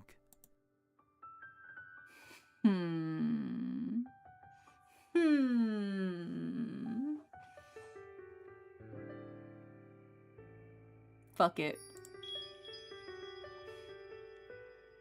Careful what you wish for, Kane. Please. Won't you let me take you down? I leaned into their chest, deeper into their touch.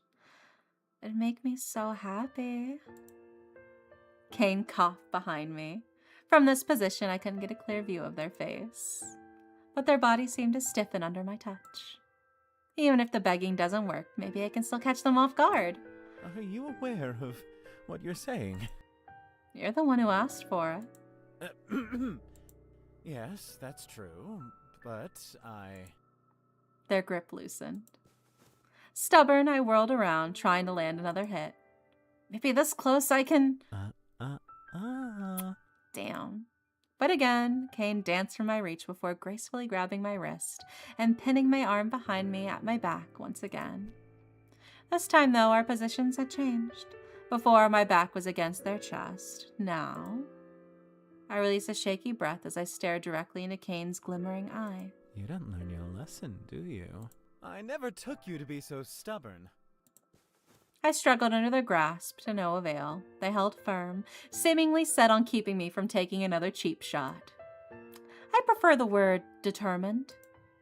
They chuckled. I could feel the vibrations of their chest against mine as they held me close. That makes us two birds of a feather, then. Do you surrender? Maybe if you beg. Oh? And pray tell, what would you have me beg for in this position? As if to emphasize his point, Kane leaned close against me, focusing my attention on our closeness. Tell me clearly, so I don't misunderstand you. Their voice had dropped to a huskied whisper. I thought you said you wouldn't woo me during these training sessions. You're the one testing my resolve, love. Kane held me in his gaze a moment longer, a breath of silence passing between us before he let go and I took a step back. I couldn't ignore my racing heartbeat. Ahem. Shall I give you a couple of tips? I reluctantly nodded. Only if you say, please. Kane.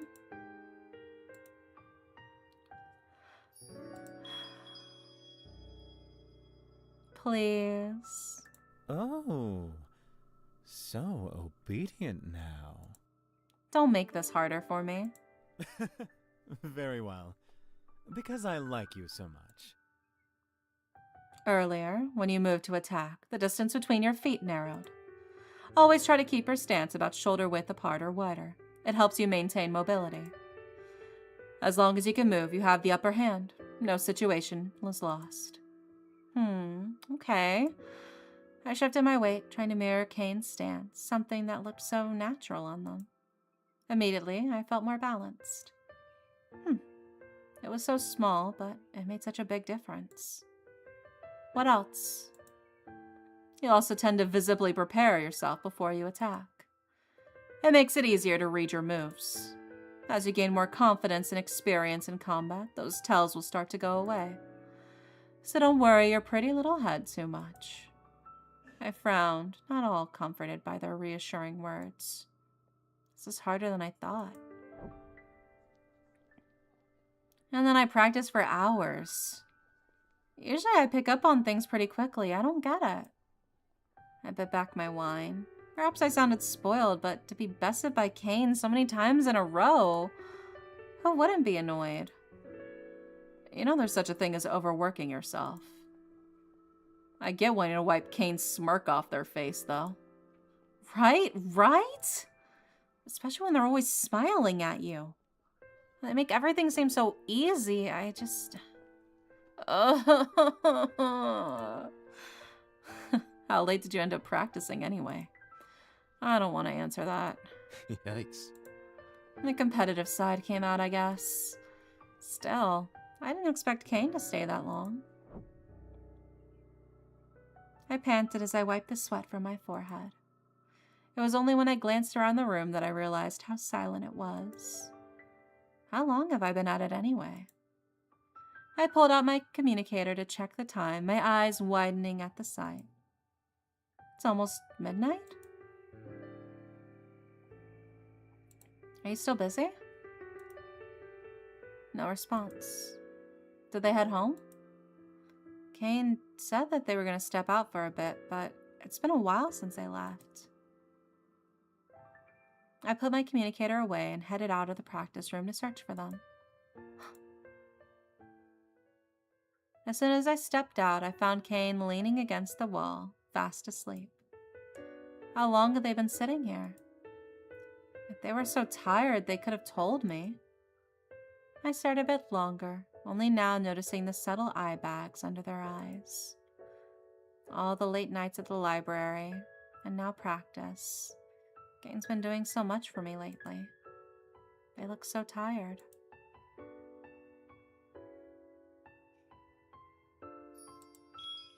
If they were that tired, I didn't want to wake them.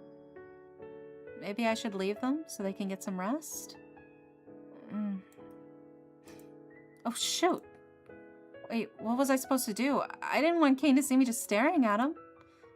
Dare I? Enjoying the view. Oh my god. Upon hearing their honeyed words, all of my earlier consideration flew out the window. What are you doing out here passed out on the floor? Well, you seem so focused on practice. What kind of gentleman would I be to disturb you? Gentlemen don't fall asleep in the middle of the walkway. For all my sharp words, guilt tugged at me for being the likely reason behind their fatigue. You know, Kane, if you're ever too tired to help me, you don't have to. I wouldn't want to spend my time doing anything else, my dear. I do admit I am tired, though. I hate to cut our night short, but shall we head back? Yeah, the beauty queen needs their rest. Yes, we do need to make sure that you sleep. I shook my head as I helped them up. A new sense of appreciation bloomed in my chest from Kane's dedication to helping me. As soon as I got home, I passed out. And all of that to still not get a single hit on them. Druk snickered. Want some tips? Not if you make me beg for them. What? What the hell is he doing with you in there?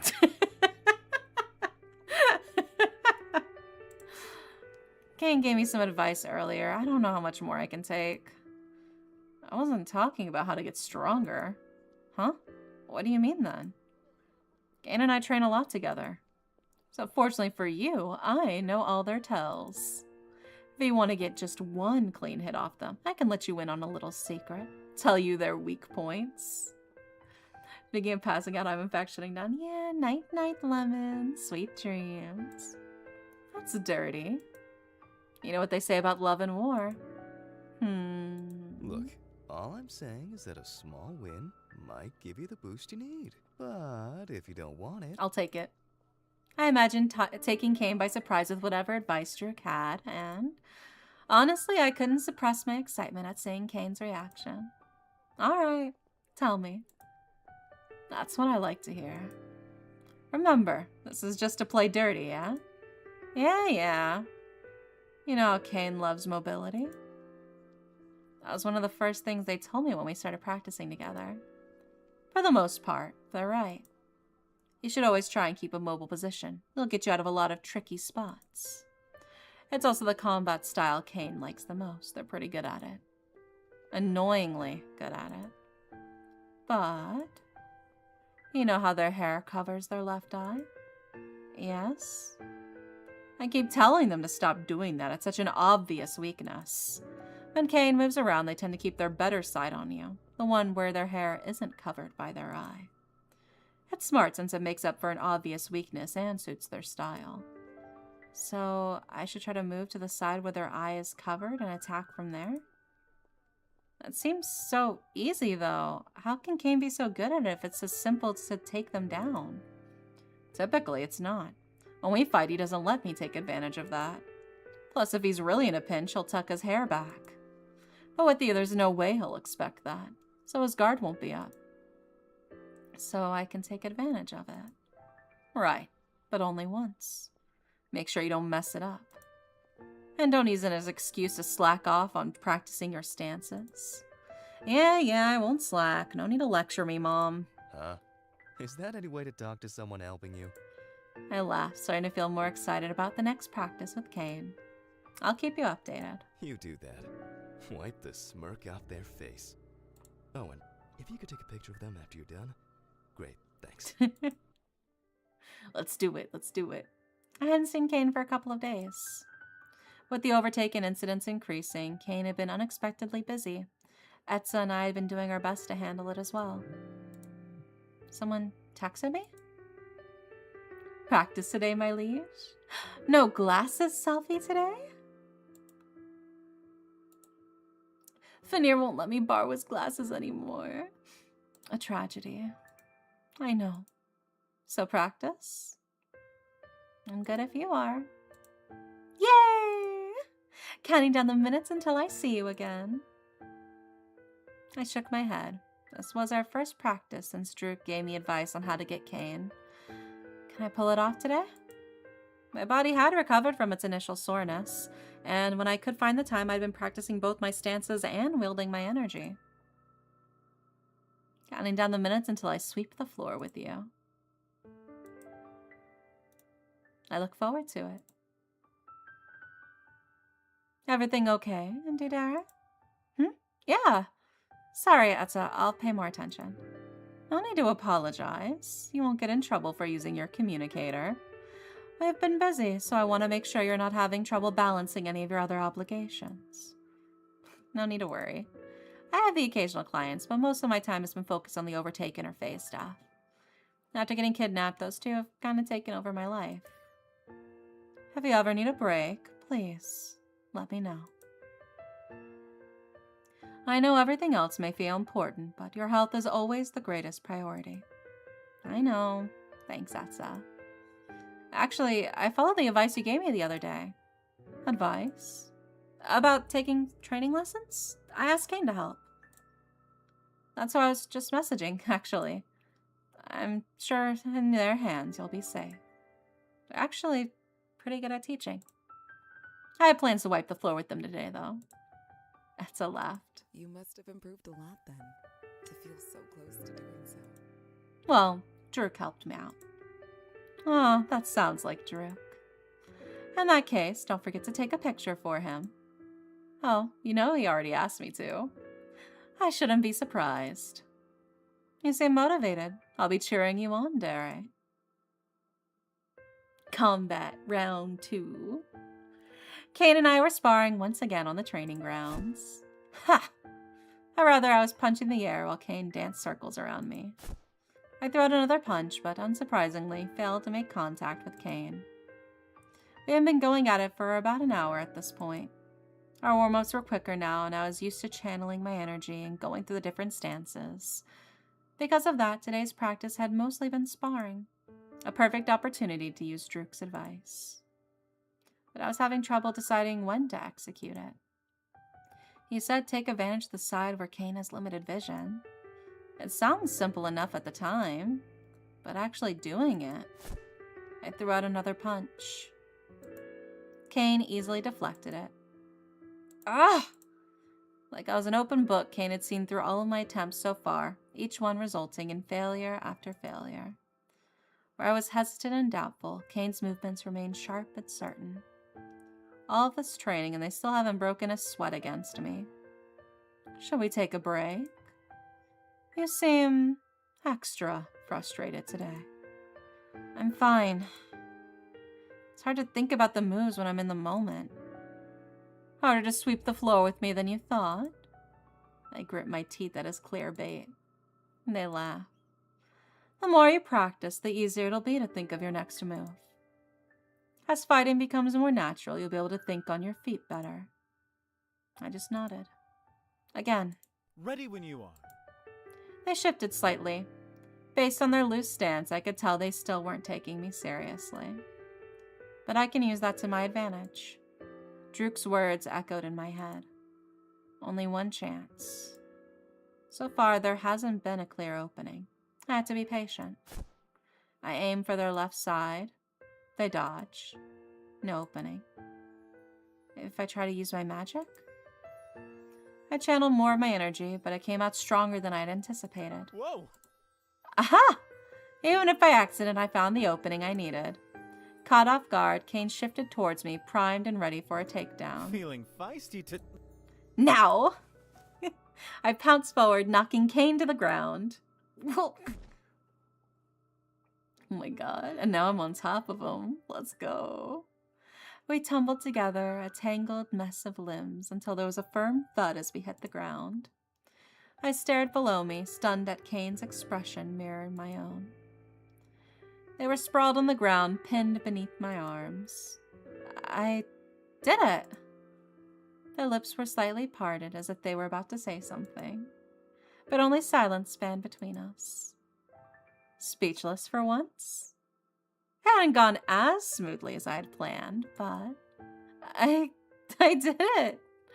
A triumphant grin spread across my face. Well, well. Seems you were true to your word. Oh my god. His eye, it's blue. Wait. Kane's right eye was blue? I'm not complaining, but some people find it rude to stare. Oh, I've never seen your other eye before. I was just surprised, I guess. That's from the other source of my powers. They say I'm a dual-wielding user, but that's a bit of a misnomer. My powers come from one dragon, but it seems that one dragon had two main powers. I was born lucky enough to access both. Gold and red for the molten lava, blue for the underwater volcanoes. Oh, I guess that explains your aura. Do you like it? pleasantly surprised? Just surprised. Well, I'm feeling pleasantly surprised. You swept the floor with me, just like you said you would. Congratulations are in order. Kane raised his hand for a high five. Stunned, I clapped our hands together. At the contact, they closed their grip around my hand, swinging them slightly back and forth. Perhaps we should get dinner to celebrate once again. That's not very slick, but I'll allow it. Yeah. I can't believe it worked. Oh, nothing. It's a secret. They stared at me thoughtfully before shifting their gaze away. So, what now? What now? What do you... The world tumbled around me. In an instant, I found myself on my back. What just... Our roles were flipped, and now Kane was pinning me to the ground. Even if our conversation hadn't taken my guard down. How did they do that so quickly? Time for our next lesson. How do you end the battle once it's begun? Their voice was low, teasing. I was all too aware of the sensation of their skin against mine. The position, the proximity, their voice, all of it sent my mind into a frenzy. I don't know. I'm guessing you're gonna teach me now? Maybe. But how about a pop quiz first? Okay. No need to be so tense. It's only one question. Fine. What is it? Well, I don't care much for secrets. So answer me this. They leaned closer. Locks of scarlet hair brushed against me. You can't believe what worked exactly. You'll share it with me, won't you? I'm busted. I bit my lip, the excitement from my earlier victory quickly replaced by another emotion entirely.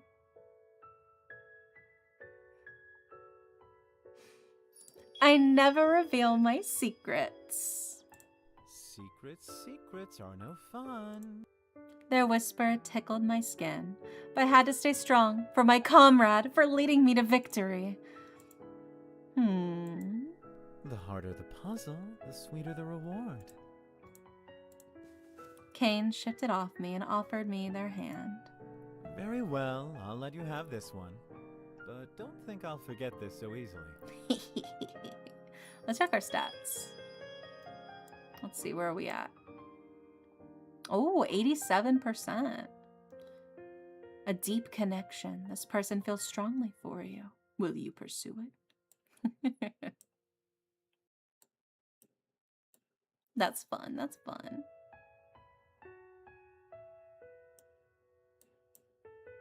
And then our stats.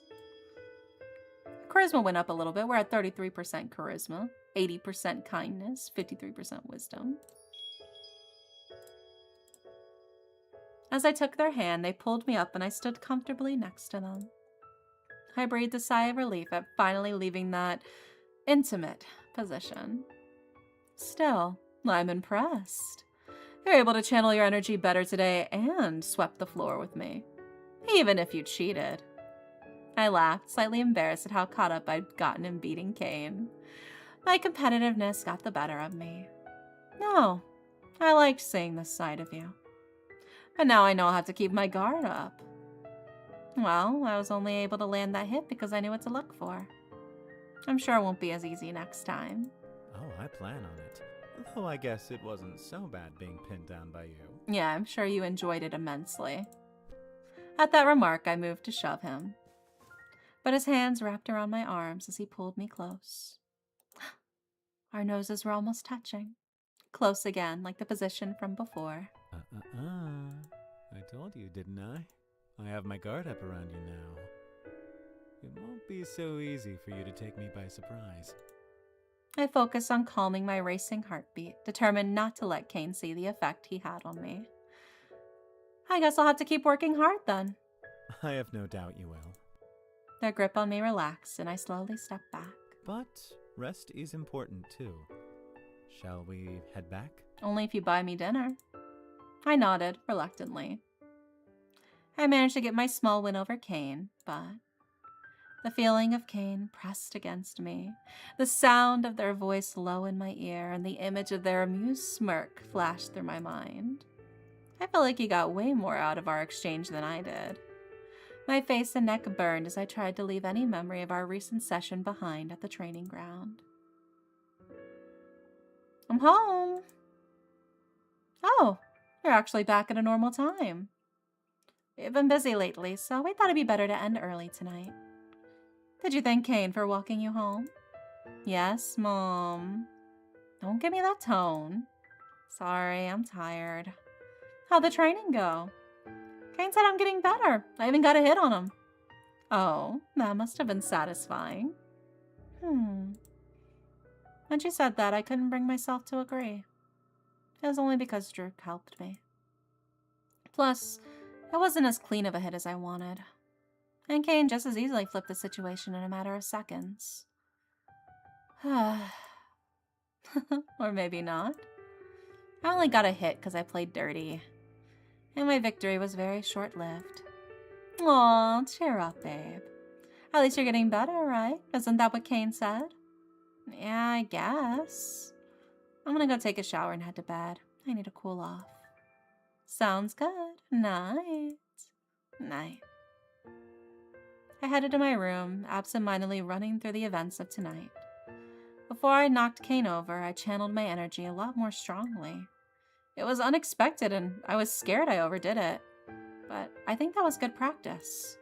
If I can learn to control that better, as fighting becomes more natural, you'll be able to think on your feet better. As I was reminded of Cain's words, I felt the buzz from my communicator. Oh my god. Heard you wipe the floor with a certain someone today. You already heard?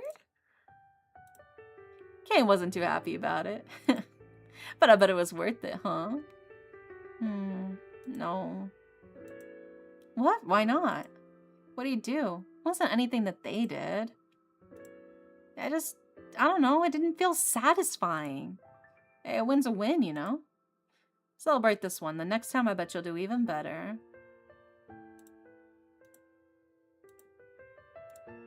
Just got home. Cheer up, sport. Thanks, Dad.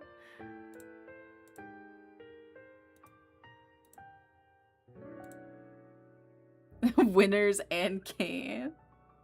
Hey, seriously? Oh yeah, baby.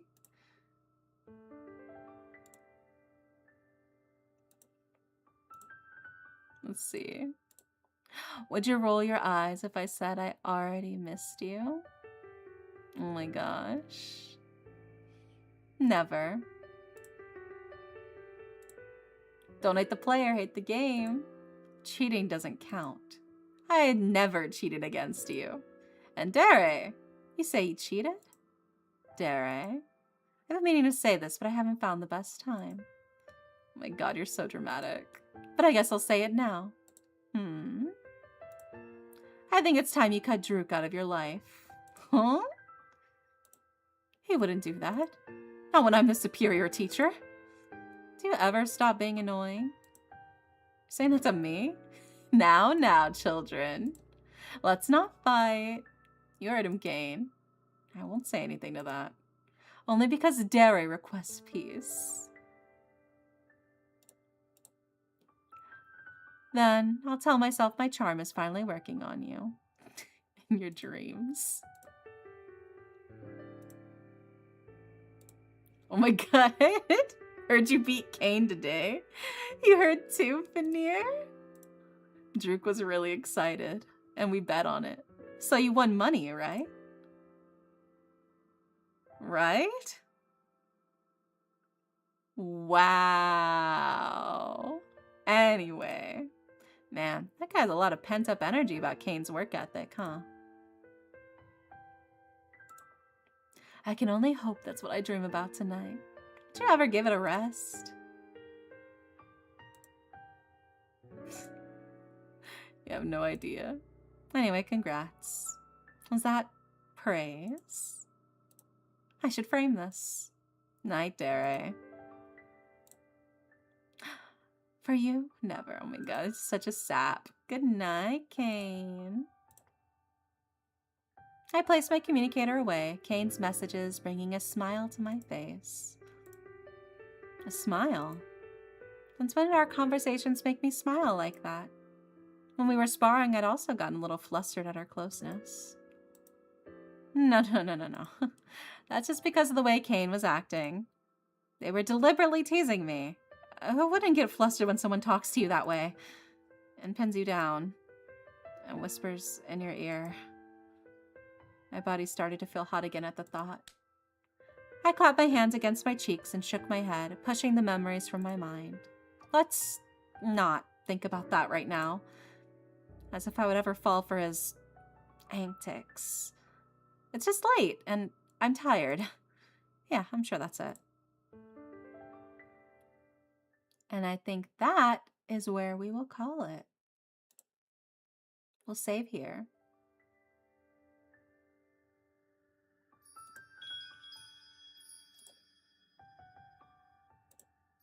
There we go. And you guys should check out the full game. The full game is available on Steam. You guys should play Alaris. There's multiple routes, multiple different characters, and you can also see the ending to this. For now, my stomach has been rumbling for the past like 5 hours. I'm starving, and they keep bringing up food when I'm hungry, so I'm gonna make some food and eat. Now let's see, who are we gonna raid? Who is awake right now? Who's up?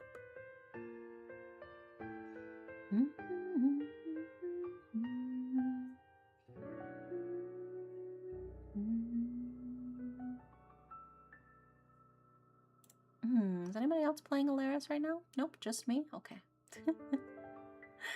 Let's see, let's raid. You know, we haven't raided Nox in a while. Let's raid Nox. I think that's what we'll do.